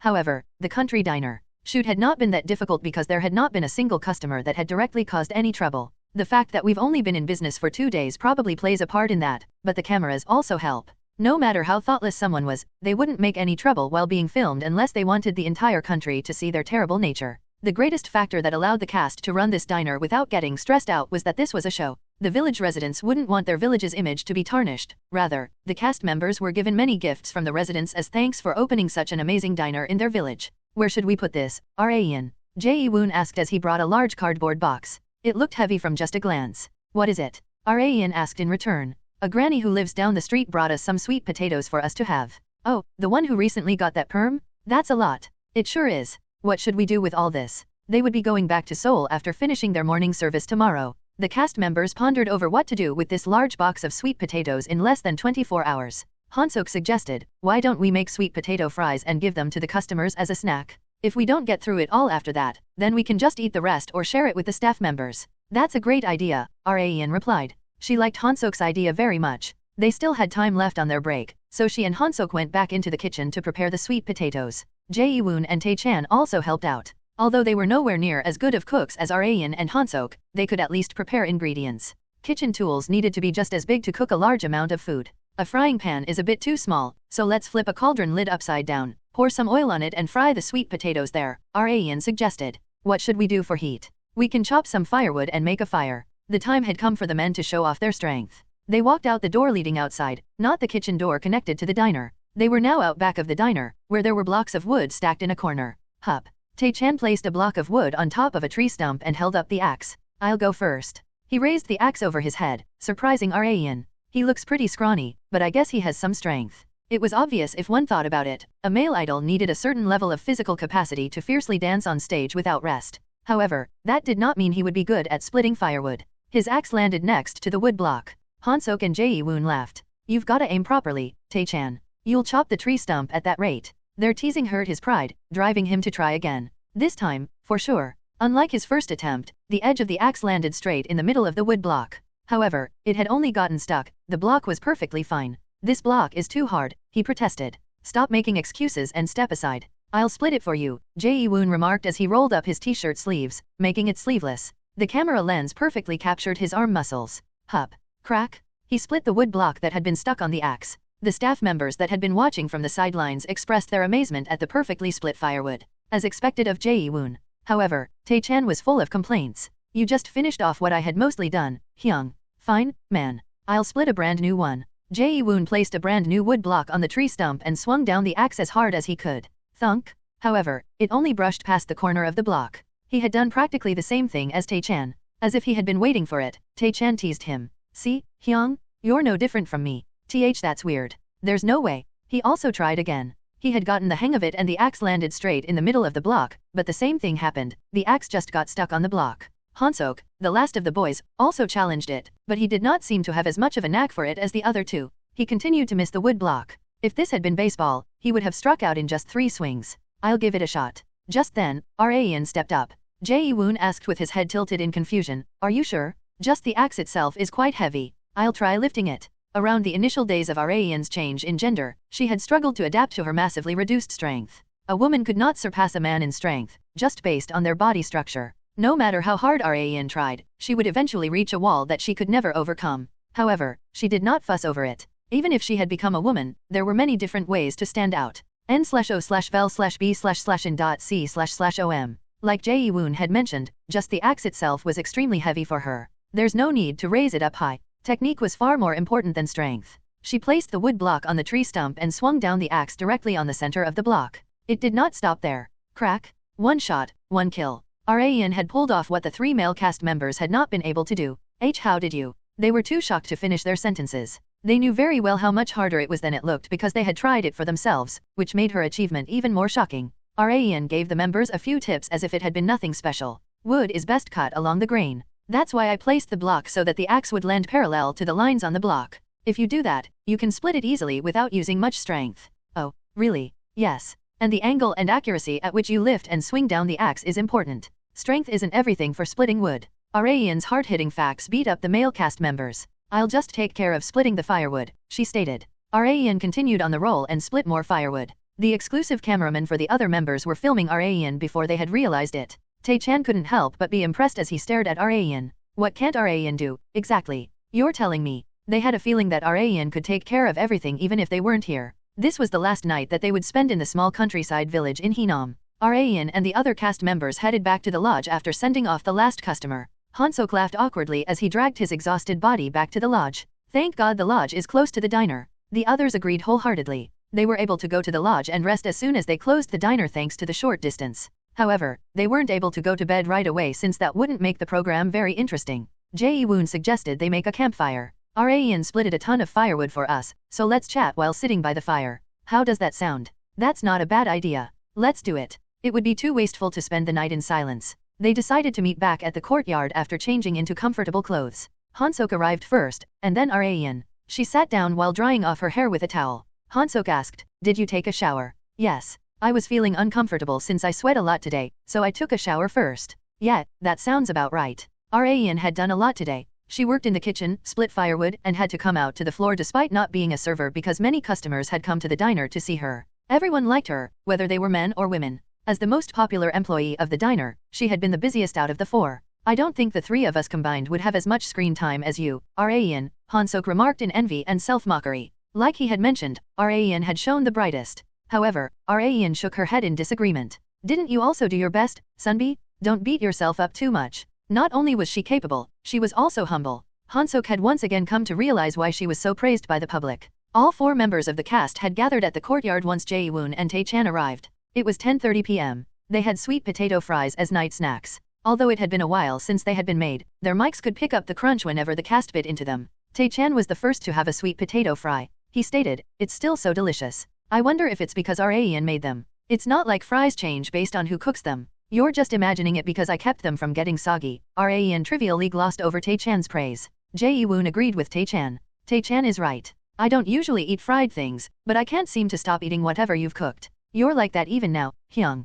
Jae-woon had eaten more sweet potato fries than Tae-chan had before he had realized it. Raeun smiled as Jae-woon proved his point with actions as well as words. I'm glad you're enjoying them. The staff members had also gathered to enjoy her sweet potato fries. Not only had the sweet potatoes been an excellent ingredient, the one who had cooked them also had excellent culinary skills. Evaluations of the fries aside, stories about what had happened in the diner was more fit to be discussed in a gathering like this. Tae-chan seemed to have something he wanted to say about Raeun. I was so surprised this morning. What about? Jae-woon asked. You don't remember, Jae-woon Hyung? About our very first customer once we flipped our door sign to open. Oh, he finally seemed to remember. How could I forget? I had never expected to see a foreign customer in the countryside. Haenom was not a famous tourist attraction among foreigners, so they had never expected one to come to a diner in the southernmost village of Korea. The tourists were an American couple in their 30s. Jae-woon and Tae-chan were able to communicate with them to a certain level since they had world tour experience, but they had not been able to understand everything that the tourists were saying. They were idle singers, not interpreters.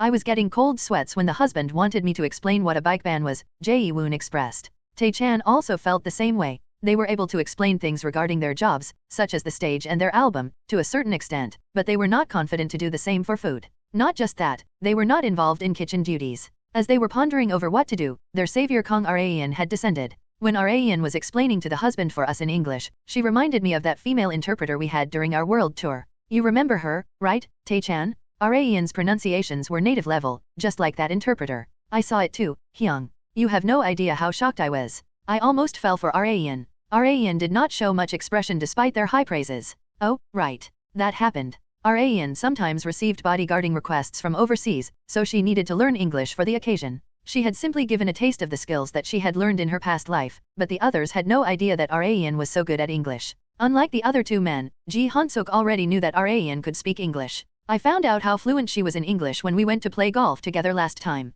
I saw her conversing with a group of foreigners who had been near us. You can seriously do anything, Raeun. I bet Director Chu is thinking about taking you when he plans an overseas special for Country Diner, Jae-woon stated. How did he know? Director Chu thought. He had indeed been thinking that. Director Chu and the production team had been planning an overseas special, and were thinking of recruiting cast members that could speak enough English to converse with foreign customers. And today, Director Chu had decided to have Raeun join the overseas special no matter what. But of course, Raeun would have to give the okay for her appearance to be established. The foreign couple aside, the residents here. I'm so thankful they all treated us so kindly, Han-suk expressed what he had felt while working in the diner. The other cast members nodded in silence. The vast blue ocean, and the innocent children playing in the streets. The cast had gotten immersed in the life of this village where everything flowed so slowly and peacefully. The emotions that they had felt during their short time here began to replay as they stared at the firewood burning brightly under the night sky. Tae-chan was the first to shed tears after the long silence. Seeing that from next to him, Jae-woon chuckled. Why are you crying, man? It's just. Our life's been so hard, so I find moments like this precious to me. One could only be moved after experiencing hardships. I'm tearing up now too after seeing Tae-chan. Jae-woon couldn't help it since the two of them had experienced the exact same hardships during their unknown idol group days. They had shared the same difficulties, so Jae-woon knew exactly what Tae-chan's tears symbolized. The two men were crying a river, while Han-suk also secretly wiped tears from his eyes in silence. Raeun was the only one remaining who had not shed tears. All of the staff members' eyes were on her, as if instructing her to start crying. However, Raeun continued to stay expressionless while simply picking at the burning firewood with a long wooden stick. Would you like a tissue? She asked. And no, I'm okay. Raeun acted like an older sister taking care of her crying little brothers. She went back to her seat and ate what was left of the crunchy sweet potato fries under the silent pressure from the staff members. Why should I force myself to cry when the tears aren't coming out? Raeun refused to yield. Female cast members were usually the ones to cry first under moods like this since women were on average more emotional than men. However, Raeun was not like other women. She couldn't be any further from being full of emotion, since she wouldn't have been able to properly fulfill her duties as a bodyguard in her past life if she had been. After this day, Raeun had earned another nickname, Woman of Steel. Today was the last day of their time in the country diner. The four of them opened the doors of the diner for the very last time in the morning, and started to clean up after 2 p.m. Raeun looked around the kitchen that she had worked hard in for the last 3 days, with her hands on her hips. It wasn't a bad experience. Raeun's main priority had been to advertise her film in the beginning, but now she strongly felt that she had genuinely enjoyed her experience in the variety program Country Diner. I guess appearing on programs really can be therapeutic. Raeun never had such an experience before. She had always thought that work was work and was far from being therapeutic, but that had not been the case for Country Diner. I might do something like this again if the opportunity arises. Director Chu had suggested that they talk in detail about an overseas special once they went back up to Seoul, and Raeun was open to the idea. While she was cleaning the kitchen, the other cast members were cleaning the floor and the diner's exterior. The four of them came out of the diner. Jae-woon said to Rayan while pointing at the door sign, Rayan, flip the sign as our representative. Me. Yeah. After all, you were the symbol of our country diner. Her screen time matched the enormous number of things that she had pulled off during this program, which was why Jae-woon had designated Rayan as their representative. Rayan felt pressured from being put in such a position, but in the end, she decided to do as Jae-woon said and mark the end of their diner business with her own hands. She flipped the door sign, revealing the English word closed. With this, their 4-day shoot had come to an end. But just then, the village residents started to gather one by one, starting from the 2 men who had been drunk on the cast's first day of service, the parents of the baby that had giggled in Rayan's embrace, and many others. They had many things that seemed to be gifts in their hands. Thank you very much for your hard work. We've prepared this as a small form of our gratitude. They were given a bouquet and gifts that the village residents had prepared for them one by one. Touched by the unexpected gift-giving ceremony, Jae-woon exclaimed with a slight tremble in his voice, all of this for us. Thank you all so very much. Not only Jae-woon, but Hansok, Tae-chan and Rayan also expressed their gratitude to each and every one of the residents. We had so much fun during these short 3 days. We'll never forget you. n/o/vel/b/jn.c//om. I hope we meet again. The residents showered them with moving remarks, causing the cast members and a few staff members to burst into tears. Rayan unconsciously narrowed her eyes at them. You're crying again. She had thought they had cried enough last night, but a time to cry had arrived once again. Are they just crybabies, or am I just devoid of tears? The staff members' attention focused on Rayan once again. They were screaming in their heads, now is the time. Please shed some tears. It was extremely valuable to see Rayan crying in anything other than dramas and films, since it had never once happened.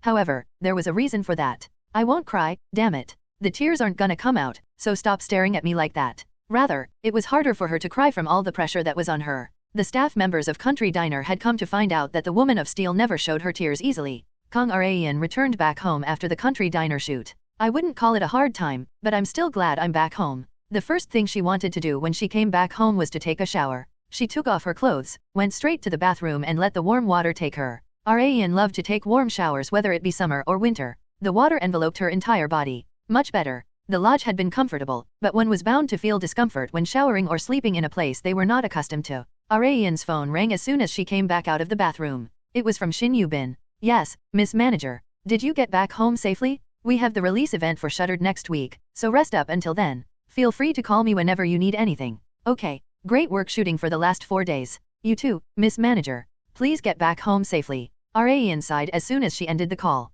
So damn busy. There was no time to take a breather. She thought she had gotten used to jam-packed schedules. I guess I still have a long way to go. It felt like she wouldn't ever get used to it. Beep. The front door opened as Rayan was drying herself off with a towel, and left Yiseo in shock. Rayan, what are you doing buck naked? I just got out of the shower. Even so, what if it had been someone other than me? But you and that guy are the only ones who know our house password. By that guy, Rayan was referring to Kang Hyuk. Yiseo couldn't be any more worried about how defenseless Rayan was sometimes. But you should still be careful. It'll be a huge problem if you get marked by a stalker. Of course, Rayan had already taken that into account. There was no apartment higher up than where she and Yiseo lived, so it was impossible for someone to peek at them from outside. The building's security was so tight that there was little to worry about even if they managed to find out where she lived. Not just that, Rayan was a former bodyguard, so she was very knowledgeable about how to nip the dangers of stalkers in the bud. However, she still couldn't let her guard down. There are sometimes people that surpass logic. Rayan would never have to experience anything that Yiseo worried about as long as she was careful against such exceptions. Rayan answered Yiseo, who was warning her with a stern face, okay, I'll be careful. It wasn't bad to hear her roommates nagging, it just meant that she cared that much for her. The official release date of Shuttered arrived. Rayan and her fellow lead and supporting actors posted on their social media accounts that the movie was released and they hoped for everyone's support on it. The day of release was the most important, since the result of the film was highly dependent on what the first wave of viewers thought about the film. The responses at the premiere weren't bad. There were many reviews that stated the film was well made, but there was bound to be a stark difference between reviews of critics and regular members of the public. Although Rayan already knew that this film would hit 10 million in total audience attendance. It keeps bothering me. Her attention kept going to how the film was doing. I guess I've completely become an actress. She unconsciously smiled awkwardly. As she was going through reviews of Shuttered, on her phone, a staff member called out to her. We're all ready. You can come out now, Miss Kong. I understand. Rayan got up from her seat while slightly lifting the hem of her dress. The main color scheme of her outfit today was flaming red. She wasn't a fan of red as a color, but she had no choice but to wear it since she couldn't let her outfit color overlap with those of others, or that was what her stylist Ryu Hayeon told her, at least. However, Rayan thought otherwise. I'm pretty sure she said that to make me wear this red dress. Rayan could feel Ha-yeon's self-interest in the dress. Ha-yeon had often mentioned to Rayan that she wanted to have her wear a red dress one day, and her dreams had happened to come true today. It felt far too deliberate for it to be a coincidence. Rayan recalled what had happened during her shoots of Reaper. The Reaper screenwriter had me wear tons of outfits too. Rayan was contacted by Wang Yorin from time to time, being asked if she was interested in working with her again since she had a good synopsis in her hands. That offer had crumbled into pieces because Rayan had starred in Shuttered, but Yorin still called her from time to time for other things. Why do so many weirdos gravitate around me? The weirdest one among them was likely the queen of obsession, Rita. Rayan sighed without realizing it. Seo Tae-yeon, who had been next to her, tilted her head in confusion. What is it, Rayan? Is there a problem? No, I just have a few things on my mind. Are you nervous? That's unlike you. Rayan now had so much broadcasting experience that her nervous phase had long since passed. Rayan simply smiled at Tae-yeon's guess. We'll be moving now. After some time passed, the bodyguards moved forward while guarding Rayan and the other actresses. Kaya. Rayan maintained her smile as she heard fans yelling from everywhere. She was smiling, but her head was full of complaints. It was not toward the fans, but the bodyguards. Their formation is a mess n/o/vel/b/in.c//om. It was full of holes. If Rayan had been a Sasang fan with bad intentions, she would be more than capable of getting through the formation and harming the actresses inside. That was how incapable these bodyguards were. Team leader So Hajin and her team weren't like this. Back when Rayan had been in Japan, the security team led by Hajin had gone above and beyond Rayan's expectations. That team even had Park Geon-Woo, Rayan's former male self, with them. However, these bodyguards were members of a different team entirely. Where the hell did they hire people like this? Rayan wanted nothing more than to take off her dress, put on a suit and do their jobs for them. That was how dissatisfied she was with them. As the group pushed past the massive wave of people, she felt something. She looked to the right, which caused the fans standing in that direction to scream even louder. Uni, you're as pretty as ever. I love you, Rayan. Unlike the fans going crazy over the slightest of action from Rayan, a man wearing a large hoodie and a hat covering his face was staring at Rayan completely expressionlessly. He was strangely quiet for a fan, which significantly bothered Rayan. He's not showing a hint of emotion when he gets to see a celebrity he looks up to? It's far too strange.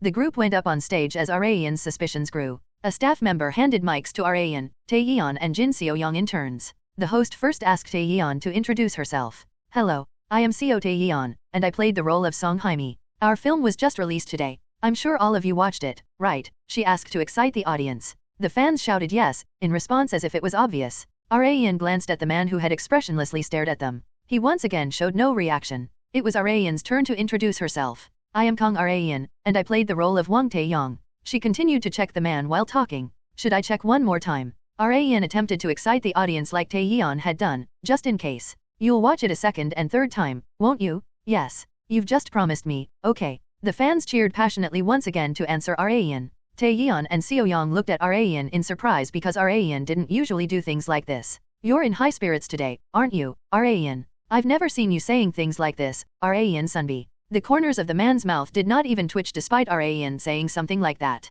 Her suspicions grew even more. As soon as the event was over, the actresses needed to get through the wave of people to reach their cars. Just then, Rayan called Tae-yeon, who was walking with the bodyguards. Sunbi, what is it, Rayan? Rayan scurried to Tae-yeon. Let's go together. Huh. Please don't ask why. You join us too, Seo-young. Seo-young rushed to her Sunbi's side. I can't trust these bodyguards. Hence, Rayan decided to protect Tae-yeon and Seo-young herself. However, the two of them didn't know that. Tae-yeon casually locked arms with Rayan. Oh, my little Rayan. Are you scared because of the huge crowd? No, it's not that. It's okay, it's okay. This uni here will protect you, you cutie. Rayan had been greatly misunderstood. Just when the three of them had reached their cars, Rayan sincerely requested Tae-yeon and Seo-young, don't go anywhere but straight back home for today, just in case. Home was the safest place. Even now, Tae-yeon only saw Rayan's actions as purely ego. Okay, I'll do as you say, Rayan. Rayan got into her car once she sent them off. Yubin and Ha-yeon, who had already been in the car, were impressed by the streets still packed with people. This movie actually might become a massive hit.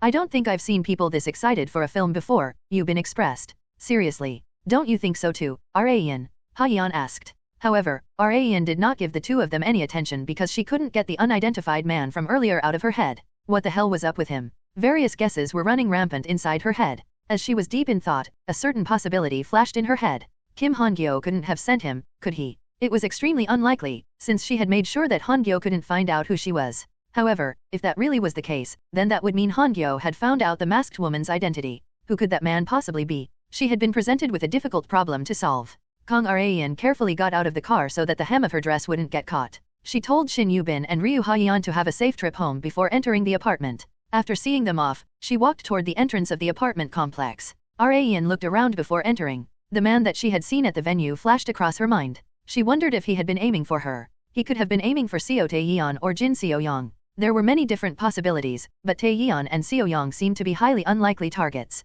The basis of Rayan's guess was simply intuition. The intuition that she had tempered during her long career as a bodyguard was sending her danger signals. It honestly mattered very little that someone was aiming for her. Rayan had already resolved herself to be subject to such dangers from the moment that she had set foot into the entertainment industry. No, from way before that. She had been ready from the moment that she began building her plan to take revenge against Kim Han-Gyo and Kim Chi-yeol. The problem is with the source of the danger. Rayan's course of action would change depending on whether the man was simply a stalker or an observer sent by Han-Gyo. She inputted the apartment complex door password after looking around one more time, because there was a possibility that the man was watching her press the password while hiding somewhere. Rayan said to Seo Yiseo as soon as she returned home, "Yiseo, go stay with your parents for the time being." "Huh? Why so out of the blue?" Rayan answered simply, "I think I have a stalker." Rayan couldn't tell Yiseo about Han-Gyo in detail since the chance that she would be found out was higher as more people knew about her plan for revenge. Hence, Rayan had never once told even her best friend about the revenge being constructed inside her head. That was why she only told Yiseo to go back to her parents' place because she had a stalker, leaving out everything regarding Han-Gyo. Of course, Yiseo was against it. Rayan had already expected her to argue that that was all the more reason for her to stay with Rayan if that were the case, because Yiseo cared for her very much. That was why Rayan had already thought up a counterpoint. "Don't worry. I decided to hire private bodyguards," Rayan stated. "Did your agency hire them for you?" "No, I know a good team of bodyguards, so I'm going to hire them." Yiseo thought Rayan was referring to the team led by team leader So Ha-jin. However, Rayan was thinking of other people entirely. The next day, Lim Sok-jun, Rayan's chauffeur, got out of the car first and opened the back door for Rayan. "We've arrived, chairwoman. Good work. Park the car and follow me. You want me to come with you?" "Yeah." Rayan usually went by herself to tend to her own business, and Sok-jun would come back once she finished that business and called for him. He had never accompanied her the entire way before. "Understood, chairwoman," Sok-jun replied. He had felt it was strange, but did not question it since it was his job to obey her in absolute. Rayan headed to the empty space under the Lavanche workspace. 6 months ago, Rayan had bought an entire building for Lavanche to use the 5th, 6th, and 7th floors as their workplace, and put up the rest of the floors for lease. Among those floors, only the 4th floor remained empty. Once Rayan and Sok-jun arrived on the 4th floor, men in black suits greeted Rayan while bowing at 90-degree angles. "Greetings, chairwoman." Ma Yongjun was among them. It had been a while since he had gathered together with all of his men, and it had been under the orders of the beautiful young woman in front of them, Kang Rayan. Kim Taesun, the woman that had been a great help in the Kim Chi-yeol case, brought Rayan a chair. "Here you go, chairwoman n/o/vel/b/n.c//om. Thanks." Rayan took a seat and scanned the men with one leg over the other. They were all looking at her in anxiety since this had been the first time that all of them had been gathered in one single place. Their minds were engulfed with the idea that they might have done something wrong. Ahem. Rayan coughed to clear her throat. A few men flinched from the slightest action from her, signifying their fear. Yongjun asked on behalf of everyone here, "Did my boys cause some sort of trouble?" "No, not at all. Rather, it was the opposite. They had been doing exactly as Rayan was ordering them to do. She had summoned them all for a different reason." "You will all retire from being a bunch of hoodlums today," she remarked. One of the men mumbled quietly, "We're not hoodlums, we're loan sharks." Rayan glared at the man. Yongjun immediately signaled to his other men. "Take him away," he ordered. "Yes, boss." Only then had the man realized he had made a grave mistake and belatedly apologized to Rayan. "I'm sorry, Hyungnim. I mean, Noonim. Who the hell are you calling Noonim? Looks like you still haven't gotten your shit together. Go educate this son of a bitch." "Yes, ma'am." He had dug his own grave by calling Rayan, a former man, Noonim when he should have been begging for his life. The man, who did not know this fact, couldn't feel more wronged. As the commotion died down, Yongjun demanded that Rayan explain what she had just stated. "What do you mean by retire from being a bunch of hoodlums?"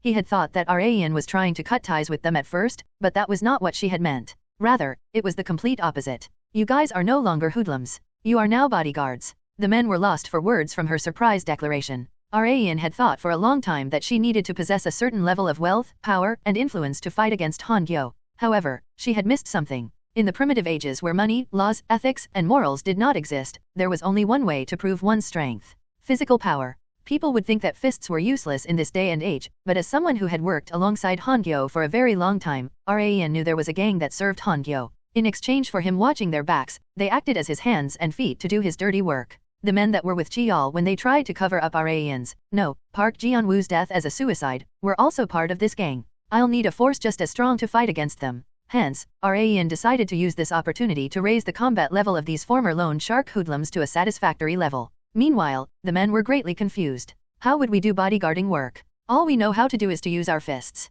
Raen softly sighed. You goddamn morons. Then are you gonna work under Mr. Park Seo-hun and attend meetings with buyers? Or are you gonna sit in front of a computer and do office work all day? Just think about it. You guys don't belong anywhere in this company at the moment. The men fell silent, unable to refute Raen's words. Like Raen had mentioned, they were just rabble. Hence, Raen was planning on changing their occupations entirely. You will start working as my private bodyguards from now on. Mr. Ma will be the team leader. Yongjun exhaled so softly that it was hard to tell if it had been a sigh or not. And then, his attitude changed. Yeah, it's exactly as you say. Like Raen had said, they were in a very ambiguous position. Yongjun and his men had been the ones to decide to follow Raen. If there was a way to keep being of use to her, they needed to take it. However, there was one problem. I have a question, Chairwoman, Seokjun stated. Where should we learn to be a bodyguard? They did not know anything about where or how to learn it. Even if they were used to physically demanding occupations, they were like babies when it came to bodyguarding. Raen had also taken that into account. She remarked while pointing at herself, you can just learn from me.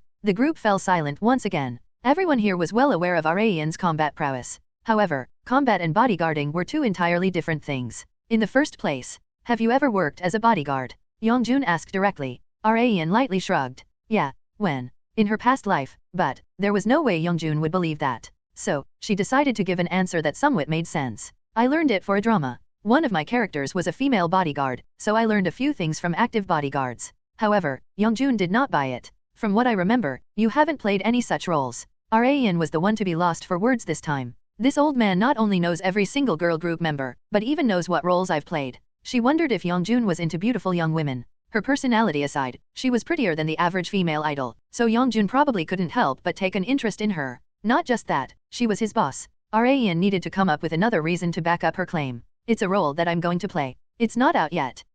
Is that so? Anyway, Raen said as she gestured at Seokjun, you have what I asked you to bring, right? Give it to me. Yes, Chairwoman. Raen took out a thick bundle of paper and handed it to Yongjun. What's this? Yongjun asked. On the first page, it was written, 101 Ways to Become a Bodyguard. Raen had written it herself. You want us to read a self-help book? Raen glared at Yongjun as he complained. It seemed like it was Yongjun's turn to be taken away for an education this time. One noonim is a formal way of saying Nuna. She might not look like it anymore, but Kang Raen had spent over a decade as a bodyguard. She was making a plan to raise Ma Yongjun and his men as bodyguards using her plethora of experience. Yongjun was surprised after going through Raen's self-help book, manual. It was easy to understand even for someone with no bodyguarding experience, and the descriptions through words and pictures were very intuitive. I never expected you to have talent like this, Yongjun expressed. What, me? Raen asked. Yongjun nodded. He knew that she was very versatile, but he would never have imagined her to be so knowledgeable about bodyguarding. However, that was only the case from a third-person view. For Raen, it was natural. I told you, I learned a lot from real bodyguards for my performance. Even if that is the case, you don't get knowledge like this from just a few months of learning. Don't worry about that. Raen would be the only one in a predicament if Yongjun pried any further. Make enough copies of that for everyone here. You can study using that, and I'll look over the training. All you have to do is to make sure everyone attends my training sessions. But you're the busiest one here. Are you fine with that? It doesn't matter. My film shoots are over, and I'm planning on just appearing on a few programs to advertise the film. I'll have tons of time left over. Not just that, revenge was the #1 priority for Raen than her career in the entertainment industry. She was planning on making time even if there wasn't any. The corners of Yongjun's mouth awkwardly rose as Raen displayed her strong will. I guess we'll have to resolve ourselves for hell. He had a strong feeling that hellish training would be awaiting them. Raen had also trained her juniors back when she had been a bodyguard in her past life. If there was one word that could describe her training methods, it would be Spartan. What the hell are you doing? If you're just gonna fuck around, don't even think about going home today, Raen exclaimed through the megaphone.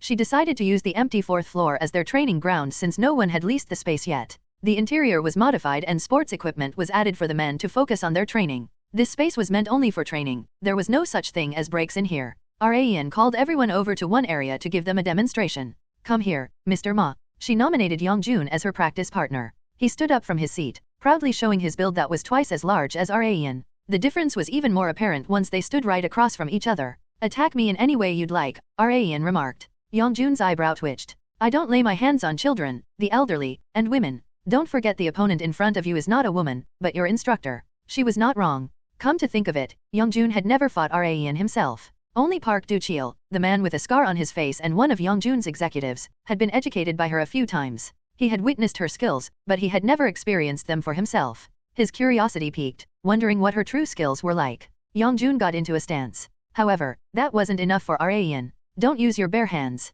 Try coming at me with this, she said as she handed him a rubber knife. The situation was overwhelmingly in Youngjun's favor. Don't blame me if you get hurt, Youngjun stated. That was the final warning he could give Raen. He displayed impressive agility despite his large build, but it was by no means a danger for her. She lowered her center of gravity and used his strength against him by throwing him over her shoulder. Youngjun's massive body flew through the air. Boom! Youngjun dug into the mat laid on the floor. He was lost for words as he looked at the ceiling laid out in front of him. He had been thrown by a slender woman with a much smaller build than him. If there had been no mat under them, he might have been knocked out. When someone charges at you like that, don't get scared and just use their strength against them. I see. Youngjun's pride was not hurt from losing to Raen since he already knew that she was strong. However, he was a bit surprised. Now, try stabbing me with the knife, she said. Youngjun did not even bother warning her this time because he had realized that he should be saying that to himself. Thrust? Youngjun aimed for Raen's stomach, but Raen slightly shifted to the side as if she had foreseen where he would try to stab her. She then grabbed Youngjun's arm that held the knife and twisted his wrist.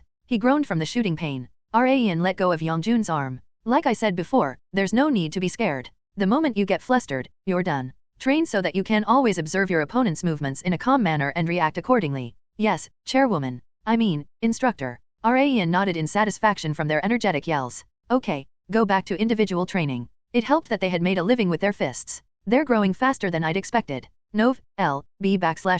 JNN. Raen thought that she had done well to take Youngjun and his men under her wing. Raen had to go to Busan this time for a film event. I'd shared a waiting room with Taeyeon Sunbi and Seo Young back in Seoul. They had their own waiting rooms this time, which she personally preferred. There was no need to be careful of others when she was alone. These goddamn heels. I can never get used to them, no matter how many times I wear them. Raen suppressed her discomfort whenever she wore high heels. She had been given heels the same color as her dress, but she personally wanted to throw away these heels and wear sneakers instead. How do women go around wearing these? She often used to get blisters on her feet because they weren't accustomed to the heels at first. She had gotten somewhat used to them now, but she couldn't even stand for an hour, no, 30 minutes when she first wore them. There were many instances where Raen was amazed by women after becoming one herself. As she was combing her long hair so that it wouldn't get tangled, the three that had accompanied her to Busan, Kim Taesun, Youngjun, and Lim Seokjun, came to her waiting room. Where he? Taesun suddenly cut off her sentence, turned around, and stopped Youngjun and Seokjun from entering the waiting room as best she could.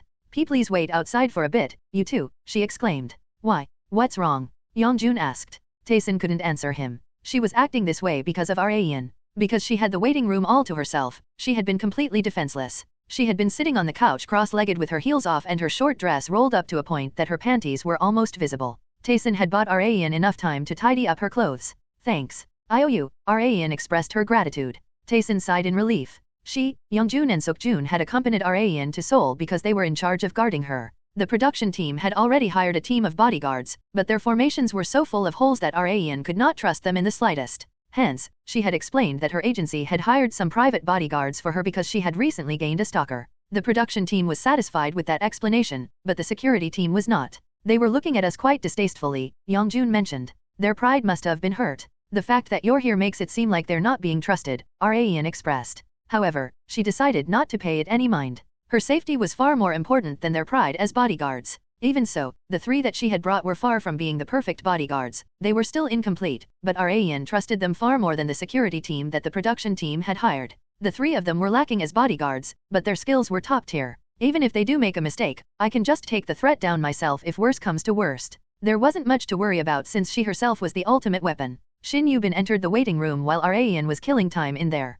It's time, Raen. Okay, I'll be right there. Raen put her heels back on, put on her celebrity face and set out from the waiting room. She would come face to face with countless people after passing through the door at the end of the hallway. Taesun asked Raen before they reached the door, but would that stalker have come all the way here to Busan? Taesun, Youngjun, and Seokjun had followed Raen to Seoul since a bodyguard's most important job was to protect their client, but it was still uncertain whether the stalker had also followed them or not. Taesun was doubtful, but Raen was sure. He'll be here. I'm sure of it. Her intuition was screaming at her that it was the case. A staff member leading the group opened the door. Soon afterward. Why The cries of fans filled the entire venue, so thunderous that one would think it was a cloudy day despite there not even being a cloud in sight. In the meantime, Raen stuck as close to Seo Tae-yeon and Jin Seo-young as possible like she had done in the Seoul event, just in case. She had not eliminated the possibility that the stalker's target was one of them. Raen quickly scanned the packed venue. Right, left, front, back. She was smiling, but she was on the lookout. Until finally,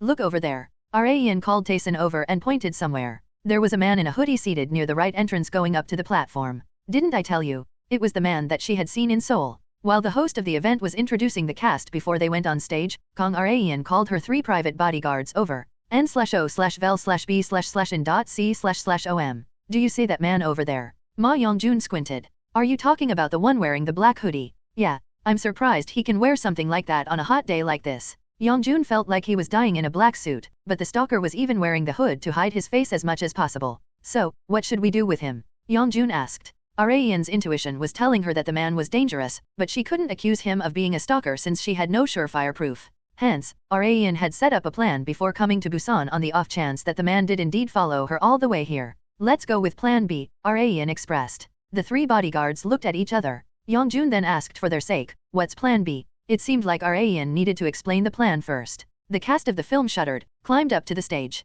Seo Tae-yeon and Jin Seo-young were beautiful enough to grab people's attention, but Raen definitely stood out the most. Raen lifted the mic to her face and expressed her gratitude to the Busan fans that had come to see them. It's so hot today, so I didn't expect this many people to come see us. Thank you all so much once again. She covered her dress neck with her free hand while bowing so that her cleavage would not be visible. She had not thought to do such a thing in her initial days as a woman, but it had become a habit after getting reprimanded so many times for it. The man in the black hoodie stared fixedly at Raen. He raised up a camera while his eyes were laser focused on her. Click. And again, when she lifted her head back up from the bow. Click, click. Also when she smiled at everyone that had come to the event. Click, click, click. The man continuously pressed the shutter of his camera to take as many pictures of Raen as possible. The man believed that her blindingly beautiful smile belonged only to him. The emotion that was obsession swirled around his head like a whirlpool. Wait just a little longer, he whispered to himself while ominously staring at Raen. I'll come see you soon. Arg, it's so damn hot. Raen complained about the heat as soon as she came down from the stage.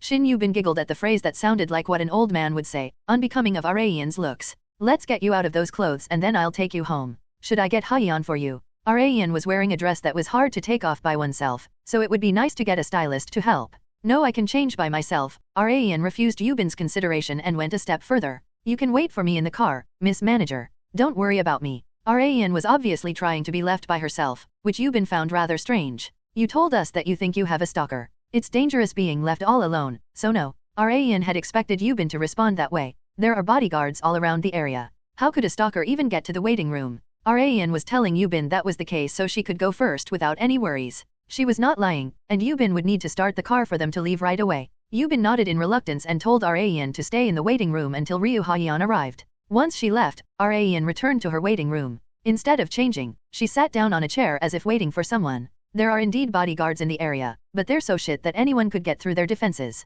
Raen was certain that the stalker would come to the waiting room once she was left alone in here. The bodyguards were slacking off so much that they weren't even checking the identities of people backstage. The stalker would definitely take advantage of that. He's probably observing from somewhere nearby while pretending to be a staff member. The stalker would act now that he had seen Raen enter her waiting room by herself. She focused on her hearing while leaning on her chair with arms crossed. After about 3 minutes, the door handle slowly turned. Creak. The corners of Raen's mouth curled up simultaneously with the door opening. The man changed into the staff member's clothes that he had prepared in the bathroom and looked around. He had memorized the entire layout of the building a week before the shuttered event. The waiting room was furthest down the hallway, so it would take time for anyone to reach it even if a problem were to occur, and this was exactly what the man had been aiming for. He stuck his body to the wall and watched as Raen and Yubin were talking. Yubin nodded and walked to the parking lot by herself, while Raen went to her waiting room alone. The man smiled shrewdly without realizing it. Things are going in my favor. The man had never expected things to go according to plan this well. He had checked a few minutes ago that no one was in Raen's waiting room.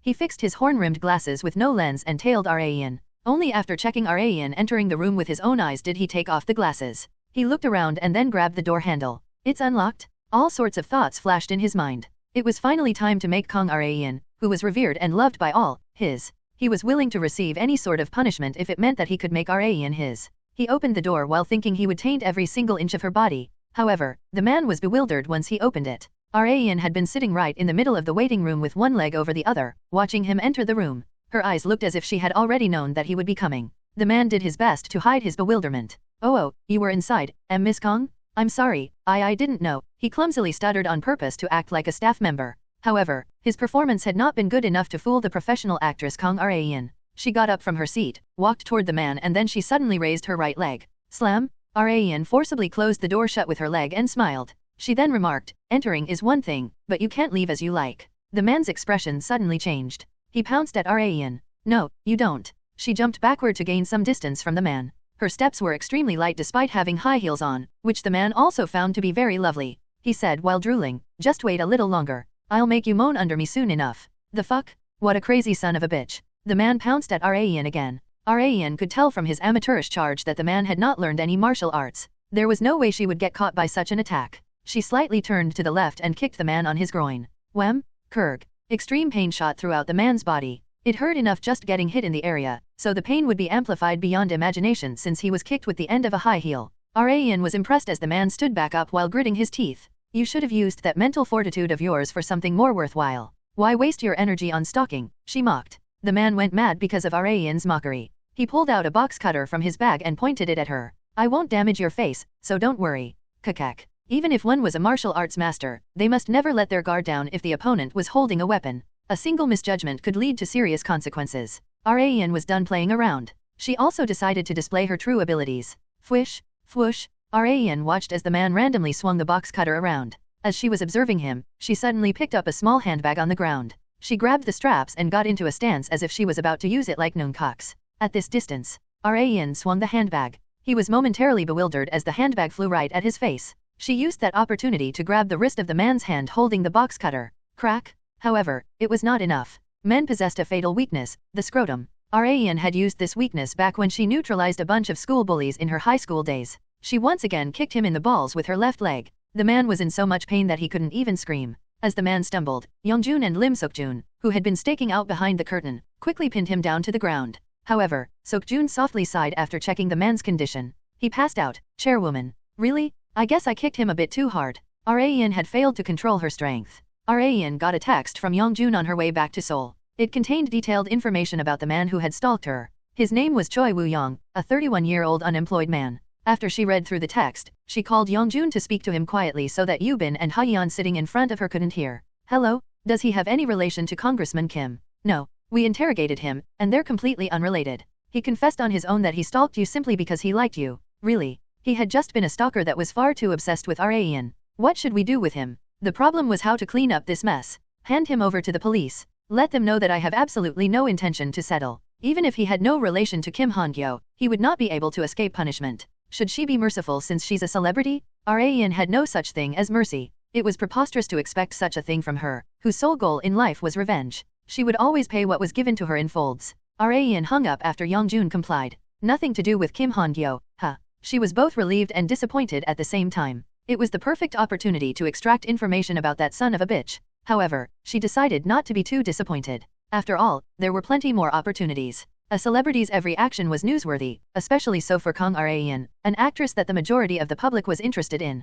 Such attention became an everyday thing for Rayan because she had become a top star, but there were times when she wanted to hide things about herself. For example, her revenge against Kim Han-Gyo and the fact that she had been a man were things that brought her absolutely no benefit in revealing. The recent stalker incident was nowhere near as important, but Rayan had not wanted it to be published as an article and cause a huge uproar. Rayan had told Ma Youngjun to take care of it on his own. Of course, it did not mean that Youngjun should bury the stalker in the mountains. She had simply wanted Youngjun to take the proper legal procedures and make sure he was punished by the law. However, Rayan had not taken the reporters, possessing an obsession as strong as the stalker for a story, into account. Top star Kang Rayan pleaded for psychological damage due to a stalker. I was so scared. Actress Kang Rayan was harassed by a stalker. Rayan laughed in bafflement as she read through articles written about herself. She had never pleaded for psychological damage nor had she confessed to reporters that she had been scared. Rayan had wanted to take care of the stalker incident quietly, because it'll get annoying. Rayan was bombarded with calls. There was no way that her acquaintances wouldn't worry about her since her stalker incident had been published in several articles. She couldn't even remember how many calls she had gotten from family, friends, and others since this morning. She was fine with the calls and texts, but there was someone trying to unnecessarily go even beyond. Kang Arahyak suddenly came to Arayan and Seo Yiseo's house and declared, "I'll be living here for the time being." Arayan said as she stared at her older brother holding bedding items, "You're crazy. Hey, what's with that attitude when your beloved Appa came to check up on your well-being? I told you over the phone that you don't need to worry about me. The stalker was already arrested and I have bodyguards with me wherever I go. You being here means literally nothing. Why not? There's a world of difference between having and not having a man in the house. They already had a man in the house since Arayan had once been a man, albeit not anymore." She told Arahyak many times to go back, but he showed no signs of budging this time round. Yiseo took Arahyak's side. "Arahyak Appa is right. Bodyguards can't protect you 24/7, and it's reassuring to have a man in the house." It was 2 against 1. Having lost on a majority vote, Arayan gave up and told Arahyak to do whatever he liked. "This is why I didn't want it published." Arayan was belatedly swept with regret. Maybe she should have had him buried in the mountains. As Yiseo guided Arahyak to a room that he could use, the doorbell rang. "Who is it now?" She was sick and tired of uninvited guests, but she couldn't act like she wasn't home either. "Who is it?" "It's me." Yeongjun's giant face covered the entire intercom screen. Arayan advised, "Don't stick your face so close like that. No one will open the door for you. I'll keep that in mind." She opened the door for him. Yeongjun in a black suit reported to Arayan about things related to their bodyguarding duties. "Sukjun and Taesun will take shifts to always be on standby as your chauffeurs. Let them know if you need anything." "Got it. And one more thing." As Yeongjun was about to continue, Arahyak was startled as soon as he came out of his room and exclaimed, "Arayan, get behind me." He ran in between them, seemingly to protect Arayan from Yeongjun. Yeongjun asked while pointing at Arahyak, "Who's this?" Arayan sighed deeply before answering, "A moron. I mean, my Appa." Yeongjun was surprised to hear her say that word. "I can't believe you know how to say Appa. Fascinating. Do you want a beating?" "I respectfully decline. A beating from Arayan would actually hurt." Meanwhile, Arahyak expressed confusion as they were listening in on their conversation. Yiseo came out soon after and greeted Yeongjun. "Hello, Mr. Ma. Come in." "Thank you." Arahyak was baffled as he stared at Yeongjun casually entering their home.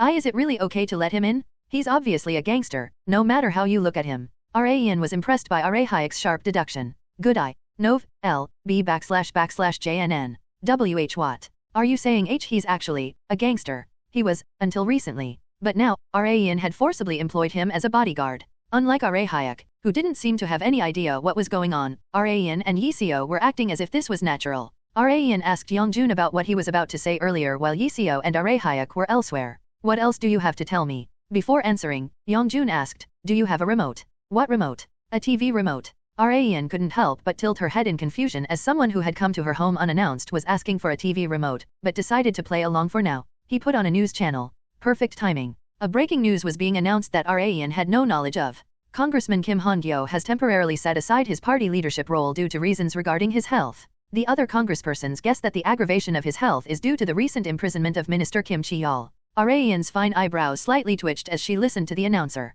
Yeongjun didn't know why, but he was one of the very few people who knew that Arayan detested Congressman Kim Han-Gyo, so he had decided to let Arayan know of this news. "I only found out about it this morning. It seemed to be an abrupt decision, from what I can tell." Seems so. This had not been in the future that Arayan knew about. Han-Gyo had never once abandoned his duties for health reasons until now. She fell deep into thought as she buried herself into the couch with her arms crossed. She wondered what Han-Gyo's unexpected decision, which he seemed to have made after very long thought, could mean. It definitely isn't because of Kim Chi-yeol, at the very least. Arayan was sure of it. Han-Gyo wasn't the kind of person to let the fact of his son's imprisonment affect his political duties. Arayan knew better than anyone that he wouldn't take a break over something like that. What in the world could he be planning? Arayan's smartphone lightly vibrated as she was in thought. "It's rare for Sang-woon to give me a call." The two of them barely contacted each other after Arayan turned down Choi Sang-woon for a second time. It was a bit awkward for Arayan to call first since she had rejected him, and it was just as awkward for Sang-woon to call her since it might imply that he still had feelings for her.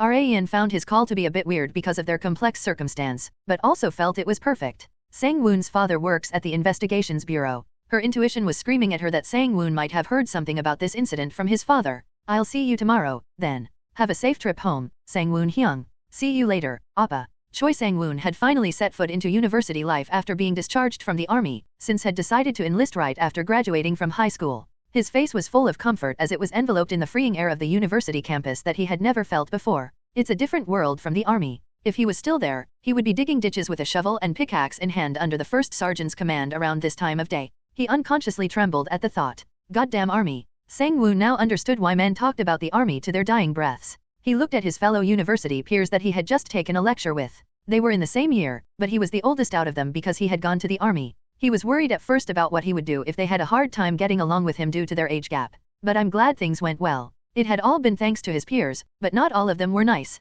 Huh? Sang-woon Hyung. A man driving a convertible momentarily stopped in front of Sang-woon. Next to him was the most popular female student 1 year above them. Where are you going, Hyung? He asked. Oh, a friend of mine decided to come pick me up after my lecture, so I'm just waiting for them. A friend, huh? Is it one of your army peers? No, not that. Really? What a shame. It's a beautiful day today, so it'd be great if you could also go for a drive with a pretty girlfriend like I am. Sang-woon laughed awkwardly as he watched his bragging peer. He found it uncomfortable to deal with this peer because he always indirectly looked down on him. You don't have a girlfriend, Hyung? Should I introduce you to someone? We dated last month, and she doesn't look half bad, the peer mentioned. No, I'm fine. Come on, don't be like that. Give her a try. Honk, honk. Just as Sang-woon was about to get angry, a car honked its horn from behind them. What kind of bastard? Gasp. The man's expression stiffened because the horn honk had been from a foreign convertible far more expensive than his. Not just that, he doubted his vision as he laid eyes upon the woman who got out of it. Miss Kang Rayan. The top star Kang Rayan stroked down her hair. She possessed beauty and a figure that couldn't even compare to the woman next to the man. Rayan first said, "It's been a while, Sang-woon." It sure has. The man couldn't hold in his shock from finding out that Rayan and Sang-woon knew each other. Kang Rayan had entered Choi Sang-woon's campus grounds and was driving around to search for a good place to park. As she was doing that, she saw Sang-woon from afar. I guess his lecture ended early. Rayan had been thinking about parking her car nearby and spending her remaining time in a nearby cafe, but decided to go pick him up directly since he was right there. Honk, honk. Rayan had honked her car horn to let Sang-woon know that she was here, not because of the car in front of her. She turned on the hazard lights and got out of the car. The first thing that she saw was a man and a woman in the convertible right in front of her, mouths wide open in shock. Rayan quietly asked Sang-woon, "Do you know them?" "Just the guy. We take the same classes." "Oh, really?" Rayan took off her sunglasses and smiled at the man. She then greeted, "Hello, my name is Kang Rayan." There was no one in their teens and 20s that didn't know Rayan. The man who had been busy picking a fight with Sang-woon couldn't believe his eyes. He had never expected Kang Rayan to come to his school. It was not like they had some kind of event going on. He was surprised that she had come all the way here just to meet a friend, especially when that friend was. Do you know Sang-woon Hyung? The man asked in disbelief. He had always believed that Sang-woon was below him. Yes, we went to the same high school. We were even in the same class, Rayan answered. The man happened to see Sang-woon with a grin on his face behind Rayan. Rayan mentioned the man that they had come across after coming to a cafe with Sang-woon. You didn't seem all that close with him. Was it that obvious? He had tried not to make it obvious, but he hadn't been able to force the corners of his mouth down. He's just a guy that likes to brag about being rich, Sang-woon replied. Oh, he's one of those people. It was one of the types of people Rayan hated the most. But you helped me get him real good. Thanks, Sang-woon expressed. No problem. But the car he was driving wasn't even that expensive despite being rich. A car worth 2 to 300 million won wasn't even expensive to Rayan, which was obvious considering the amount of wealth that she had amassed. His father is apparently the chairman of a subcontractor under Dudam Group. Really? What's the name of the company? I happen to be close to the chairman of Dudam Group. Do you want me to help you take revenge? Sang-woon smiled bitterly at Rayan, a lover as well as an expert of revenge. No, it's okay. I don't really feel like going that far. He was already satisfied that he had been able to get a good one in on his peer, who loved to flaunt his wealth. However, Rayan did not let it go that easily. I can make sure he gets what's coming to him, as long as you want it. We're gonna be seeing each other all the time on campus, so there's nothing in it for me to make enemies with him. Well, I guess that's true. Rayan loved to take revenge, but she also loved to help others take it. However, she decided to let it go since the person in question did not want to. Besides, she had come to see him for a different reason. How are things? Rayan asked. Sang-woon scratched his head. My school life. No, you already told me about that on our way here. Rayan was curious about something else.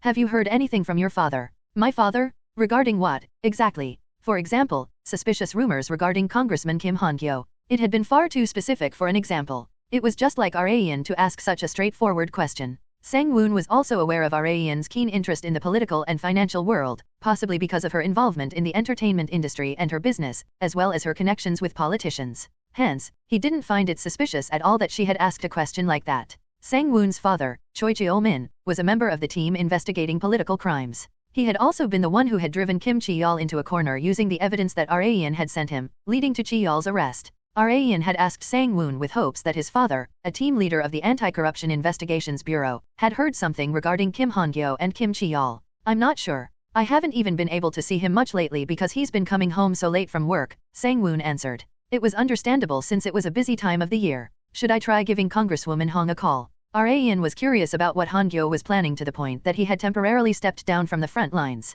As she was about to text Congresswoman Hong. Oh, come to think of it, there was that. What? Rayan had thought it wouldn't be very important, but what came out of Sang-woon's mouth had been more than enough for her ears to perk up. I heard Congressman Kim Han-Gyo had once gathered the acquaintances that had been indebted to him and former Minister Kim Chi-yeol in the past. Why? I don't know why, but he announced that he would take a break to recuperate right after the gathering. It was fairly suspicious considering the time frame. Considering Han-Gyo's personality, he would never do anything meaningless. Rayan had no idea what dangers that his plan would bring. n/o/vel/b/in.c//om. I'll have to shut it down before it bears fruit. Rayan sent Congresswoman Hong a text right after. Rayan stopped by Lavanche before going back home. Park Seo-hun was happy that she had come just when he needed her. What did you do with the paperwork that I asked you to look over? I'd like to get them by today. Let's just say that I checked them. You can proceed with them on your own. What? Are you sure? It's not like you made the project with the intention of ruining the company, right? I trust your skills, so do your best. Rayan had been the one to provide the funds and spread the Lavanche name to the public, but Lavanche would not have been able to grow this much without Seo-hun. Not just that, she had already confirmed Seo-hun's skills in business from the future. He would do well as long as she told him to. If you're not here for that, then why are you here? Seo-hun asked. He still had a dumbfounded look on his face. Rayan pointed at Ma Youngjun, who was sitting down while going through his smartphone like he had absolutely nothing to do. I'm here to see Miss Ma. Miss Ma. It's short for Mr. Ma. I came up with it myself. Youngjun was left confused by the acquisition of a new nickname. Miss Ma. Stop watching idle clips and come to my office, Rayan remarked. I'm not watching. I can see your screen from here. Rayan saw through his lie. She explained why she had called him. Take this to reporter AHN. Another errand? What is it this time? Among the tasks that Kim Chi-yeol used to have, there was one related to the supply of goods to the Winter Olympics. This is all the evidence that proves he had gotten bribes from the businesses that had been selected to provide the supplies, so I'm sure reporter AHN will do the rest once you get her these. Oh, and Kim Han-Gyo is also partly involved, so he'll get some backlash once it's revealed. Rayan's attack resumed. Youngjun couldn't fully understand her actions. Can't you just expose this when he comes back? He's trying to hide behind his puppets right now. Rayan had gotten intel from Congresswoman Hong regarding Han-Gyo before coming here. Han-Gyo was planning on continuing his political duties while staying out of the light as much as possible, through puppets that would act as his limbs. The reason for his change of plan was simple. It was to stay hidden until he figured out a countermeasure against the masked woman, who knew his most confidential secrets. I'm sending him a message that I'm going to give him an even stronger beating if he keeps hiding like this, Rayan stated. She was telling him that hiding was not wise. But would he understand your message? He will. After all, he's hundreds of times as cunning as the average person. Youngjun was already planning on doing as Rayan said. Okay, I'll do as you say. Thanks, Miss Ma. There was just one thing that bothered him. I'd appreciate it if you didn't use that nickname. Why? It's overflowing with individuality and coolness. Youngjun couldn't figure out what Rayan's standard of coolness was. Rayan decided to park her car in the company parking lot and get a ride back home in Lim Suk-jun's car, because she had a lot on her mind. It would be dangerous if she got into a car accident from being distracted by her thoughts, so she decided to let Suk-jun take the wheel instead.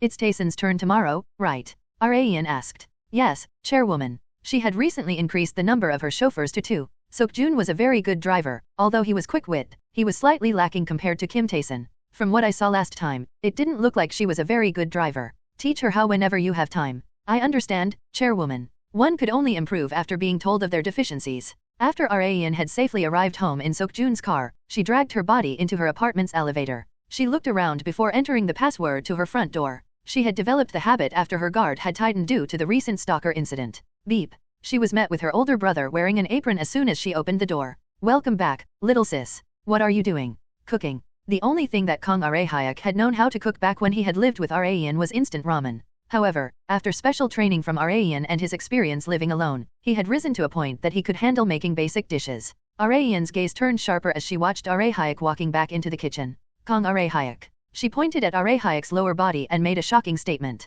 Take off your pants. Kang Arehyuk thought he had heard wrong. What did you just say? He asked. I said, take off your pants. Unlike his expectations, he had not heard wrong. What's up with you all of a sudden? Arehyuk had thought for a while that his little sister was a complete mystery, and such thoughts had become stronger since her second year of high school. It just happened to be when Park Geon-Woo had returned to the past as a high school girl. Arehyuk had heard all sorts of bitter remarks from his little sister, but he had never been this bewildered before. Hey, we're siblings? We can't do anything like that. Are you crazy? Who'd want to do anything like that with you? There was a reason why Rayan was saying something weird to Arehyuk.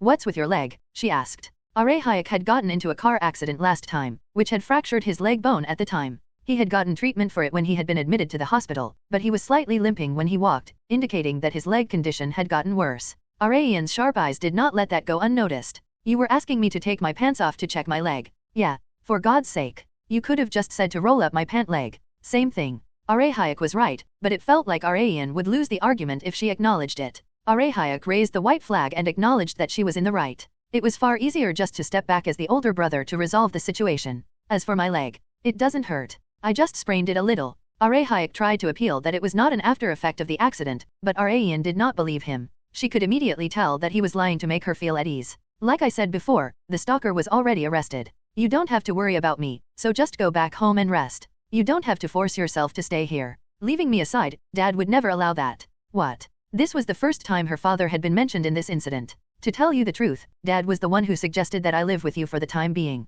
No wonder. She had felt something was weird when Arahayek first came to their house unannounced. Although Arahayek cared for Arayan very much, there was no way that he would be this excessively devoted to her. She had suspected that someone was behind it, and she had been right. Dad is super worried about you. There are only 2 women in this house, and there's no guarantee that another stalker won't appear. That's why he sent me here. Their father would definitely do something like that, considering how extremely he cared for Arayan. You can just tell him that I'm fine and go back home, Arayan stated. I'm not confident I can persuade him. Unfortunately, so was Arayan. She had experienced defeat when she had failed to get her father to move out from their old home. His stubbornness was out of this world. How about this, then? Arayan suggested. She decided to pull out another bright idea after some thought. Nov.L.B/JNN. Kim Han-Gyo was recuperating at his own home. While he was enjoying a warm cup of coffee in peace while looking out at the view of his yard, the chief secretary that worked at his office approached him hesitatingly. See Congressman. Han-Gyo was an extremely quick-wit man. He could tell from just the light quiver in his chief secretary's voice that he had brought bad news. Is there another problem? Han-Gyo had thought that it wouldn't be related to him since he was away from the political world at the moment, but there was no way that Kang Arayan's revenge, which had transcended death itself, would let him go that easily. Reporter Ahn Sujin has done it again. As Han-Gyo was listening to the contents of the article that Sujin had published, he smiled bitterly. This wasn't done by reporter Ahn, he remarked. He knew it had been strange. Ahn Sujin had been well known for a long time among the politicians for her extreme persistence to a story that caught her attention. However, persistence alone wasn't able to dig up all the truths in the world, especially not in the political world. Sujin knew far too much despite all that. As for how she found out, it was obvious. She had an informant, and Han-Gyo had met that informant once before as well. It has to be the work of that masked woman. The masked woman knew far too much about him and Kim Chi-yeol. The source of her knowledge did not matter at the moment. The other congresspersons are getting worried because of reporter On's article. The public was also demanding a clear explanation about the scandal. Han-Gyo had been able to come out unscathed last time thanks to the shield that was Kim Chi-yeol, but that shield was no longer present. Things you take for granted are never there when you need them. Han-Gyo chuckled as he thought about his predicament. I guess she's telling me to come out of hiding. Like Arayan had expected, Han-Gyo had perfectly understood her message. He reluctantly got up from the bench and softly sighed. She sure is merciless to a recuperating old man. Screw remedy for a malady, this is malady for a malady. What will you do, Congressman? The chief secretary asked if there was a way to solve this. Han-Gyo answered, I have no choice but to come out and shed light on the situation myself. He had to go back to work after not even a week of stepping back from the front lines. The bright idea that Arayan had thought of to assure her father and to allow Arahayek to fully recover from his leg condition was, I'm here, Nuna. Welcome. Seo Yijun. There weren't many men that could enter a place that only women lived in. One of the very few qualifications that could allow their entry was family, and as Seo Yiseo's little brother, he was one of the very few men along with Arahayek that fulfilled that qualification. Arayan pointed to a vacant room while looking at Yijun, who had brought a large suitcase with him. You can live in this room for the time being. There's a bathroom connected to it as well, so you can use that. Okay, where's my sister? Yiseo went to get some groceries. Our fridge is a bit empty at the moment, so she wanted to fill it up. The ingredients would be consumed at a faster rate since another member had been added to the family. Yiseo was the one who took care of buying groceries as the one mainly responsible for house duties. Yijun went into the room that had been prepared for him and laid down the suitcase on the floor. You have no idea how surprised I was when I got the call from you, Nuna. When I asked you to spend a few days at our house. Yes. Yijun had thought that Arayan had indirectly proposed to him at first, but he had learned the truth after hearing the full story. Your dad must treasure you very much, Yijun stated. He still treats me like a child thanks to that. Arayan was already a fully grown woman. Yijun lightly laughed. They say everyone remains a little child in their parents' eyes, no matter how old they are. It must especially be the case for the youngest daughter like you. Even if the public and her acquaintances had a strong girl crush image of her, she was nothing more than a cute and delicate daughter to her father, which was likely why he had made such a request to Arahayek. Her former family hadn't been like this. He's too overprotective. However, it did not feel unpleasant, she simply felt awkward from receiving excessive fatherly love that she had never experienced before. She walked up to Yijun, who was unpacking his things. Want me to help? Huh? No, it's okay, Nuna. I don't have anything else to do, and messes are best taken care of quickly. Rayan liked cleanliness. She didn't like to see messes in her own home, so she rolled up her sleeves and stepped up to help Yijun. He would be living in their home for roughly 3 weeks. They had set the duration this long because only then would her father's shock from the recent stalker incident die down. Of course, this duration could also increase, hence why Yijun had brought enough things so that he wouldn't have any issues spending more than 3 weeks here. As expected of someone very interested in fashion, he had packed a lot of clothes. What's this? Rayan asked as she lifted up a t-shirt folded at the bottom of the suitcase. A dolphin, starfish, conch, crab, and various other sea animals were outlined by white lines on a light blue t-shirt. I made that myself, Yijun answered. It looks fairly big. What size is it? It's 105. I made it for the male size, but women seemed to like the design as well. No wonder Rayan's eyes were drawn to it. Do you only have one of these? She asked. No, I have a few more at home. Why? Because I want one. Do you like it, Nuna? Well, it's not bad. Rayan had developed a desire for clothing after working in the entertainment industry for so long, which had amplified even more since she also owned a clothing business. As she was looking through his things in even more detail to see if there were more things she could get from him, something caught her attention. What's this? Rayan reached for a black plastic bag, which shocked Yijun. That's. Her hands had been faster than the speed at which Yijun could stop her. What she had pulled out was, this is your underwear, right? Yes. Male boxer briefs of different colors were in the plastic bag. Yijun was bright red in embarrassment, but Rayan had absolutely no problem with seeing male underwear since she had worn them all the time in her past life. Not just that, the brand of Yijun's underwear had been Rayan's favorite in her past life. These feel amazing to wear. The elasticity isn't bad either. You barely feel uncomfortable in them even if you sweat a lot down there in the summer, Rayan expressed. Yijun nodded repeatedly in agreement, but realized something was strange in the process. Wait, Nuna. Yeah, I'm asking this just to be sure, but, have you worn these before? She knew about them far too well, as if she had worn them before. Rayan stuffed them back into the black plastic bag and said, no, of course not. It had been a while since she had lied in good faith. One Korean shirt clothing sizes don't use S, M, L, etc. but chest circumference, for men, 95, 100, 105, and so on. Seo Yijun possessed a talent that was a bit too embarrassing to brag about to anyone, and that was the ability to sleep like a baby anywhere. He woke up at around 8:30 a.m. in the room that Kang Rayan had prepared for him. He went to the bathroom attached to his room and was about to go back to bed. I'm already awake, so I might as well just start the day. He didn't have anything in particular planned, but he did not want to lie in bed until noon in someone else's home. Whatever the reason was, he was living off of Rayan and Seo Yiseo at the moment, so he decided to do some simple housework. He opened his room door and entered the living room. Huh? You're already awake? Rayan said while sitting on the couch cross-legged, watching TV. Her bare legs visible due to her extremely short pants caught Yijun's attention first thing in the morning. I'm an early bird, he expressed. Liar. Yiseo said that you wake up at around noon on school breaks. He found his older sister hateful at times like this. His attempt to impress the woman that he liked had gone down the drain thanks to Yiseo. Rayan picked up a chocolate-covered biscuit next to the couch and handed it to Yijun. You want some too? Is that a snack? No, it's my breakfast. You're eating biscuits for breakfast instead of proper food. Yup. Rayan had gotten hooked on these chocolate biscuits lately. They were nice and crunchy, and the chocolate fit her sweet tooth palate perfectly. The only problem was that it made too many crumbs. Nuna, Yijun said while pointing at her left thigh. Crumbs fell. As Rayan shook off the crumbs, Yijun happened to see something shaking. Nuna. What? I am asking just to be sure, but, Yijun fell into very deep thought, but managed to open his mouth while fighting through his embarrassment as best he could. Are you not wearing the thing that starts with B and ends with RA? Why can't you say bra? Saying it myself feels a bit weird. Rayan smirked and said while putting her hand on her left breast, it's because I just woke up. I don't wear underwear when I sleep. There was only one reason why, because it was stifling. Yijun of course understood, but he was more embarrassed just looking at her. He had resolved himself to bear witness to such things while living under the same roof with Rayan, but I don't think I was resolved enough. He was not confident that he would be able to overcome Rayan's unintentional seduction. Rayan went down to the underground parking lot with her sports bag to go to the gym. She could see her chauffeur's car entering the underground parking lot from a distance. Ugh, she unconsciously expressed her displeasure once she checked who the driver was. I thought it would be Mr. Lim. Rayan's chauffeur for today had not been Lim Sokjun, but Kim Taeson. She had experienced Taeson's poor driving skills for herself a few days ago. She had planned on not getting in the car that Taeson drove for the time being, but I guess I'm in for it today. Rayan had no choice but to get in. It was not like she could tell her to go back. I'm sorry I'm late, chairwoman. No, it's okay. It's not like I had set a meeting time with anyone. She was simply going to work out, so she could take her time. She let Rayan into the back seat and slowly turned the steering wheel. They had reached the parking lot exit, but Taesun was having difficulty getting through in one go, needing to go forward and backward multiple times. You have to turn wider, Rayan backseated from the back seat. I am sorry. They had finally gotten out of the underground parking lot thanks to Rayan's backseating. They should be thankful for just getting out without any scratch marks on the car. However, that was not the end of their problems. They had gotten into 3 tightrope situations before reaching the fitness center. Rayan squeezed her temple while holding in a sigh. In such a short distance. That in itself is a talent. Taesun was good at everything else but driving.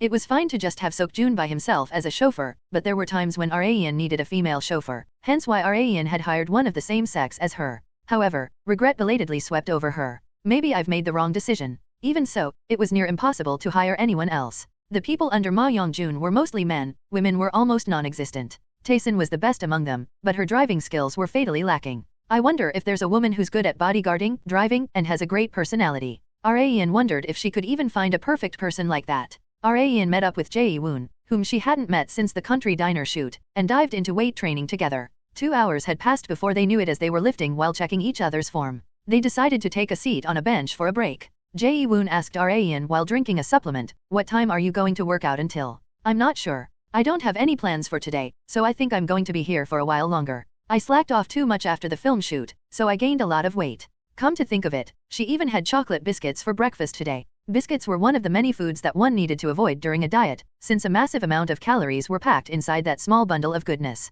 Rayan was claiming that she had gained weight, but it did not look that way to Jae-woon. "I think you look better now, though." "Really?" Rayan said while lightly pinching her thin stomach flab. "Being too thin doesn't look very good. I'm sure that there are differences between male and female standards, but I personally think you don't need to lose weight to the point of going on an excessive diet." Rayan had also thought the same as Jae-woon back when she was a man. She never used to understand why extremely slender women were always going on diets, but she could understand why after becoming a woman herself. Like Jae-woon had mentioned, the way that men and women saw the female body was different. In such times, Rayan always thought, "I guess I'm a full-fledged woman now." She didn't know whether to be happy or sad about it. "Well, it's not like I'm ever gonna be able to go back to being a man." She didn't know how to either. Rayan's ultimate goal was to take revenge against Kim Han-Gyo. Her gender didn't matter as long as she could fulfill it. Jae-woon drank the last remaining sip of his supplement and said as if this was the perfect opportunity, "How about we have dinner together, then? With me?" "Yeah. We didn't have a proper after-party for country diner." The cast members had decided to have a meal together while looking back on what they had experienced during the shoot, but it had continued to be put off due to individual circumstances. Jae-woon had felt it was a shame, hence why he had suggested the after-party albeit late. "Will Han-Sok Sunbi and Tae-chan be joining us?" Rayan asked. "I'm not sure," Jae-woon slurred, and then answered, "I want it to be just the 2 of us." Jae-woon went in for a straight hook. As Rayan was wondering how to respond, her smartphone vibrated repeatedly. She smiled bitterly at Jae-woon after checking the texts that had come from Vice President Park Hee-woo. "I'm sorry, Sunbi. I suddenly have plans. Nov. L. B //JNN. Really? Well, I guess it can't be helped." Jae-woon was disappointed, but had no choice but to try again next time. Hee-woo had arrived at the restaurant early and was waiting for Rayan at a table. She was surprised when she saw Rayan in sportswear. "Oh my, are you going for a sports theme today? I came here right from the fitness center. I would have changed into something more classy if I knew I was coming to a luxury restaurant like this," Rayan mentioned while looking down at her loose t-shirt, black leggings, and white sneakers. However, Hee-woo did not think so. Who cares about the clothes when you're blindingly beautiful in anything? You're even cuter with your hair tied back. The corners of Hee-woo's mouth rose even higher as she saw Rayan radiating healthy beauty. "Come take a seat. Dinner's on me today," she remarked. "Thank you, Vice President." "No problem at all. It's the least I could do when you've helped me so much," Hee-woo said with her chin resting on her hand. She had been looking extremely bright since earlier, as if something good had happened. "The matter with my brother has been resolved well thanks to you, Rayan." Rayan's ears perked up slightly after hearing Hee-woo talk about her little brother Park Geon-Woo. "What happened?" she asked. "Geon-Woo decided to come work for TP Group." Rayan was shocked internally. She had many chances to decide in her past life, whether she would continue to live in opposition to TP Group as a bodyguard, or go back to TP Group and come to terms with her father. Rayan had chosen the former at the time, but the Geon-Woo of this life had chosen the latter thanks to all the coaxing that Rayan had done. However, there was something else she was worried about. Father isn't an easy man to deal with. However, with Hee-woo supporting Geon-Woo, it wasn't a completely hopeless fight. If even that wasn't enough, Rayan would keep pushing Geon-Woo until it worked, since there would definitely come a time when she would need her past self's help. "It sounds like Geon-Woo made a difficult choice," Rayan commented. "Yes. He was out of work, so I did my best persuading him while he was thinking about what to do. Out of work. Oh, you didn't know? Geon-Woo left the security team that he'd been in last month. What did he say again? Oh, I believe he said that the nail in the coffin had been the resignation of the team leader that he had respected. Geon-Woo was referring to team leader So Ha-jin, the one who had accompanied Raen during her trip to Japan for the one-of-a-kind-of-girl event. Come to think of it, it was around now when team leader So left the team. Raen still remembered how shocking it was when the extremely capable So Ha-jin, who was also very close with her team members, suddenly resigned. Ha-jin had quit bodyguarding entirely after that. She's good at her job, has a great personality, is responsible, and even good at driving. Wait. Raen thought of something during her conversation with Hee-woo. Isn't she perfect as my chauffeur? She had found the perfect person in a completely unexpected way.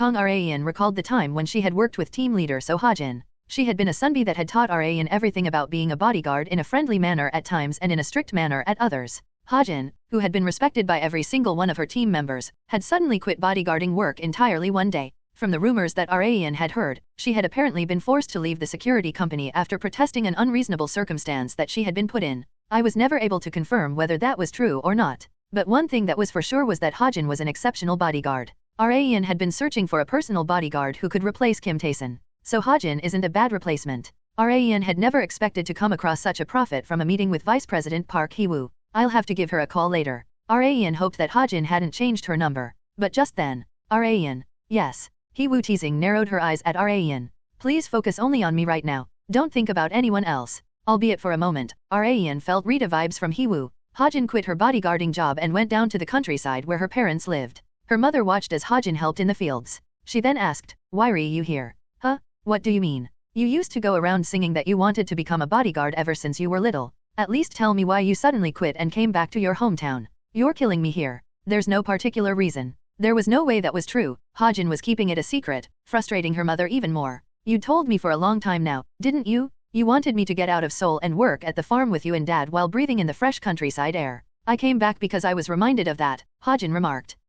After all this time? You were saying that you'd rather die than come back to the countryside just last year. A person's values are meant to change, aren't they? That's what people call having no backbone. The mother and daughter continued their fierce battle, both with zero desire to back down. As their battle of words continued, Ha-jin's smartphone vibrated in her pocket. She doubted her eyes when she looked at the display. Miss Kang Raen. She had gotten a call from someone she had never expected. Ha-jin's face was still full of anxiety as she arrived at the security company that had set up its office in the same building as Levanche. She was guided to the meeting room by an employee, and was surprised when she saw Raen and Ma Youngjun. I was honestly half in doubt until now. I still can't believe it, she expressed. There were so many points to be surprised about. She was shocked that Raen had actually called her, and once more when she saw the chairman of the security company. He looks like a gangster, no matter how I look at him. This was not limited to just Youngjun Park Du-cheol, Lim Sok-jun, and everyone else here had dark shadows cast over them. It could simply be prejudice, but Ha-jin couldn't easily erase the thought from her head. As Ha-jin was thinking about how strange this place was, Raen spoke. What a relief. I don't know what I would have done if you had changed your number. I was going to, but I'd been pushing it back because of a few things. Thankfully, that had allowed Raen to reach Ha-jin. Ha-jin had come here because she had received an offer from Raen. You wanted to hire me, right? She asked. Yes, that's right. Raen had gotten straight to the point during her call with Ha-jin. Is it because of the recent stalker incident? Raen nodded. You must have read the article. Yes. It was a pretty hot topic from everyone around me. Ha-jin had naturally come to know because it had been treated as the headline in many news media. There's that too, but I also need more and more people to actualize my plan, Raen stated. Your plan? Yes. It's a revenge plan against a certain someone. Youngjun, who was sitting next to Raen, unconsciously shifted his eyes to her as she mentioned revenge. There were very few people who knew about Raen's revenge plan, so Youngjun found it hard to understand that she was revealing it so easily to someone whom she had only met twice. Of course, to Kang Raen, this was her second time meeting Ha-jin. However, there was absolutely no problem if her past life experience as a man was included. Raen already knew very well what kind of person So Ha-jin was. She was extremely tight-lipped, and not the kind of person who would go around blabbering others' secrets. And what plan is that? Ha-jin asked. Raen smiled meaningfully and slid something over to Ha-jin. I'll tell you if you sign this. It was a contract entailing that she would work for this security company. Ha-jin asked while reading through the contract in great detail. You're not going to make me do anything weird, are you? Sometimes. And will those things be life-threatening? Sometimes. It was far too shady. Ha-jin laid down the contract after deep thought. I'm sorry, but I've decided to quit bodyguarding. Raen responded. It's because you were treated poorly at your old workplace, isn't it? Ha-jin softly sighed after a long silence. She then decided to come clean about what had happened. There are tons of people that treat me disrespectfully just for being a female bodyguard. The bald man who had recently hired me to protect him was especially bad. The man sexually harassed and insulted her without hesitation. She strongly protested to the security company that she was affiliated with, but they had simply told her to endure it. After that incident, she had been massively let down by her own occupation, which had led to her resignation. Hearing that, Raen pointed at herself in delight. I'm a woman, so it's all good. Although she was a man on the inside, it was completely fine since she was a woman on the outside. Ha-jin was not worried about that either, but she was still hesitant about signing the contract. There was another reason why she was refusing, and Raen happened to know very well what it was. Would you like me to raise your salary? Ha-jin's long eyelashes lightly quivered. There was no one in the world that didn't like money, and Ha-jin was also one of them. Ahem, even so, I'm not going to sign the... Raen interrupted Ha-jin and raised her hand. She then made a V sign with her index and middle finger and smiled alluringly. How about twice the amount that your previous company was paying you? Twice the amount. Isn't it better to just raise it a bunch? It's not my style to raise salaries little by little. The unmoving Ha-jin wavered for a moment at the mention of twice her former salary. Raen gestured to Yongjun, and he placed the pen that he had been holding, right in front of Ha-jin. If you like these conditions, please sign. Ha-jin was about to be swept by temptation, but... No, I've already made up my mind to clean up my hands completely from bodyguarding work. She just barely managed to overcome the temptation. Raen clicked her tongue. Ha-jin was about to get up while praising herself for overcoming her desire for money, but it was not over yet. Raen straightened her ring finger. How about 3? Ha-jin thought she had heard wrong. There was no other company that would offer 3 times her former salary. Why would you go that far to hire you? Would you like to know? Ha-jin nodded. She was more suspicious than happy about Raen's absurd offer. Because that's how important your job will be, Raen answered. Raen had almost blown up from rage as she trained the men by herself. She had also almost injured them from being unable to properly control her strength. Only after those experiences had she realized that she needed a new instructor that could properly train the men physically and mentally in her place, and she was thinking of entrusting that role to Ha-jin while also having her act as her bodyguard. It wasn't a bad plan. That was why Raen needed Ha-jin, whatever it took. If 3's not enough, how about 4? Raen proposed. And no, it's okay. Ha-jin would feel far too burdened to accept such a salary. Do I just sign here? She asked. Yes. Raen imagined how wonderful it would be if she could just take care of her revenge easily with money like this, instead of having to do all this complicated thinking. Raen was drowning in fatigue after leaving her home in the morning and coming back home late at night. Sigh. I'm dying? Seo Yi-jun freed up space on the couch for the weary Raen. Have a seat, Nuna. Thanks. Where's your sister? She's taking a shower. Really? I'll have to wait until she's done, then. Raen gently hit her back with her hand while sitting on the couch, but that was not enough to relieve the accumulated fatigue. Are you good at massages? She asked Yi-jun. Massages? Yes, I'm great at them. Then massage my back and waist for me. Me. Yi-jun was worried if it was really allowed for him to touch Raen's body. She laid down prone on the couch to not even give Yi-jun time to think. I'll leave it to you. Yi-jun couldn't refuse a request from his crush. He squeezed on Raen's upper shoulder area with both his thumbs. N/O/vel/B/in.C//om. Raen moaned erotically. Nuna. Could you please, not make that sound?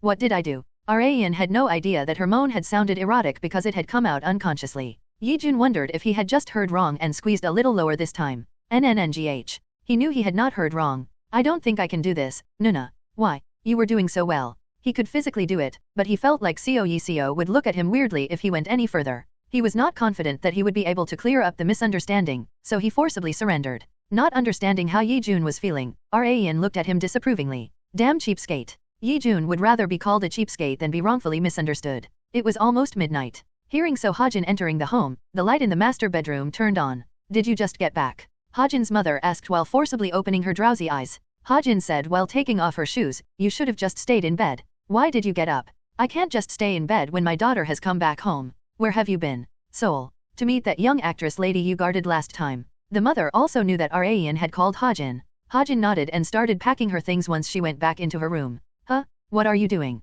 I'm going back to Seoul. Why? There was only one reason why. I decided to do bodyguarding again. The mother couldn't help but be dumbfounded by her daughter's continuous flips in attitude. Ha-jin moved into the home that Raen had provided for her as soon as she arrived back in Seoul. She then changed into a female suit and adjusted it in front of a full-length mirror. Today was her first day at her new job. I never thought I'd come back so soon. Ha-jin had gone back down to her hometown with a firm resolve that she would quit bodyguarding, but she had expected herself to get back into it once or twice. That was how much she loved her job. However, this was far too soon. Not even she had been able to overcome the sweet temptation of money. There was no one who would refuse when they were offered 3 times their former salary. Ha-jin drove to Raen's building and went to her private security company office. Who the hell are you? This place is a restricted area. Get out this instant. The gangster-like men that Ha-jin had passed by on her first time here picked a fight with her. Like Rayan said, you still lack education, Ha-jin remarked while sighing. Hyungnim, this woman's out of her mind. The eyebrows of Park Do-cheol, the scarred man as well as one of Ma Young-jun's executives, strongly flinched.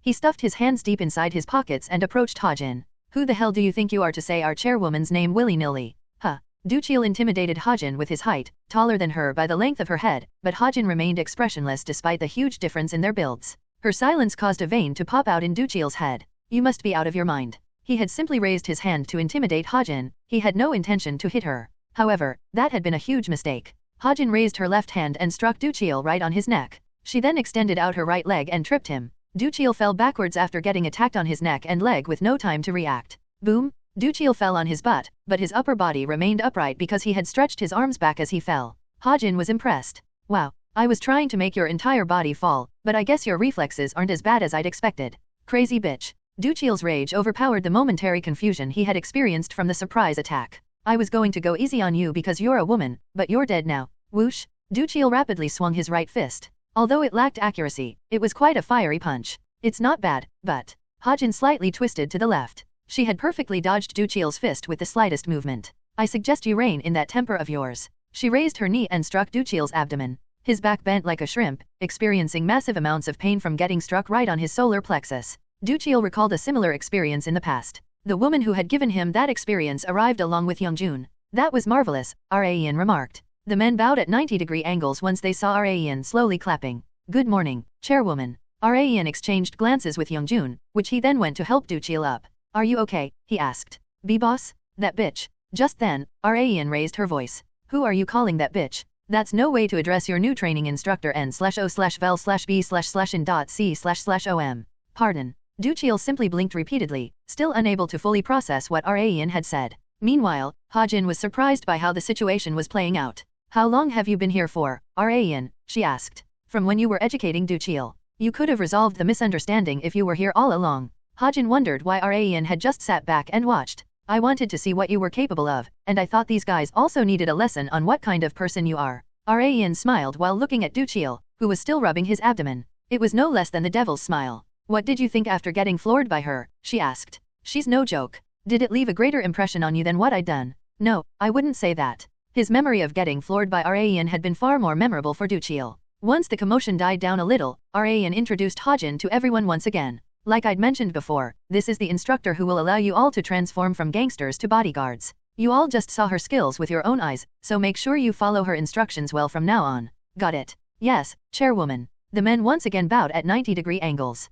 Ha-jin could not comprehend what was going on at all. Just who in the world are you, Rayan? The Kong Rayan that she was seeing right now was completely different from the one that she remembered. Rayan smiled meaningfully and said, you don't need to know. There was no reason for Ha-jin to know in detail either. Things had become far more stable once team leader so Ha-jin entered Rayan's security company. Rayan was far too busy with her acting career and business, so she could immediately see the effects once someone was available to educate the men in her place. However, Rayan was not planning on leaving Ha-jin just as an instructor. Her main role was to be Rayan's chauffeur as well as her personal bodyguard. Ha-jin got in the driver's seat, started the car and said to Rayan sitting in the back seat, here we go, chairwoman. Since Rayan was now her boss, Ha-jin now had to call Rayan chairwoman instead of her name. Rayan nodded and remarked while crossing her arms, alright, let's see if your driving skills hold up. Rayan was already well aware based on her past life knowledge that Ha-jin was a good driver, but she decided to check just in case. I'll have to see for myself. There were times when things did not go exactly as she knew of the future, hence she had decided to test Ha-jin's driving skills.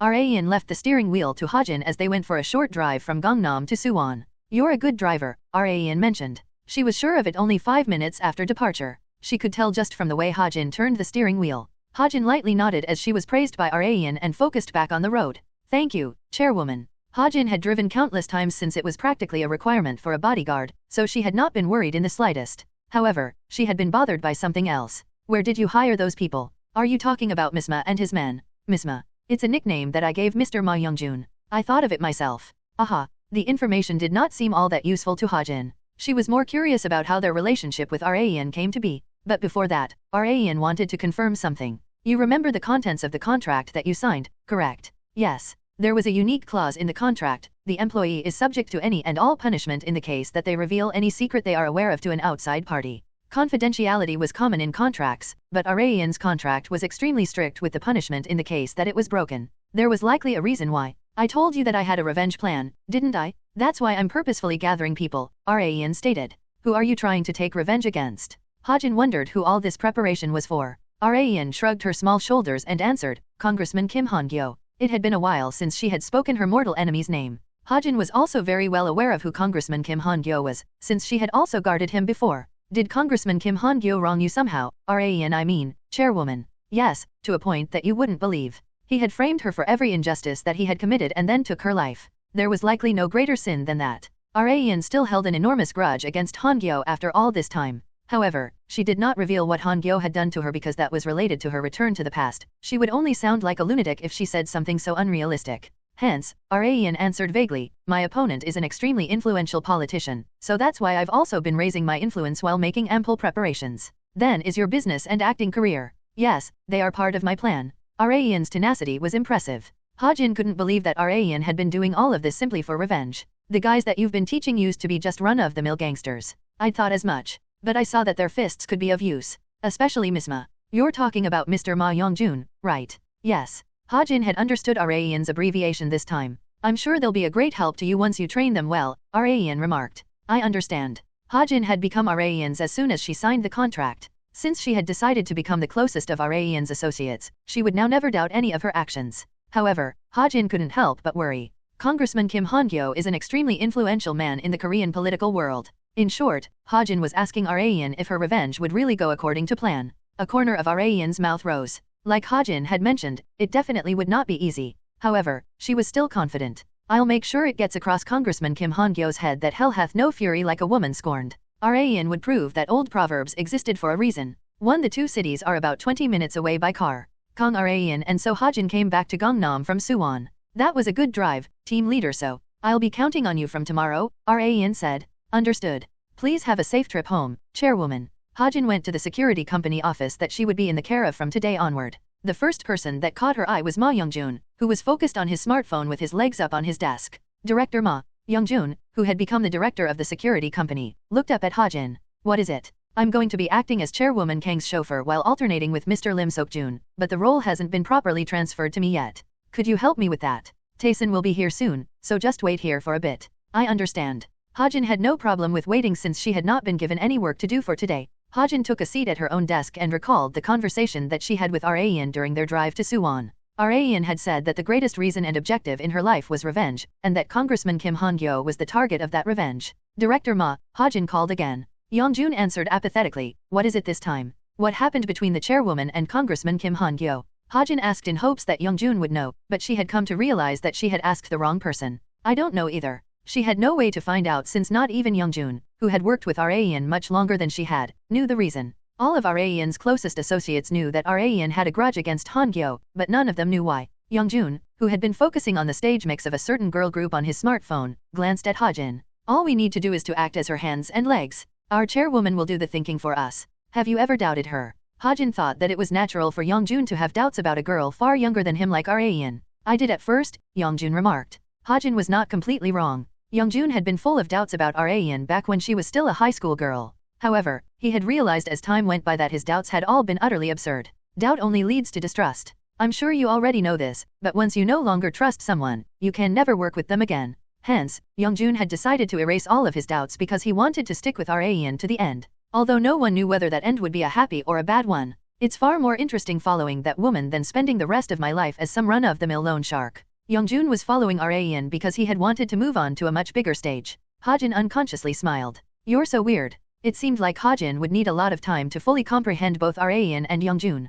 Rayan woke up at 7 a.m. and commenced her stretching routine on her bed like always. Although her strength and stamina were much lower than when she had been a man, the flexibility is the best, if nothing else. Rayan had not known how flexible a woman's body was at first. She had gotten very into yoga recently, so she was doing the poses without realizing it as soon as she had opened her eyes. She was able to start the day as refreshingly as possible after loosening up her entire body. Once she came out into the kitchen, Seo Yiseo greeted her as she was just about to prepare breakfast. Did you sleep well, Rayan? Yeah. What's for breakfast? Eggs on toast and milk with sugar. What do you think? Rayan's eyes sparkled. It was the perfect breakfast for a sweet tooth like herself, but she was not too happy about it since she had thought that she needed to lose weight lately. However, considering how her roommate was preparing it with sincerity, Rayan couldn't just refuse. I guess I'll just have a salad for lunch, Rayan compromised. Oh, right, Rayan. Could you wake Yijun up for me while I make breakfast? Is he still not awake? Yeah. It had only been a few days since Seo Yijun had claimed to be an early bird, but like Yi Seo had said, he became the incarnation of indolence on his breaks. Has he learned nothing from the army? Rayan remarked while clicking her tongue. She swung open his room door, and her gaze naturally shifted to his nether region. So healthy so early in the morning, I see. She poked Yijun's side with her foot. Hey, Yijun. How long are you gonna sleep for? Rayan Nuna. Yijun barely managed to open his eyes and belatedly realized the state he was in. He quickly covered his lower body with his blanket and laughed awkwardly. Did you sleep well? He asked. It looks like you slept a lot better than I did. Did you have an erotic dream? This is, an uncontrollable male phenomenon. I know, so you don't have to explain it. Your sister is making breakfast, so come after you wash up. Rayan left as soon as she finished what she had to say. Yijun felt like a storm had blown over their home early in the morning. Rayan, Yiseo, and Yijun had breakfast together. Yijun took a large bite of the eggs on toast that his sister had made for him. He then asked Rayan, are you busy today, Nuna? Yeah, super busy. I'm gonna go work out in the morning and then go to my agency since Chief Young has something he wants to talk to me about. Why do you ask? It's nothing special. I just wanted to go watch a movie with you if you were free. Why can't you go watch it with your sister? Yiseo remarked while pouting. I guess it's because he'd rather go with you than with me. Her statement had hit right on the mark. Rayan scolded Yijun in Yiseo's place. Family first, moron. Giving attention only to one's crush could make their family sad. Rayan had neglected her family entirely in her past life, but she did not want Yijun to repeat the mistakes that she had made. I happen to have 2 movie tickets, so go watch something with your sister, she remarked. Yijun took the tickets from Rayan as if it couldn't be helped. Come to think of it, Rayan Nuna. When's your next production? Next production. It's been a while since Shuttered finished, hasn't it? I was wondering when you were gonna star in your next production. Shuttered had succeeded in becoming one of the massive hits that recorded over 10 million in total attendance, like Rayan had expected. Her value had increased even further with its success, and she was getting tons of offers even now. She was now so popular that it was more accurate to say that production teams were waiting to serve her rather than sending her casting offers. However, Rayan had not even decided whether or not to resume her acting career, much less which production to star in. I wonder if this is what Chief Young wants to talk about today. It was possible. He would definitely want Rayan, their agency's poster actress, to be more active. I'll have to take a look at some more synopses, Rayan expressed. It was time for her to once again recall which productions would become massive hits in the future. Rayan recalled all the films that she could pull out from memory in the order of their release year while she was being driven to the fitness center by Hajin. Does this film release this year or the next? I can't quite remember. If Rayan had known that she would become an actress after returning to the past, she would have memorized only the relevant things. Well, it's impossible in the first place to know that you're going back to the past, especially with the change in gender included. Rayan managed to clear up the fog of her memories to complete the list of films that would become a hit and which she would aim for among them. Meanwhile, they had arrived at the fitness center. We've arrived, Chairwoman, Hajin expressed. N/O/vel/B//jn.c//om. Thank you. I'll contact you when I'm almost done, so you can come pick me up then. Understood. Rayan headed to the elevator as soon as she got out of the car. She went into the women's changing room and changed her clothes.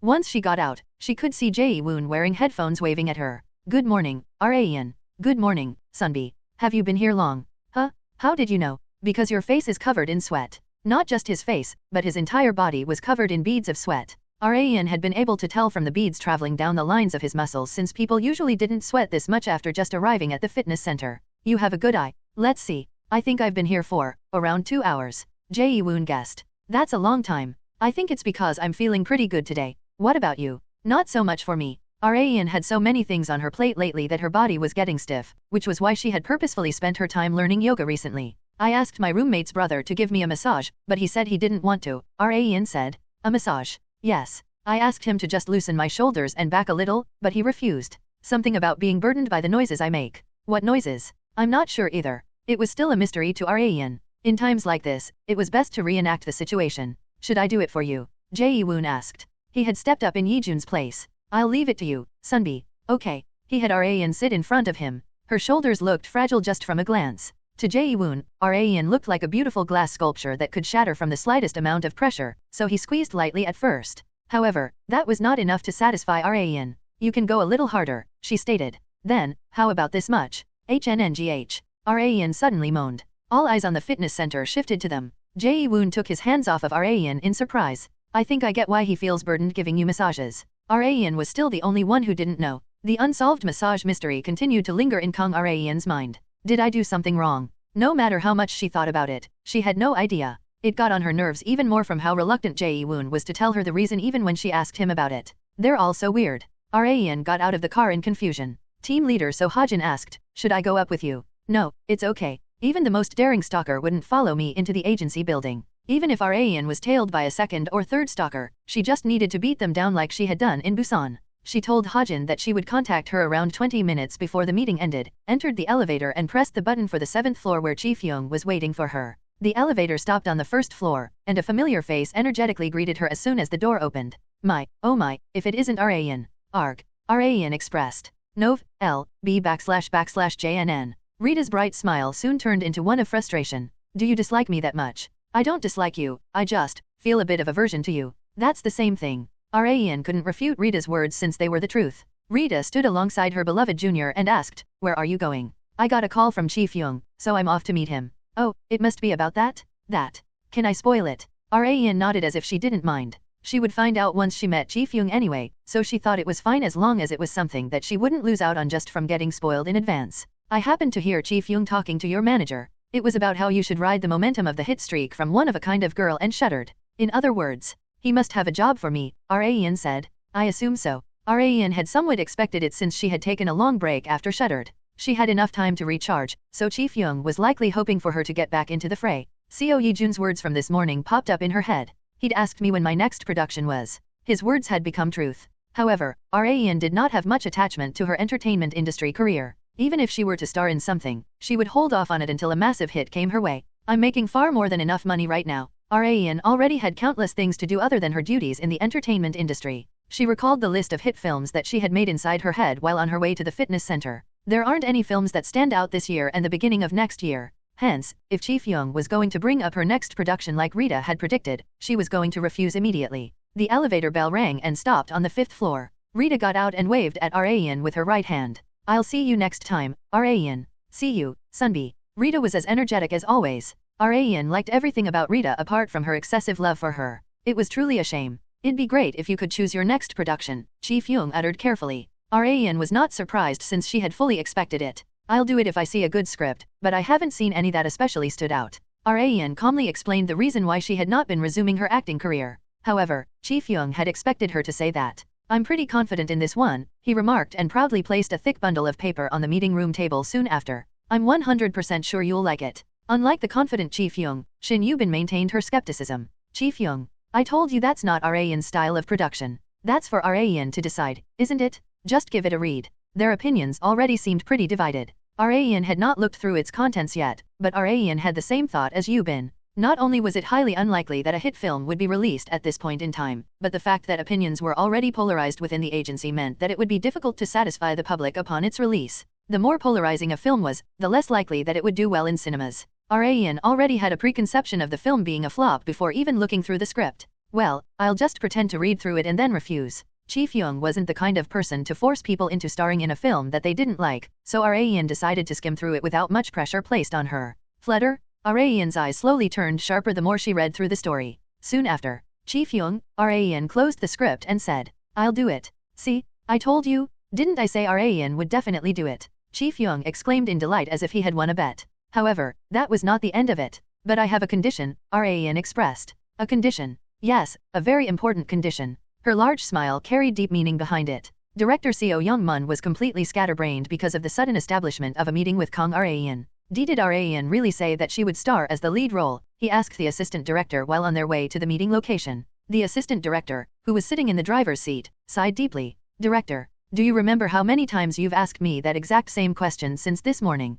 I don't know. Around 5 times. 12 times. 12? Over 40 times including yesterday. The people at the office had to suffer through his constant barrage of the same question. Director Seo also felt sorry for his employees. That's just how unbelievable it is. Just think about it. Kang Raeun is starring in our film? No, she's descending from the skies to grace our production. Well, it's not like I don't understand how you feel. Director Seo had never made a single hit film in his entire career. He thought of things that other people considered a regular achievement, a huge success. That was how quenched he was for success, and an opportunity for such a success had finally come his way. He had somewhat successfully acquired enough funds for production thanks to a decent investment, and he also personally thought very highly of the synopsis. All that he needed was a top star actress to take on the lead role. You said from the start of making the synopsis that Ryan was #1 on the list of actresses you wanted to entrust the lead role to, didn't you? The assistant director asked. I sure did, but I'd never expected her to actually agree to it. Director Seo knew that a top star actress like Ryan would be receiving offers from directors far more famous than himself, hence he honestly had little hope that she would choose his production among all others.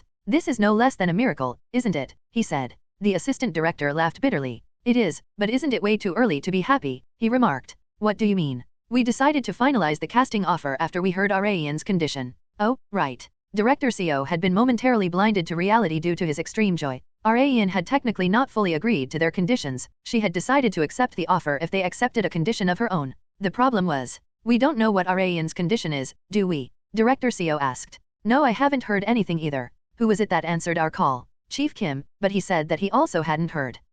Really? Director Seo couldn't tell what Ryan's condition could be at all. Maybe it's about a raise in appearance fee. That's the most plausible, isn't it? Director Seo's production, spokesperson, working title, did not have much funds to work off of unlike other films. Although it was a fairly large amount by Director Seo's standards, it was nowhere near enough to afford an actress like Kang Ryan. Hence, they had not been able to offer Ryan a large appearance fee, which was why Director Seo had not even hoped for her to star in their film. However, there were some actors who prioritized the production itself over the money that they would make. They would star in a production because they fell in love with the synopsis, irrespective of the appearance fee. Hence, they wondered if Ryan also corresponded to that instance. But even if that's the case, we offered a fairly low amount, Director Seo remarked with a guilty conscience. The assistant director could only laugh awkwardly in response since he wasn't wrong. They arrived at the GNF building where Ryan was waiting for them. I guess a famous company is in a league of its own. GNF had developed from a run-of-the-mill agency to one of the top 3 entertainment agencies in Korea, all thanks to Ryan. There were also stars that wished to sign a contract with GNF from time to time because they were so inspired by Ryan's accomplishments. Director Seo and the assistant director were guided to the meeting room by an employee. Ryan greeted them with a radiant smile once she saw them. Hello, I'm Kang Ryan. I enjoyed your synopsis, Director Seo. And no, you have no idea how shocked we were when we got the call that you enjoyed it. To be honest, we thought that you wouldn't even give our production an ounce of attention. That was how low their expectations had been, but a miracle had occurred. However, they needed to clear a prerequisite for that miracle to fully bear fruit. Do you mind if I get straight to the point? Ryan asked. Director Seo and the assistant director nodded as if they had been waiting for it. Meanwhile, the faces of Chief Young and Yubin sitting next to Ryan did not look too good. The reason was because of the conditions that Ryan was about to place. I have 2 main conditions. First is to secure more funds by bringing in another investor. In other words, upping the ante. That's not difficult. I'm sure we'll be able to get plenty of investment offers if you decide to take on the lead role. And as for the second condition, this is the deal-breaker. I'd like for the scenario and character settings to be edited. By edit, do you mean the entire thing? Yes. Director Seo finally understood why Chief Young and Yubin had been making such faces. The assistant director asked, exactly how much are you asking to be edited? Not much. Ryan smiled and gave them a rough number for them to easily understand. Around 80%. In other words, she was telling them to change mostly everything. Director Seo Youngman was having a hard time speaking after hearing Kang Ryan's second condition. She had said that she wouldn't be editing much, but isn't 80% almost everything? Yes, that's right. Director Seo's next work, Spokesperson, was a film of the political genre, which was one of the most touchy genres of film in Korea. Political films had always existed in Korea, but not a single one of them had been a hit. However, Spokesperson would set a record among political films as the worst Korean political film to ever be made, flopped to the point that it would not even make enough money to break even. That was the fate waiting for this film, which was why Ryan had requested for the script to be completely changed. This film will completely flop at this rate, Ryan declared. Director Seo's shoulders violently flinched. Really? Yes. I may not look like it, but I have quite a good eye for productions. You already know this, don't you, Director? Oh, of course. Every single drama and film that Ryan had chosen to star in had become massive hits, earning her the nickname Goddess of Hits. Not only did she have a good eye for productions, she had also been the first one to recognize the latent potentials of Han-Gyo, Lee Sia-chen and some others. There were many such rumors in the entertainment industry that Director Seo couldn't just ignore Ryan's opinion. Not just that, if this man is like what I remember. Director Seo was very easily persuaded by others. In other words, he was extremely gullible, which was why Ryan had been able to give her opinion to carry out an extensive edit of the script. If she played her cards right, Director Seo would take the bait. He's almost bitten it. All that was left for Ryan to do was to reel him in, but being too hasty would only scare him away. Fishing was an art of patience. She decided to wait patiently and throw another piece of bait. Why don't you give us a call after you look through the edits that I've made? If you decide to accept all of them, I'll star in the film at the initially offered appearance fee. Are you sure? Yes. It was now all up to Director Seo to decide whether to accept her edits or not. Chi Fyung asked Raeun once Director Seo and the associate director left. Can I ask you something, Raeun? Is it about the meeting we just had? Yeah. He had wanted to ask her during the meeting, but he couldn't in consideration for Director Seo. Chi Fyung took the opportunity to let out the question that had been swirling inside his head. Did you dislike Director Seo's script that much? Yes, extremely. Not only was it obvious just from the script that the film would flop, it had actually flopped in the future as well. That was why Raeun had requested for extensive edits to be made to the story, characters, and their backgrounds. The factors that had caused Director Seo's film spokesperson to flop were all stored in Raeun's head. She had written down a list of points that the audience had made about what they found disappointing about spokesperson, and was planning on sending this list to Director Seo soon, if he accepted every single edit that she suggested. Nov. L. B /JNN. We could aim for a mid-sized hit, no, even a huge hit. Of course, a huge success was only in her hopes, she just believed that she was more than capable of preventing this film from flopping. Chi Fyung asked another question, if you need to edit the script that much, then why don't you just choose a different production? Raeun returned Chi Fyung's question with one of her own. Chi Fyung, you remember what you said when you introduced this film to me, don't you? I believe I said, I'm 100% sure that you'll like it. And why did you think so? Because of the genre, I guess. Chi Fyung was also aware that Raeun had a certain level of interest in politics, which was why he had thought she would be interested in this film. Like you'd expected, I liked the genre, she expressed. Not just that, the draft that Director Seo had brought was not completely unsalvageable. As long as more detail was put into the settings, characters were given more individuality, and the quality was increased through securing more production funds, it was more than capable of becoming a success. There were many reasons why she had chosen this production, but her self-interest was also included. I'll scare the living hell out of Kim Han-Gyo. Raeun was planning on making a character who was extremely similar to Han-Gyo, and make that character the most villainous of all villains to ever exist in film. I'll give you a sneak peek on how you'll be utterly ruined. Raeun smiled menacingly. In the morning after the meeting, Director Seo quickly read through all the edits that Raeun had sent him by email. The assistant director asked Director Seo, who was staring at his computer screen in complete silence, about yesterday's events. Is Raeun usually the type to intervene in the script writing process? There were some actors who went beyond their acting duties and tried to meddle with the contents of the production. There were rumors that Raeun had a very good eye, but they did not know that she also had such a tendency. However, take a look at this, Director Seo said. Me. No, everyone. Director Seo sent Raeun's edits not just to the assistant director, but to every single head staff member that they would be working with. It was 3:30 p.m. Before starting the meeting, Director Seo asked the staff members that had all gathered in one place. You all read through what I'd sent you, right? Yes, Director. What did you think? The staff members gave their opinions one after another. It was better than I'd thought. There were things included that we had left out because we thought they'd be iffy to include. To be honest, I was really surprised. I'm pretty sure that in terms of quality, it would be better than our first draft if we use these edits. Their opinions were all positive, but Director Seo had not told them one thing. That's what Raeun sent us. Huh. Miss Kong Raeun. The staff members were shocked by Director Seo's statement. I was sure that you had thought of them, Director. Raeun's eye for productions is seriously no joke. Raeun had shown talent exceeding that of an expert, causing an uproar in the meeting room for a while. Director Seo also decided to let everyone here know of the conditions that Raeun had set during yesterday's meeting. Raeun said that she would star in our film without any change in her appearance fee if we used these edits. Are you serious? Miss Kong Raeun, starring in our film. There was no way anyone would dislike an actress who turned everything that she starred in into a hit, taking on the lead role of their film. Director, what are you going to do? The staff members urged Director Seo. He smiled at them. You already know what I'm going to do. It was an obvious choice. Raeun came to a supermarket to prepare for Seo Yeseo's birthday. She asked Yejun, who had come with her, while walking around, your sister likes Korean-style cuisine, right? How did you know? He asked. How could I not? We live together. She narrowed her eyes at him as he stated the obvious. What are you gonna make again? Braised giblet stew. Braised giblet stew.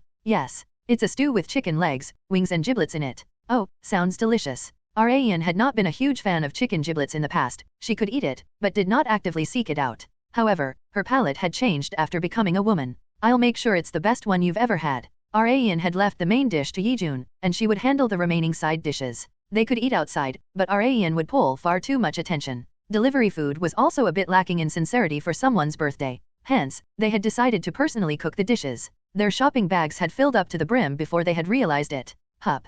Raeun put in some strength to lift one of the bags. It's heavier than I'd thought. She regretted buying so much. Nuna. Give me the heavy one. You can carry the lighter one. Yejun took the heavy bag from Raeun. He easily lifted it with one hand, causing the veins on the back of his hand and arm to pop out. Oh, you're showing off, are you? Raen teased. That wasn't really my intention, Yi-jun replied while laughing in embarrassment. After becoming an adult, Yi-jun had gotten even taller and widened their gap in build even further compared to their high school days. They placed the bags in the trunk and Raen started the car engine as soon as she got in. She then immediately took off her glasses, mask, and hat, and threw them on the back seat. Sigh, that's so much better. She had used every single tool of disguise at her disposal to prevent people from recognizing her, which had thankfully helped in people not recognizing her during their shopping trip. However, she had been frustrated by the fact that she needed to keep quiet to the cashier. Celebrities needed to take even the tiniest precautions to avoid troublesome scandals. Yi-jun quickly turned his head toward the side window in surprise while he was putting on his seatbelt. Nuna, your skirt. Oh, when did this get rolled up? Raen's short skirt had gotten rolled up from all the moving that she had done while seated. She did not usually wear skirts when going out, but she had no choice since she had come to the supermarket right after appearing on a broadcast. Should I just change into pants right here? Raen mentioned. Please spare me, Nuna. Anything but that. Geez, I'm just joking. No matter how lacking Raen's self-consciousness of being a woman was, she did not take off her clothes in front of men. As she was about to get out of the supermarket parking lot, she got a call from Chief Young. The contents of the call filled the entire car since her smartphone had been connected to the car via Bluetooth.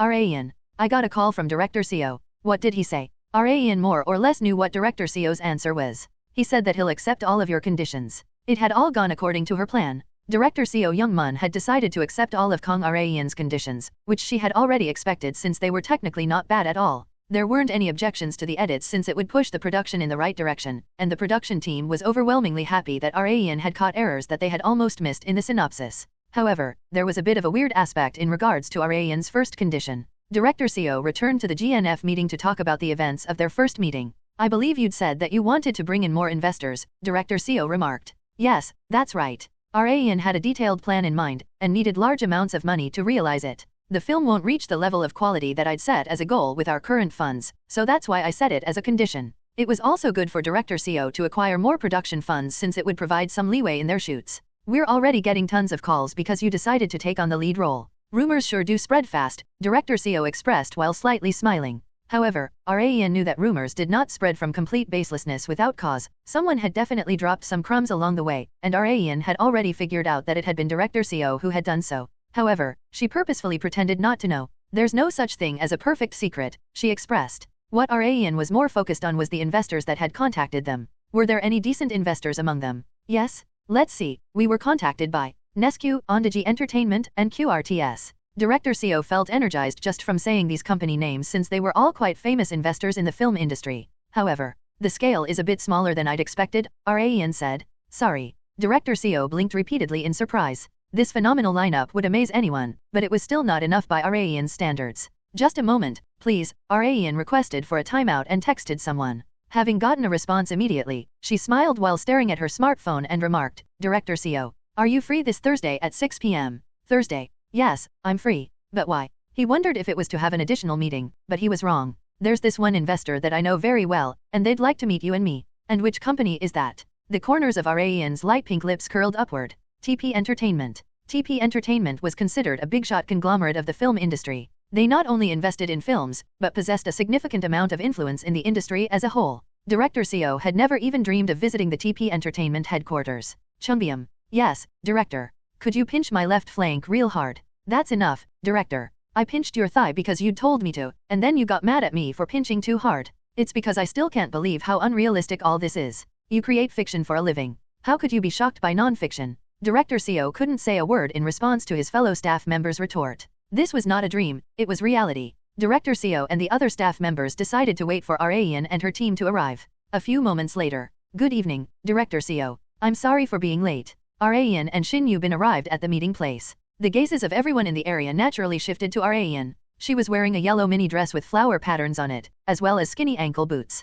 Her outfit emitted a sense of radiance that had not been present during their last two meetings. Director Seo remarked while chuckling, you've really psyched yourself up today. It's a given, considering who we're about to meet. Raen was referring to the vice president of TP Entertainment, Park Hee-woo. This must be your battle dress, then. Well, I guess you could say that. Hee-woo's level of energy varied based on what Raen wore to their meeting, hence she had worn a dress that she did not wear often. It's a bit annoying, but this is more than bearable if I can get TP Entertainment to invest. During her meeting with Director Seo, Raen had sent Hee-woo a text, asking her to invest in her next film. Hee-woo thought very amicably of Raen, but she was the kind of person to separate business and private matters entirely. She had replied that she would decide after checking what kind of production it was and how the shoots would be progressed. Hee-woo had only provided such an opportunity because it had been requested by Rayan. If it had been anyone else, she would not have even replied the text. Director Seo sighed deeply from anxiety on their way to Vice President Park Hee-woo's office. Rayan giggled. You don't have to be so nervous, Director. But I've heard rumors that Vice President Park is extremely stern.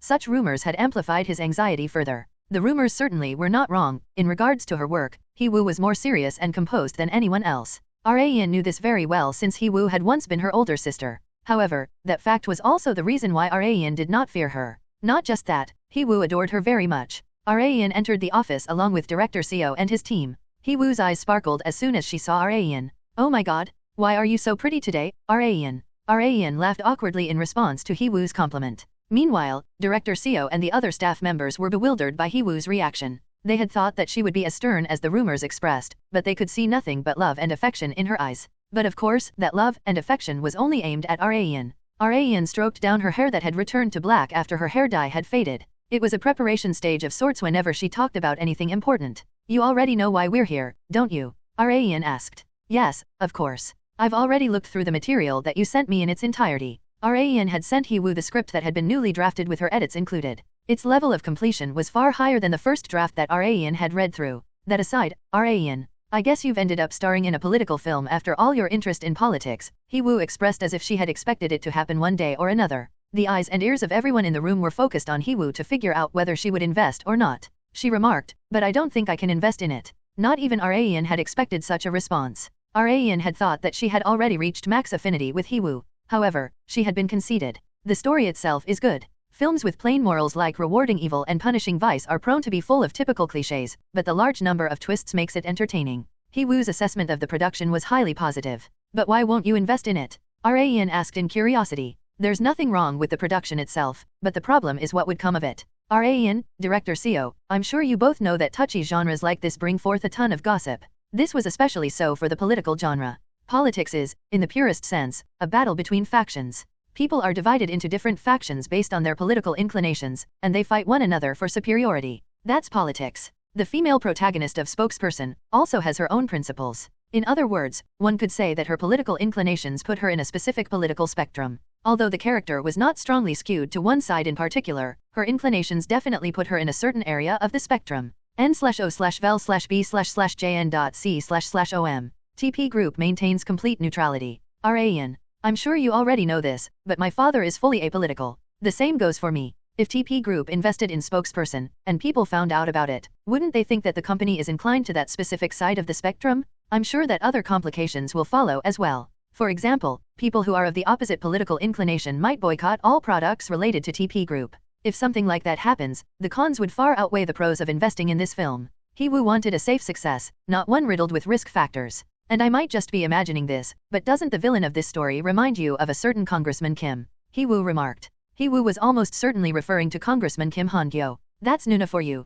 She's way too goddamn quick-wit. Rayan thought. Hee-woo was not one to be won over by Rayan simply because she had dolled herself up as best she could. Rayan lightly inhaled. The investment would go out the window if she withdrew now, so she decided to use a trump card that she had hidden all this time. You don't have to worry about that. And why is that? Hee-woo asked. Because many incidents will occur around this film's release date that will allow the audience to sympathize with the film. Hee-woo's smooth forehead wrinkled slightly. Are you saying something big will happen in the political scene soon? I wonder. I don't know the exact details either. I only heard a snippet from reporter Ahn Sujin, Rayan answered. Reporter Ahn Sujin. She was a specialist known for often taking shots at Kim Han-gyo and Kim Chi-yeol. Rayan made Hee-woo think that Sujin had a huge story in her hands. Well, it's not like I lied. Rayan was personally going to make it so. If things go as reporter Ahn mentioned, I'm sure the film will grab the public's attention, Rayan stated. People would think that the film had foretold the future, resulting in massive profits. The final decision came down to Hee-woo. Sigh. Hee-woo suddenly brightened after a light sigh.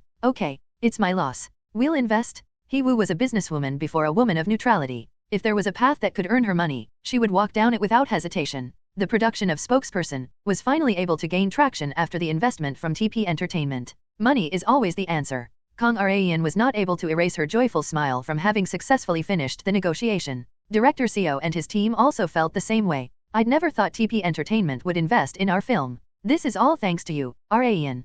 Thank you so much. All I did was act as an intermediary. That aside, there was one more crucial thing to take into consideration besides acquiring an investor. When will you be casting for the roles? The film's ticket sales often depended on the actors that starred in it. The more famous the actor was, the more interest that people would have in the film. Just that one small thing brought about an enormous effect. Director Seo scratched his head in embarrassment once the casting was brought up. I haven't found any decent actors yet. Really? That's perfect. I happen to have a cast lineup in mind. Would you like to hear it? Director Seo and the other members of the production team had already come to realize Arayan's capability after her synopsis feedback, so they wanted to hear what she had in mind. There were a few characters besides Arayan's role, Nag Yang, that were key to the story, Oh Tae-min and Park So-won. They would act as Nag Yang's reliable supporters. I'm thinking of leaving the roles of Oh Tae-min and Park So-won to Jae-woon Sunbi and Han-Sok Sunbi. What do you think? Director Seo gasped at the mention of those two names. Aren't those two super busy? He asked. Jae-woon and Ji Han-sok were extremely famous as of late, so countless production teams were likely already aiming to cast them.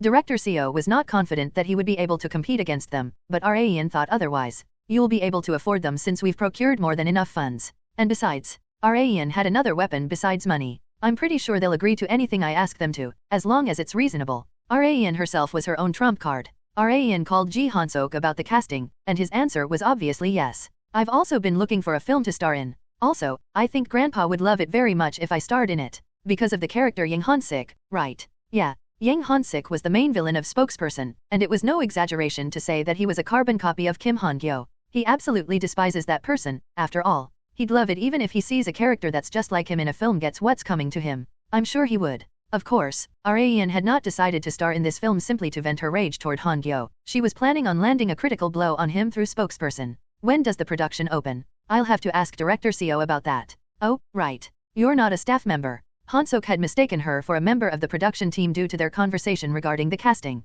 Arayan called her next target, Jae-woon, right after. However, her expectations had fallen through. I'm going to focus on my group this year. I also have a world tour planned. Jae-woon was a singer before an actor, so he would prioritize his singing career over his acting career if he was put on a crossroads. I'm sorry, Arayan. No, it's okay, Sunbi. Don't worry about it. How about I recommend someone to you as a token of my apology? Who? His name is Min Se-min. You've heard of him, haven't you? Min Se-min was famous enough that there was absolutely no need for Jae-woon to introduce him. Not only did he have a tremendous acting career, he looks good in glasses, doesn't he? Yeah, he gives off an intelligent and aristocratic feel, too. Wouldn't he be a good fit for the character Oh Tae-min? He definitely would be. The character Oh Tae-min was written to be a third-generation chaebol. Min Se-min, who naturally emitted aristocratic energy, seemed to be a good fit for Oh Tae-min. But would he star in our film? If I remember correctly, he's already starring in a drama. Arayan was worried whether or not he would accept the role when he was so busy. He'll do it. I guarantee it. Unlike the worried Arayan, Jae-woon was completely certain.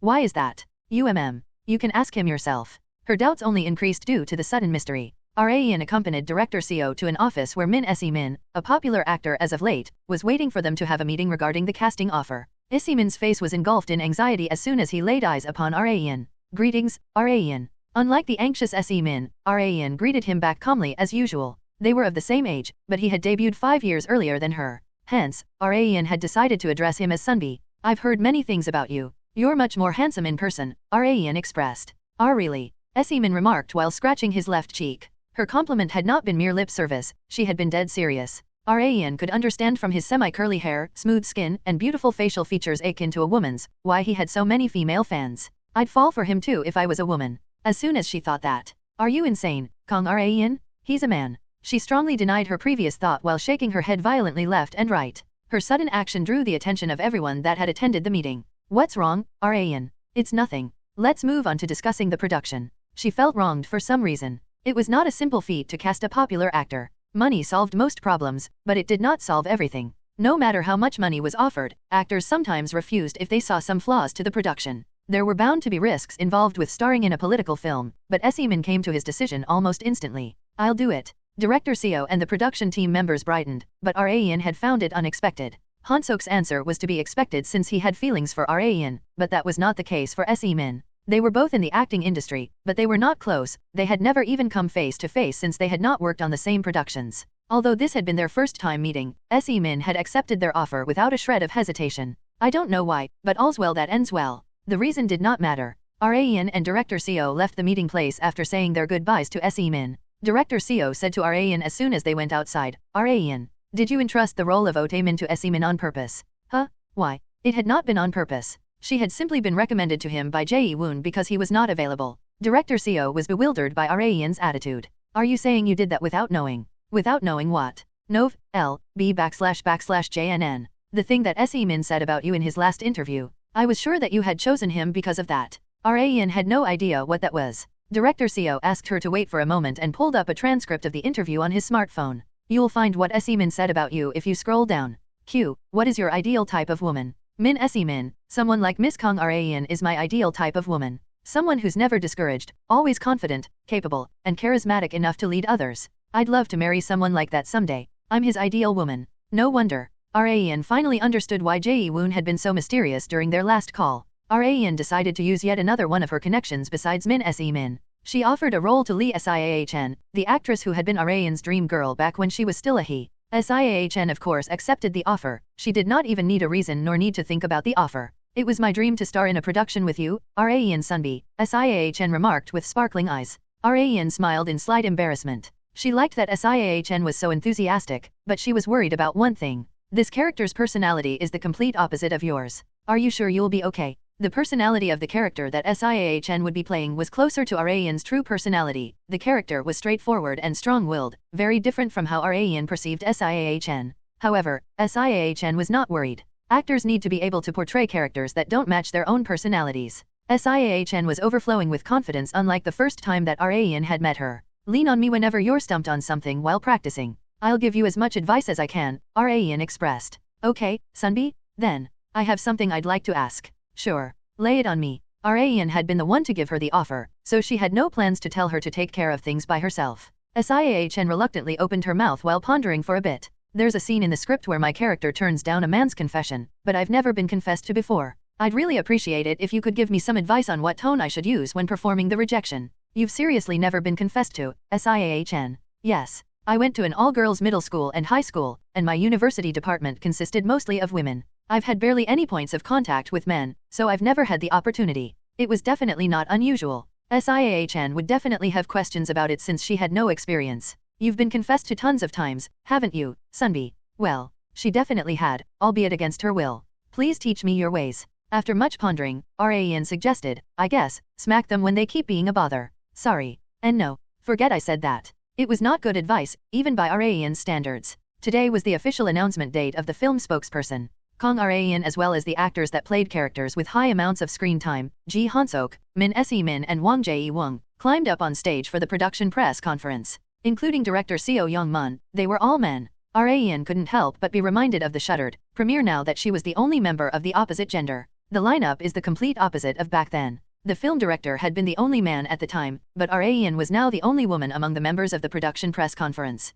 But well, I'm a man on the inside. Everyone on stage was technically of the same gender, but there likely wasn't anyone but Raeyeon who knew this. A staff member ran up to the stage to give Raeyeon a blanket to cover her legs before she sat down on the fairly tall chair. Here you go, Miss Kang. However, Raeyeon respectfully declined the staff member's consideration. It's okay. It won't be visible at this angle. It was a bit close for comfort, but it was fine as long as the inside of her skirt wasn't visible. It's pretty hot in here, so I don't want to use a blanket. Not only that, the lights shining down on them would make the members on stage feel even hotter than it was. Raeyeon did not want to sweat when her makeup had been done so well today. Raeyeon's long legs were laid fully bare from the ends of her skirt down below. Any man wouldn't be able to resist taking a glance at least once. Raeyeon modestly laid her free hand between her thighs just in case. The host requested the cast to introduce themselves before getting into the press conference. Let's start with Miss Kang Raeyeon. Raeyeon was going to play the protagonist of spokesperson, so it was a given that she would be going first. Hello, I am Kang Raeyeon, and I will be playing the role of Na-gi Yang in the film spokesperson.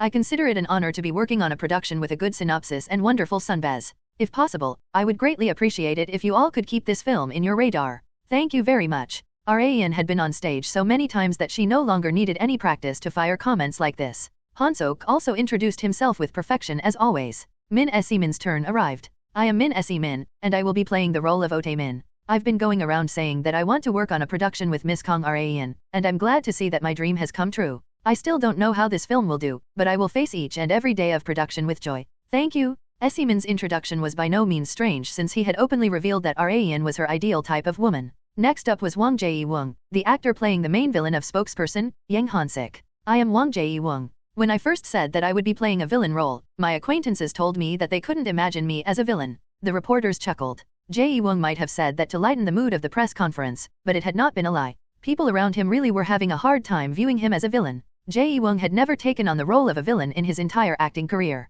90% of his roles had all been kind-hearted characters because of his gentle appearance. Because of this, people couldn't help but be interested in this film since he would be playing a villain. Even the reporters asked questions regarding this. How did you end up playing a villain, Mr. Wong? Jae-woong simply answered, I'm sure that members of the public have a kind, docile and good-natured image of me. Having a clear image also means that I also have my own unique individuality. However, this was not always an advantage, it sometimes acted as a detriment to an actor since they would never be able to escape from that image once it was set in stone. I believe an actor should be able to take on any role under any circumstances. That is why I've taken on this challenge to break free from the image that is associated with me. Jae-woong looked toward Raeun. I will take from Raeun's example and not let the image that people have of me define my career. It was by no means simple for a senior actor with far more experience to remark that they would be taking an example from a junior. The comment showed just how sincere Jae-woong's attitude was toward acting. Raeun softly smiled to express how honored she was to hear it. After the production press conference, the key members of the production decided to have dinner together before the production opened.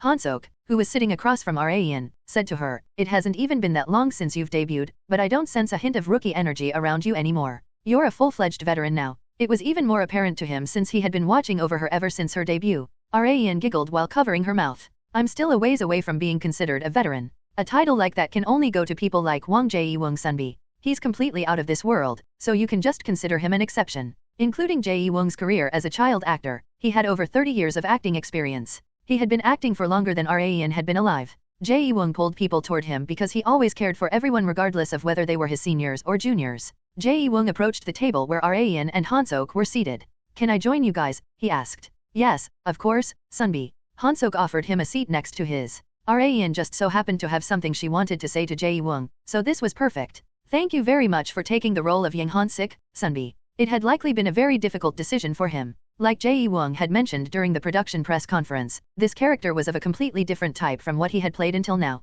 Raeun had shoved every single secret side of Kim Han-Gyo unknown to the public into this one character to the point that a comically evil villain had been born. It would be a very difficult role to play, but I felt it as soon as I read through the script that I have to take on this role, so you don't need to thank me. Jae-woong was very satisfied with his own decision. The actor that had played Yang Han-sik in spokesperson, in Raeun's knowledge of the future had not been Jae-woong but a different actor, and that had been one of the many reasons why the film had flopped. An uncharismatic villain was bound to lower the entertainment of the film, so Raeun and director Seo had thought very long and hard about who to cast for the role. In the end, they decided to entrust the role to Wang Jae-woong, and Jae-woong thankfully accepted right away. Jae-woong took a drink from his glass and said to Raeun and Han-Sok after getting up from his seat, We're on the same boat now, so I'll be in your care. We should be the ones saying that to you, Sunbi. We'll see you on the set next time. VRRR? The display of Han-Sok's smartphone, which was on the table, flashed once Jae-woong left. Han-Sok unconsciously expressed his disappointment due to the loss of his opportunity to spend some quality time alone with Raeun. I'm sorry, Raeun. I'm gonna take a short call. I'll be back in a flash, so stay right here. Nov, L, B // JNN. Okay. Raeun repeatedly clicked her tongue lightly while she watched Han-Sok reluctantly walk away. He's being obsessive. As for who he was being obsessive toward, it was obviously herself. Raeun had noticed long ago that Han-Sok thought of Raeun as a woman and not simply as a junior, since he was excessively kind and gentle to her compared to everyone else. It would be a different story if they were still children, but men unconsciously showed affection toward someone that they liked, and women usually picked that up. Raeun picked these things up much faster than most women because she had experience being both genders. However, there were exceptions. I'd never expected Sang-woon's love confession. This had been because she had only considered Choi Sang-woon a friend, but she more or less saw his second confession coming. Raeun recalled what Lee Siah-chen had said to her. She said I've probably been confessed to a lot. Raeun had actually not been directly confessed to many times, but she had been indirectly hit on countless times. Being hit on by a fellow man. Raeun had very mixed feelings about it. She had one occasional thought for a very long time. Even if I have to live on as a woman, I don't have to marry a man, do I? Raeun had absolutely no intention to do so even now. However, her female ego would slowly but surely overpower her male one over time, because her body was already that of a woman. There was the proverb out of sight, out of mind, which meant one soon forgot things that were no longer visible or present. Although her situation was not completely in line with that proverb, it explained how much influence the physical had over the mental. Raeun had even done many things today that proved that very statement. She had casually put her hands between her thighs so that the inside of her skirt wouldn't show, and she even covered her mouth with her hand when laughing. Such acts had all become natural habits. These are all things that women normally do. Rayan had done them consciously in the past, but they had now practically become muscle memory. How complicated. She sighed with her chin resting on her left hand. Just then, Min occupied the vacant seat across from Rayan. Is there something on your mind, Rayan? Feel free to confide in me if you'd like. Rayan had many times when she wanted nothing more than someone who she could lay everything bare to, but couldn't because everything on her mind was too much of a fantasy for others to accept. She said that it was all right, and her gaze shifted to Min's smartphone display. I think you've gotten a text, she remarked. Oh, it's from Hyeongjun. Who's Hyeongjun? Park Hyeongjun. He's the main vocalist of Arkine. Oh, him. Park Hyeongjun was the most popular member of the 7-member boy group Arkine. Wait, Park Hyeongjun. Rayan's memories of the future suddenly flashed. Are you close with him, Sunbi? She asked. Yes, he's a good friend of mine. He wants me to go to some sort of party tomorrow. Rayan's mouth moved before she had realized it. You shouldn't go to that party. Min was taken aback by Kang Rayan's comment. Even Rayan was surprised by what she had uttered in spite of herself. Oh shit, I spoke before I knew it. Her thoughts had come out of her mouth completely unfiltered. Rayan sometimes made mistakes like this because she was fully aware of what would happen in the future. Most people thought little of the secrets that Rayan leaked and let it slide, but that was not the case for Min since he was highly interested in Rayan. What do you mean by that? He asked. I didn't mean much by it. I just what? She went through all sorts of excuses that she could make, but couldn't find one that made sense. She had no choice. Now that it has come to this, I need to use my trump card. Rayan had earned something that she could consider her trump card the moment she became a woman. You could say it's female intuition. It was a term that many other women besides Rayan often used. There were times when women's intuition was sharper than a canine fang, so Rayan would fall back to that whenever she couldn't for the life of her figure out a good excuse. It was now up to Min whether or not he would believe Rayan. n/o/vel/b/in.c//om. That aside, I really hope he doesn't go. Rayan was sincerely hoping that Min would listen to her. Park Hyeongjun would soon cause a massive incident in the entertainment industry. He would fall into complete ruin due to narcotics. It would have been less of a problem if he had taken full responsibility for his actions, but he had not done that in the future that Rayan knew. Hyeongjun had offered narcotics to his acquaintances as well, which had left a huge impact in the entertainment industry for a long time. Several celebrities became subject to criminal investigations due to this incident, and Min had been one of them. He was of course acquitted, but simply being part of that incident had left an enormously negative impact on his image, as well as the film that he would be starring in. Why was I only reminded of the Park Hyeongjun incident just now? No, she was relieved just from the fact that she had been reminded of it. Meanwhile, Min fell into deep thought after hearing something meaningful from Rayan. She had simply told him not to attend the party since she had a bad feeling about it. Although she had absolutely no scientific reason nor proof, her words continued to bother him. Do you know something about Hyeongjun?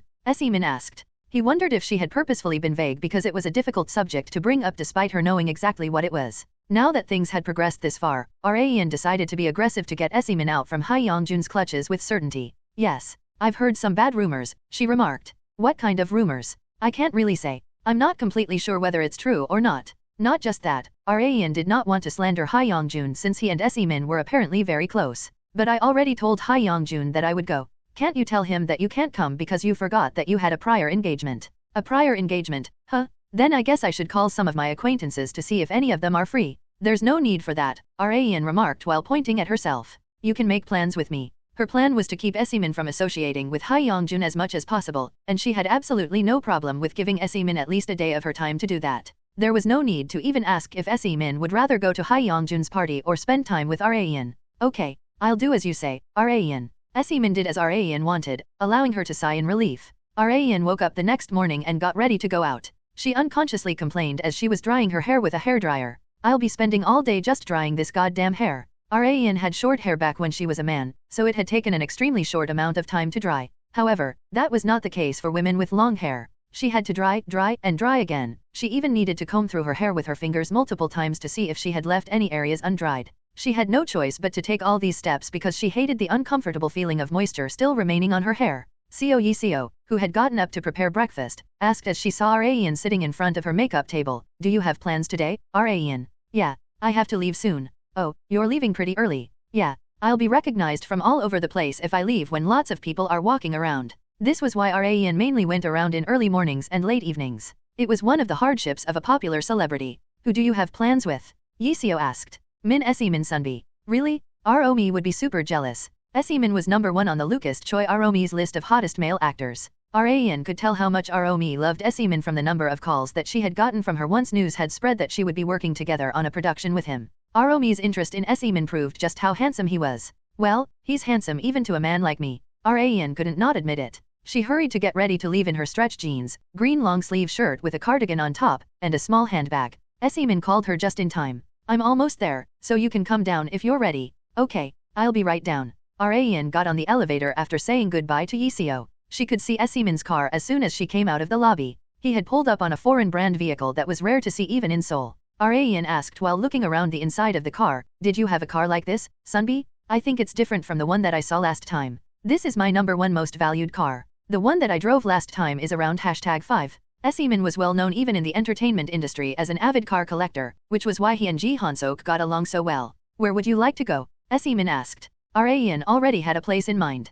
Let's go to a bookstore first. Rayan thought before becoming an actress that all she needed to do to succeed in the acting industry was to just be good at acting. However, she couldn't have been more wrong. An actor needed to know as much as possible about the character they played as well as the production they would be in. In the case of spokesperson, it was closely related to politics and law. Hence, Rayan had been planning on reading through and purchasing books related to those subjects. The rise of ebooks would come over time, but there weren't many available since she was still far from the future that she used to be in. That was why Rayan had decided to come to an offline bookstore first with Esimin. It was so early in the morning that there weren't many people. The employees also did their best not to bother Rayan and Esimin, allowing them to look through the books in peace. Esimin laughed awkwardly as they were walking around the bookstore. It's been a really long time since I've been to a bookstore. Were you not good at studying, Sunbi? Not at all. I wasn't really interested in my studies. My grades were also pretty average. Han-Sok Hyung apparently always used to place in the top 10 of his school, but... Oh, I've heard you were also very good at studying, Rayan. Rayan had much better grades than Han-Sok, excluding the grades before her second semester of second year.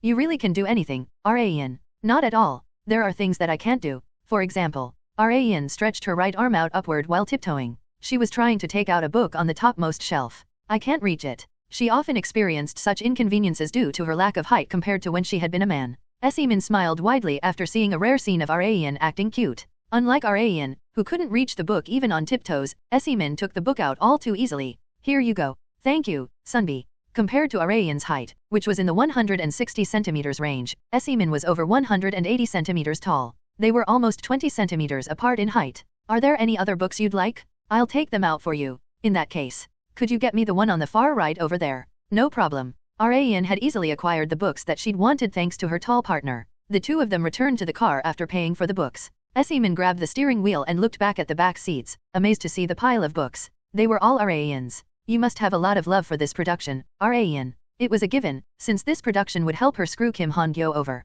Rayan was planning on making spokesperson a hit, whatever it took. And to do that, she needed ample preparations. I want to make this film a success no matter what, Rayan expressed. Esimin also made a resolution after seeing Rayan's firm determination, that he would do his absolute best for the one that he admired and liked. Esimin came across an article that was hard to believe just one day before the production opened. Esimin, take a look at this, hurry. Esimin couldn't believe the information in the article that his manager had shown him. Narcotics detected in the wine? Investigations on the famous celebrity Mr. Park commences. Mr. Park acknowledges the narcotics allegation. Who could he be? The article did not include Ha Yongjun's name, but people were already mentioning it. This is about Ha Yongjun, right? Esimin could only stay quiet in response to his manager's question. He had been wondering why he hadn't been able to get in touch with Ha Yongjun since a few days ago, so it was because of this. The article also included the private party that Ha Yongjun had invited Esimin to. If Esimin had gone to that party, he might have been roped into this incident as well. Rayan had saved Esimin.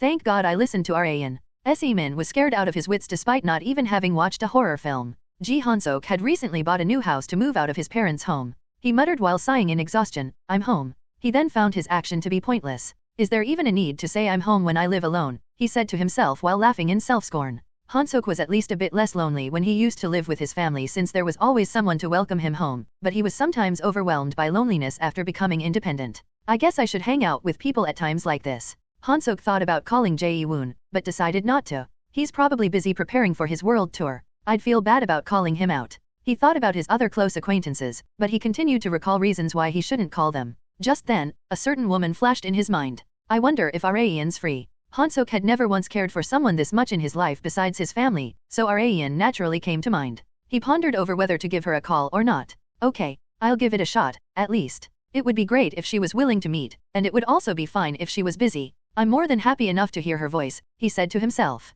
Han-Sok scratched his left cheek in embarrassment at what he had just said. He pressed the call button. Hello? He could hear Arayan's voice through the phone. Hey, Arayan. It's me. Yes, Sunbi? Are you free today? I was wondering if you'd like to have a meal together. That sounds good. Would you like to eat out, or would you like me to make something for you? Han-Sok's ears perked up as soon as Arayan mentioned that she would make him something. If you're fine with that, I'd love for you to. Okay, just a second. Han-Sok thought in confusion. Just a second? What do you mean? Arayan had already hung up before Han-Sok even had a chance to ask. Just then, the light of the dark living room suddenly turned on, shocking Han-Sok at the sight that had befallen on him. Welcome back, Sunbi, Arayan greeted Han-Sok with her hair tied back and wearing an apron. Han-Sok's eyes violently shook. How did you get in my... No, wait, Arayan, you're... Han-Sok quickly scanned Arayan's entire body. Are you naked right now? He could not see any traces of clothes on her body besides the apron, all he could see was her pale, smooth skin. Arayan smiled mysteriously instead of answering. Han-Sok had almost been entranced by her smile for a moment, but snapped out of it by fiercely shaking his head. What in the world is going on right now? He exclaimed.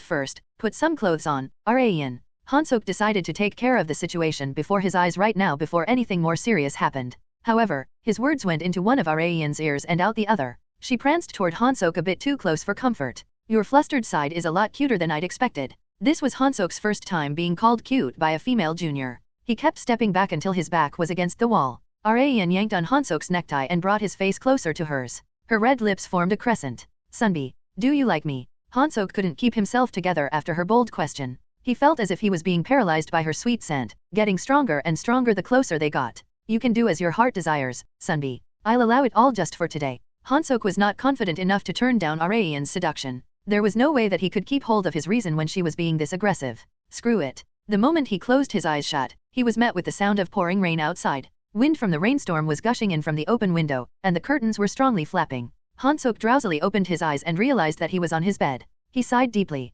It was a dream. He honestly couldn't tell if it was fortunate or unfortunate that it had been a dream. More importantly, how am I supposed to look Arayan in the eyes during tomorrow's shoot? He was suddenly not confident enough to face her. Arayan went to her agency building with Shin Yubin after her first shoot of spokesperson. Yubin pulled up Arayan's social media account on her laptop while Arayan went to the bathroom. Managing Arayan's social media account was one of her many important duties as a manager. Yesterday, Yubin had uploaded a picture of Arayan reading through her script on the set while having a cup of coffee. Countless fans had already commented on her post. You're just as beautiful today, Uni. I love you. I'll be looking forward to the film. You're killin' me, Nuna. Most of the comments were those cheering Arayan on. However, albeit very few, there were hate comments harsh enough to make one frown. It would be fine if it stopped simply at hate comments on social media, but there were some people who sent private messages filled with curses and sexual harassment comments. Sigh. What's wrong with this person? The message contained language so dirty that it was hard to say out loud. It was enough to annoy Yubin despite the comment not having been aimed at her. Celebrities, especially beautiful female ones, often had to endure sexual insults, and Arayan was no exception. Rather, she was getting it even worse since she had become extremely popular as of late. Yubin's expression stiffened as she checked who had sent the private message. The ID was EU3821. This guy again. He had been spamming Arayan's DMs without missing a day since last week. He always sent 30 per day at most. His obsession with Arayan was out of this world. As Yubin couldn't take her eyes off the laptop, Arayan came out of the bathroom after finishing her business and walked toward Yubin. What are you looking at? She asked. Yubin's face was momentarily dyed in bewilderment. She tried to close the laptop to hide its contents, but Arayan's hands had been faster.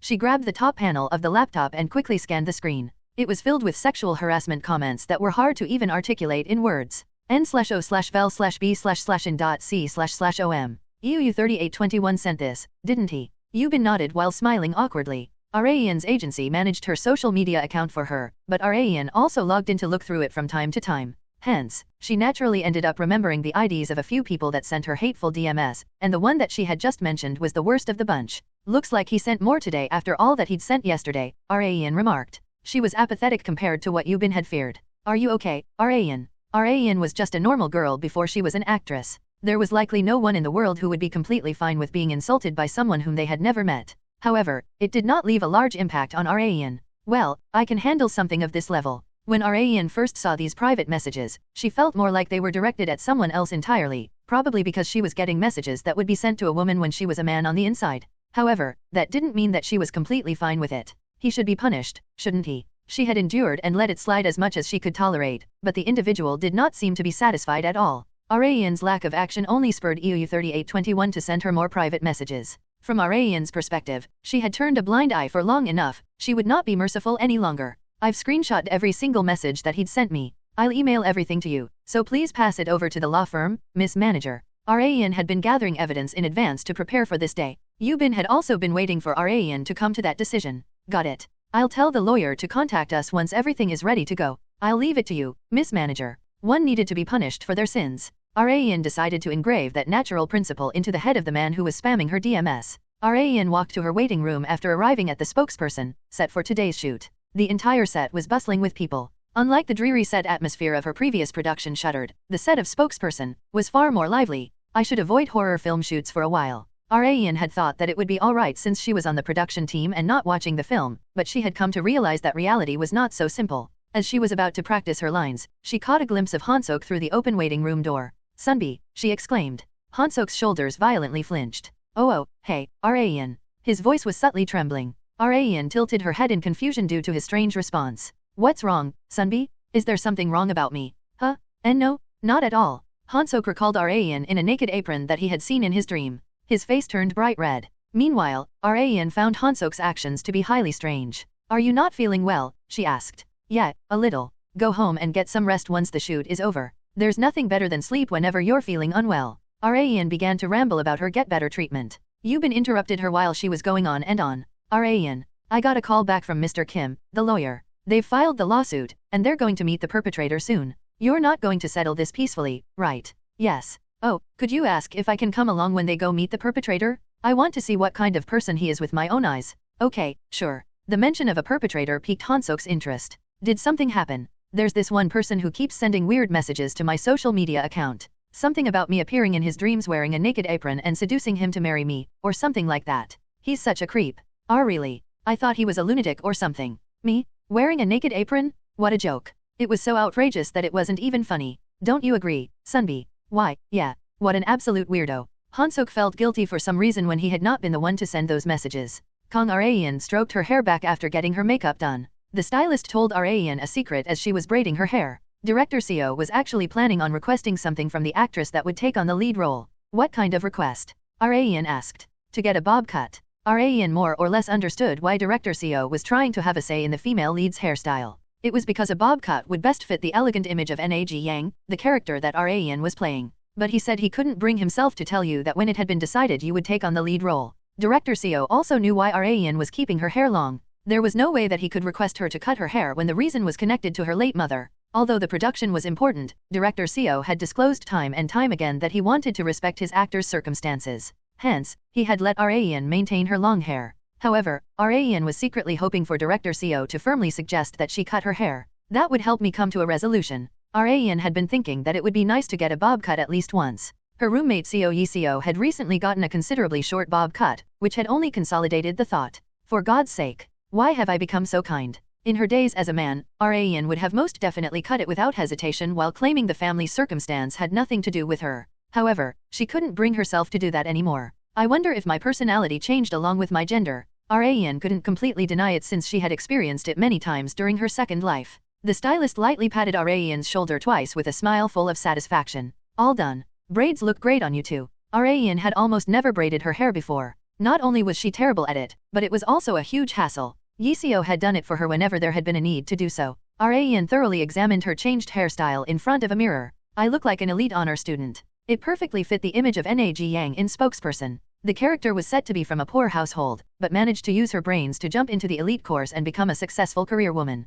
She possessed a righteous personality and did not overlook injustice. We're pretty far apart. Arayan unconsciously smiled self-deprecatingly. Unlike Ji Yang, she was the kind of person who could join forces with the devil if it meant that she could fulfill her objective. She had never expected to play a righteous character when she herself couldn't be further from it. I guess that's just how life is. However, she had recently come to think that such things weren't so bad. In that aspect, being street-cast by Chi Fyung unexpectedly turned out to be for the better. As Arayan was examining herself in the mirror, she finally set out to get ready for the shoot after being told by a staff member that they would be starting soon. Time to go to work. She couldn't be entranced by her own looks forever. Arayan went up to the podium with a piece of paper. The extras that were portraying reporters were positioned with cameras to cover her. No, to be more specific, they were filming Arayan playing the character Nag Yang. This was the scene where Ji Yang made a statement as a spokesperson. Rayan set her script down on the podium before the director's cue. It's pretty nice that I can just read the script. There was no need for her to memorize the lengthy line word for word. Moments later, the camera director and director CO signaled to begin the scene. Rayan's eyes changed once the slate was clapped. The congresspersons have gone through lengthy discussions regarding the mismanagement of the embezzlement investigation against NACL Industries. We propose the launch of a special investigations office for a proper investigation, as well as. Rayan continued to read the statement with perfect enunciation on PAR with an announcer. She had visited an acting school after a long time to take pronunciation correction lessons. Although she was confident in physical tasks, she needed to take lessons in things such as correcting her pronunciation. No matter how versatile Rayan was, she was not good at everything. The sheer amount of effort that she had accumulated had allowed her to complete the press conference scene without a single NG cut, contrary to her worries. Director CO gave Rayan a thumbs up while replaying the scene on the monitor again and again. That was great, Rayan. Let's move on to the next scene right away. The film was still in its initial phase, so there weren't many challenging scenes yet. Not just that, thank God I don't have to constantly change clothes. The Reaper and Waitress shoots popped up inside her head. The writers at the time were such maniacs for Rayan that they were dressing her up in all kinds of clothes in a craze. However, in the case of spokesperson, there was no need for her to wear all kinds of clothes considering Ji Yang's occupation. The production team was planning on keeping Rayan in female suits for most of the shoots. The same went for Ji Han-Sok. Good job, Rayan, he remarked. Thank you, Rayan replied with a smile. Han-Sok avoided her gaze before he had realized it as soon as he saw her smile. Han-Sok had been like this many times recently whenever the two of them talked. Did I do something to offend you, Sunbi? Rayan asked. Huh? No. Why would you ask something like that all of a sudden? Because I feel like you've been avoiding me lately. Rayan had a strong feeling that was the case. Her hunch was spot on. Han-Sok had been unconsciously avoiding looking Rayan in the eyes ever since he dreamt of her seducing him in a naked apron. It was not because Rayan had done something wrong, but because he felt guilty that he had been looking at the woman that he liked in such an impure way. It's not like I'm avoiding you. Then what is it? Rayan asked. Even so, Han-Sok couldn't just lay everything out on the table since he could be branded as a pervert the moment that he did. I am just feeling under the weather lately. Ha ha ha. His awkward laugh instantly gave away the fact that he was lying, but Rayan decided not to push further since the person himself didn't want to get into the real reason. If I ever come to offend you somehow, please feel free to tell me at any time, Rayan stated. Okay, I will. Han-Sok slapped himself on his right cheek as he watched Rayan go shoot her next scene. You crazy son of a bitch. How could you have thoughts like that about such a kind-hearted junior? Han-Sok wanted to punish himself. N/O/vel/b/in.c//om. Rayan headed to the police station with her manager after being contacted by the lawyer in the morning. Today was the long-awaited day when she would get to meet EU 3821. Shin Yubin continued to ask Rayan again and again to the very end. Are you really sure about this? Yes, I'm sure. Rather, I've been waiting for this day. Rayan had been dying to know what kind of insect had been spamming her DMS. One of her eyebrows flinched as soon as she entered the police station. Is that him, Mr. Kim? She asked. The lawyer, who had taken on Rayan's case, lightly nodded. Yes, that's him. He looks more normal than I expected him to. His name is Choi Gil-yong. He's 28 years old, and he's basically unemployed. He only attended university up until the first semester of his third year and then dropped out because he couldn't adjust well enough. Rayan nodded after hearing the short briefing of the perpetrator's personal details. The police station went into an uproar at her appearance. Rayan was such a famous celebrity that she drew attention to herself wherever she went. Even the detective, who had been maintaining a stiff expression and a fierce tone just moments ago, turned into a gentleman. If you'd like a chair, I will get you one, he suggested. Thank you very much, detective. Just a soft smile from Rayan was enough of a reward for the detective. As she finally came face to face with the DM spammer, she opened her mouth while keeping her smile. It's nice to meet you. Do you know who I am? She asked. The perpetrator slightly nodded instead of answering. Rayan held in her scoff as she watched the man not even being able to look her in the eyes. You'd written that you would push me down and do all kinds of things to me as soon as you met me in real life. Are you stopping yourself because there are many eyes on us? That was just, the man muttered. Just what? It was just. Rayan's smile turned upside down in an instant. She was giving off an icy aura so thick that it was palpable. Don't even think about telling me that you sent those messages as a joke. Or what? Did you send those kinds of messages out of stress because an ugly nobody with nothing to show for himself like you can't get a job and was annoyed from seeing a popular actress doing well for herself?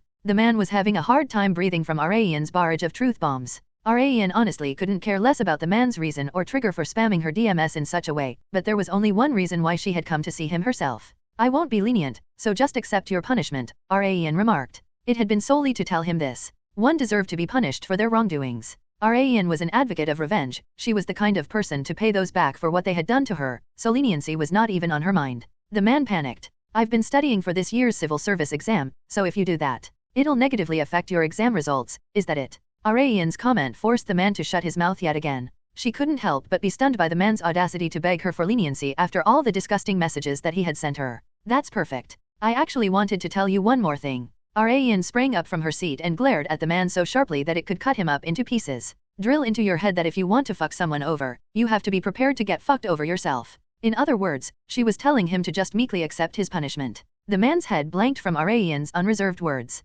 Only then did the man realize that he had messed with the wrong person. Yang Han-sik, played by Wang Jae-woong, slowly got out of the car once an extra, who was playing the role of his secretary, opened the car door for him. He sighed as he turned his head to match the panning of the camera, and then his expression changed completely to make a forced smile. The woman who caused him to make such an expression slowly climbed down the stairs to where he was. It was Nag Yang, played by Kang Arayan. It's been a while. I saw the articles on my way here. You seemed to be in quite a mess, Han-sik remarked to feel her out. Although slight wrinkles formed on Ji Yang's forehead, she immediately turned on her poker face as if nothing had happened, just like what Han-sik was doing. It only looks that way. The members have already reached a point where they've found common ground, so there is no need to worry, Ji Yang replied. I wonder about that. The more different individuals one works with, the more variables there are bound to be. This is especially true in politics. Your father also had to take full responsibility and leave the world of politics because he let his guard down and was ruined by media manipulation. I'm sure you remember, don't you? Ji Yang clenched her fists, which the cameras made sure to film.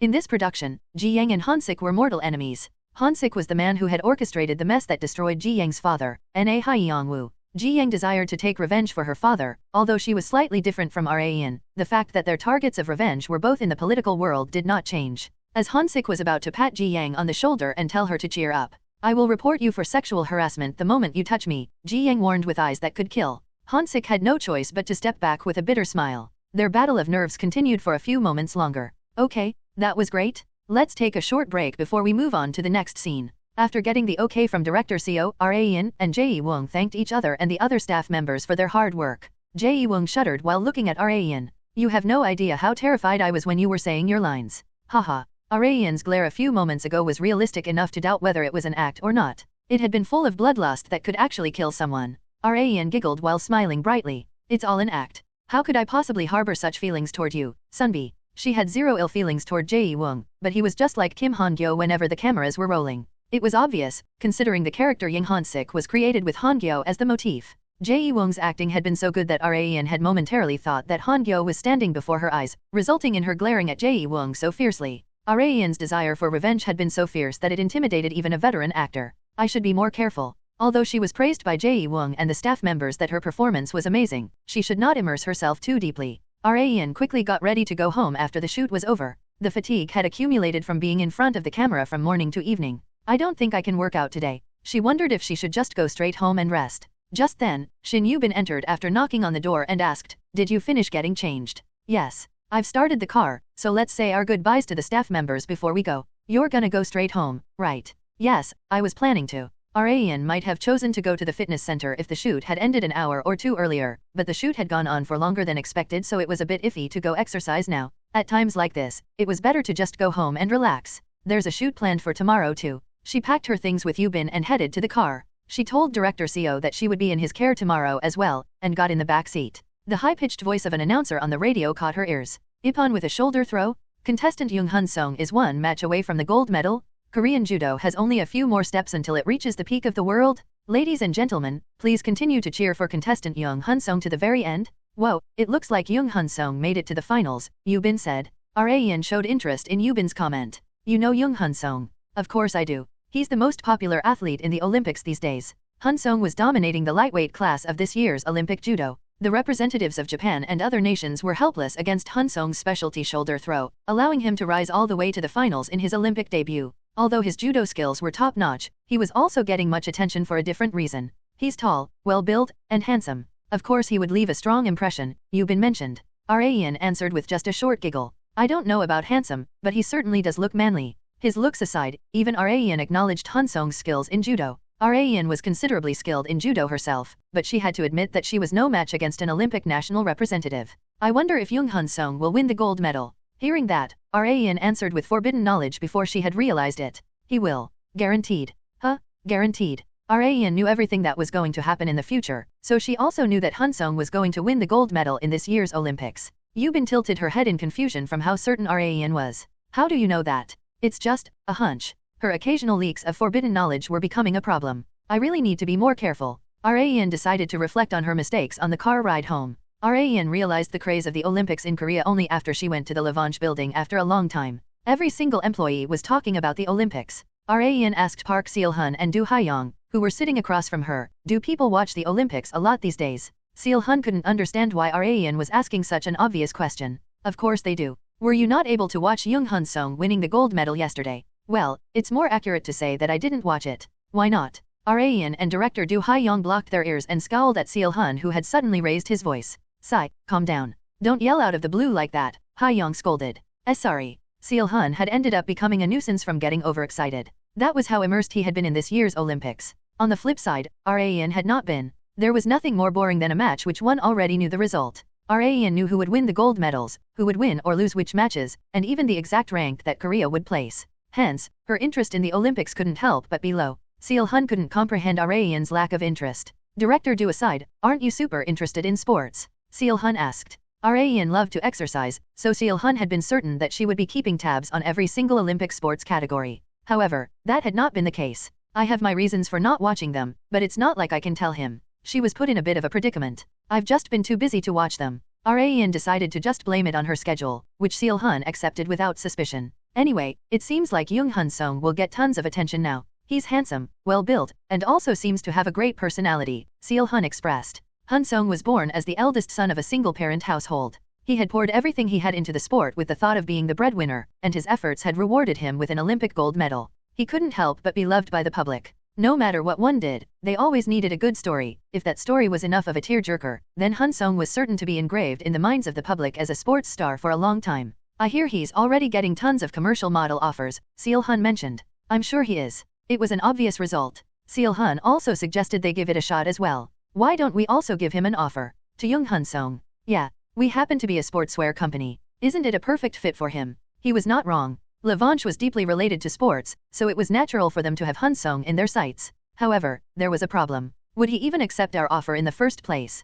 Hyong posed. Seol-hun fell silent for a moment due to her sharp remark. Han-sung was sure to be receiving tons of offers from massive conglomerates. No matter how quick Lavange was on the rise, they were still not powerful enough to compete against conglomerates. N/O/vel/b/in.c//om. Raen leaned on the couch and briefly expressed while stroking her hair down, just give up on him. Why? Isn't it a waste? It is, but giving up is better than unnecessarily wasting energy on an unwinnable battle. Try searching for another model instead, or I could find you one. Raen suggested that Seol-hun find an alternative model, but Seol-hun continued to show his disappointment from not being able to pursue Han-sung. Well, it's not completely off the table, he uttered. What is it? Tell me, Raen said. She was curious about what his idea was. Seol-hun's eyes then fixed themselves on her. Her eyebrows lightly flinched. What? Is there something on my face? Raen asked. No, not that, Seol-hun said while pointing directly at her. I was just thinking that Young Han-sung might take our offer if he happens to be a massive fan of yours. Wasn't that the case for Min Se-min? You told us that he accepted your film casting offer because he wanted to star in the same production as you. In other words, a contract established from one's love as a fan. However, Raen reacted lukewarmly. It's not like every single person in the world is into me. Also, Young Han-sung isn't Min Se-min Sunbi. Instances like that aren't that common, so dream on. No, it's probably more common than you think. That was how charming of a woman Kang Raen was, but the biggest problem was that the person herself had no awareness of that charm. Young Han-sung got on the plane back to his home country once the Olympic closing ceremony was over. Countless fans and reporters rushed toward him once he landed at Incheon International Airport. Mr. Young Han-sung? Congratulations once again on your gold medal. Could you please tell us your thoughts on winning it? How does it feel to win a gold medal on your Olympic debut? What kind of training do you regularly partake in? Could you please tell us your secret? Han-sung couldn't conceal his perplexity regarding the questions from the countless reporters because he had never once received this much attention in his life. He had been dedicating his entire life to judo from middle school, high school, and his adult life up to now, so he was naturally taken aback by the situation that he was put in. He wasn't a very good speaker, so his mind went blank from thinking so hard about what to say without a script on the ready. Now, Mr. Young just came back, so he's exhausted. Please just let him be for today. We have tons of interviews scheduled for tomorrow, so we will answer any question that you have then. Hyo Young-soo, the coach of the national judo team as well as someone who could be considered Han-sung's mentor, stepped in between the reporters and Han-sung. Han-sung managed to safely leave the airport thanks to Coach Hyo. Han-Sung was the only one among the national representative team members whose home was in a different direction, so he would naturally be alone in the car. Hup. Being bothered by that, Coach Hyo climbed onto the same car as Han-Sung. Coach, why are you? To make sure you get home okay, Coach Hyo expressed. Coach Hyo lived in Seoul. Not just that, he lived quite close to Incheon International Airport, so he had no need to follow Han-Sung all the way down to the countryside. No, it's okay. I'm sure you're exhausted, so you get home first, Coach. Han-Sung. You still remember what I told you on the plane ride to the Olympics venue, right? Han-Sung slowly nodded and recited what Coach Hyo had told him word by word. You said, it's the natural duty of a coach to take care of their athletes. I'm the kind of person who can't rest easy until I know that the athlete I'm taking care of got home safely. I'm doing this for you, but it's also for my own self-satisfaction, so you don't need to be burdened by it. Nov.L.B/JNN. Han-Sung had always liked how considerate Coach Hyo was. Since he was his mentor who had led him on the path to judo, he was more like his benefactor than a mentor. Thank you, Coach. Gratitude is hardly necessary. I might have been ashamed to look my mother and younger siblings in the eyes if it hadn't been for you. Han-Sung's mother was working solely for the sake of keeping her children fed under their harsh family circumstances, and his younger siblings had never once complained about not being able to enjoy their lives as much as their friends. Han-Sung trained his damnedest in judo for his family, and managed to taste the sweet fruit that was the Olympic gold medal as a result. It's all thanks to you, Coach, Han-Sung remarked. Coach Hyo chuckled from Han-Sung's sudden confession. I simply guided you because you had talent in judo. Also, I'm not the one who won you that gold medal. It was your hard work through blood, sweat, and tears. So don't thank me, thank yourself. Coach Hyo patted Han-Sung's wide shoulders several times. He then laid back on his seat and looked out the window as he watched the airport disappear into the distance while stretching. You don't have any matches for a while. Have you thought about what you're gonna do for the time being? He asked. I'm not sure. If so, then how about you appear on some shows? You could also model for some commercials. They pay a lot. Han-Sung needed money. I think it'd be pretty good for you to go all out when your value is at its peak. You know Se-chan, don't you? Yes, of course. Se-chan was Han-Sung's sonby who had been a national representative under Coach Hyo 7 years earlier than him. Se-chan did a ton of commercials after winning the Olympic silver medal. Thanks to that, he bought a few luxury foreign cars. I heard the appearance fees he got were insane. Han-Sung was already getting tons of offers from companies wanting to hire him as a commercial model. He had not decided which one to sign a contract with yet, but he was more than willing to, like Coach Hyo had suggested. Is there one you'd like to model for? Household appliances like air conditioners are manufactured by conglomerates, so they'll offer a ton of money. What a pleasant worry, Han-Sung said. Of course it should be, considering the hard work you put into getting that gold medal. Han-Sung chuckled before he realized it. There is one I want to do. Which one? No, I'll let you know once it's finalized. Man, you're gonna leave me hanging like this? After all we've been through. I'm sorry, Coach. Even if Han-Sung and Coach Hyo were close, Han-Sung was still a bit too embarrassed to tell his coach every single private aspect of his life.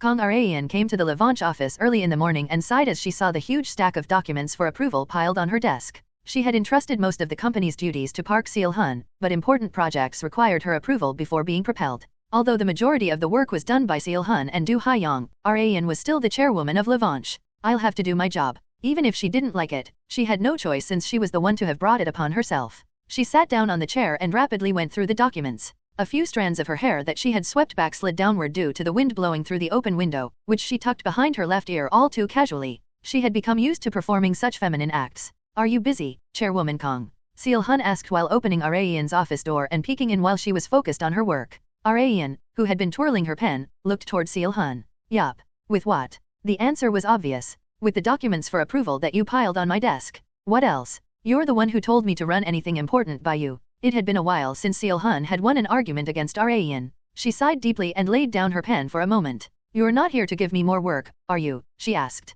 Raeun would rather not get more work than what she already had. Seol-hun pondered for a moment. Well, I guess you could call it work, he answered. What's with that vague answer? It's just that I'm about to go to Dumont Trois. Why there? For a collaboration. Check the top document of the second pile from the right. A collaboration project with Dumont Trois was among the agendas that were waiting for Raeun's approval. They're a food manufacturing company, aren't they? Is there anything common between us to promote? She asked. There is. There's this product called Very Berry Sandwich that's one of their most profitable products. You know what it is, right? Raeun immediately nodded. She occasionally bought them in the convenience store when there wasn't enough time for a full meal. We're thinking of making a sportswear product using that sandwich's design, Seol-hun said. So, a funsumer product.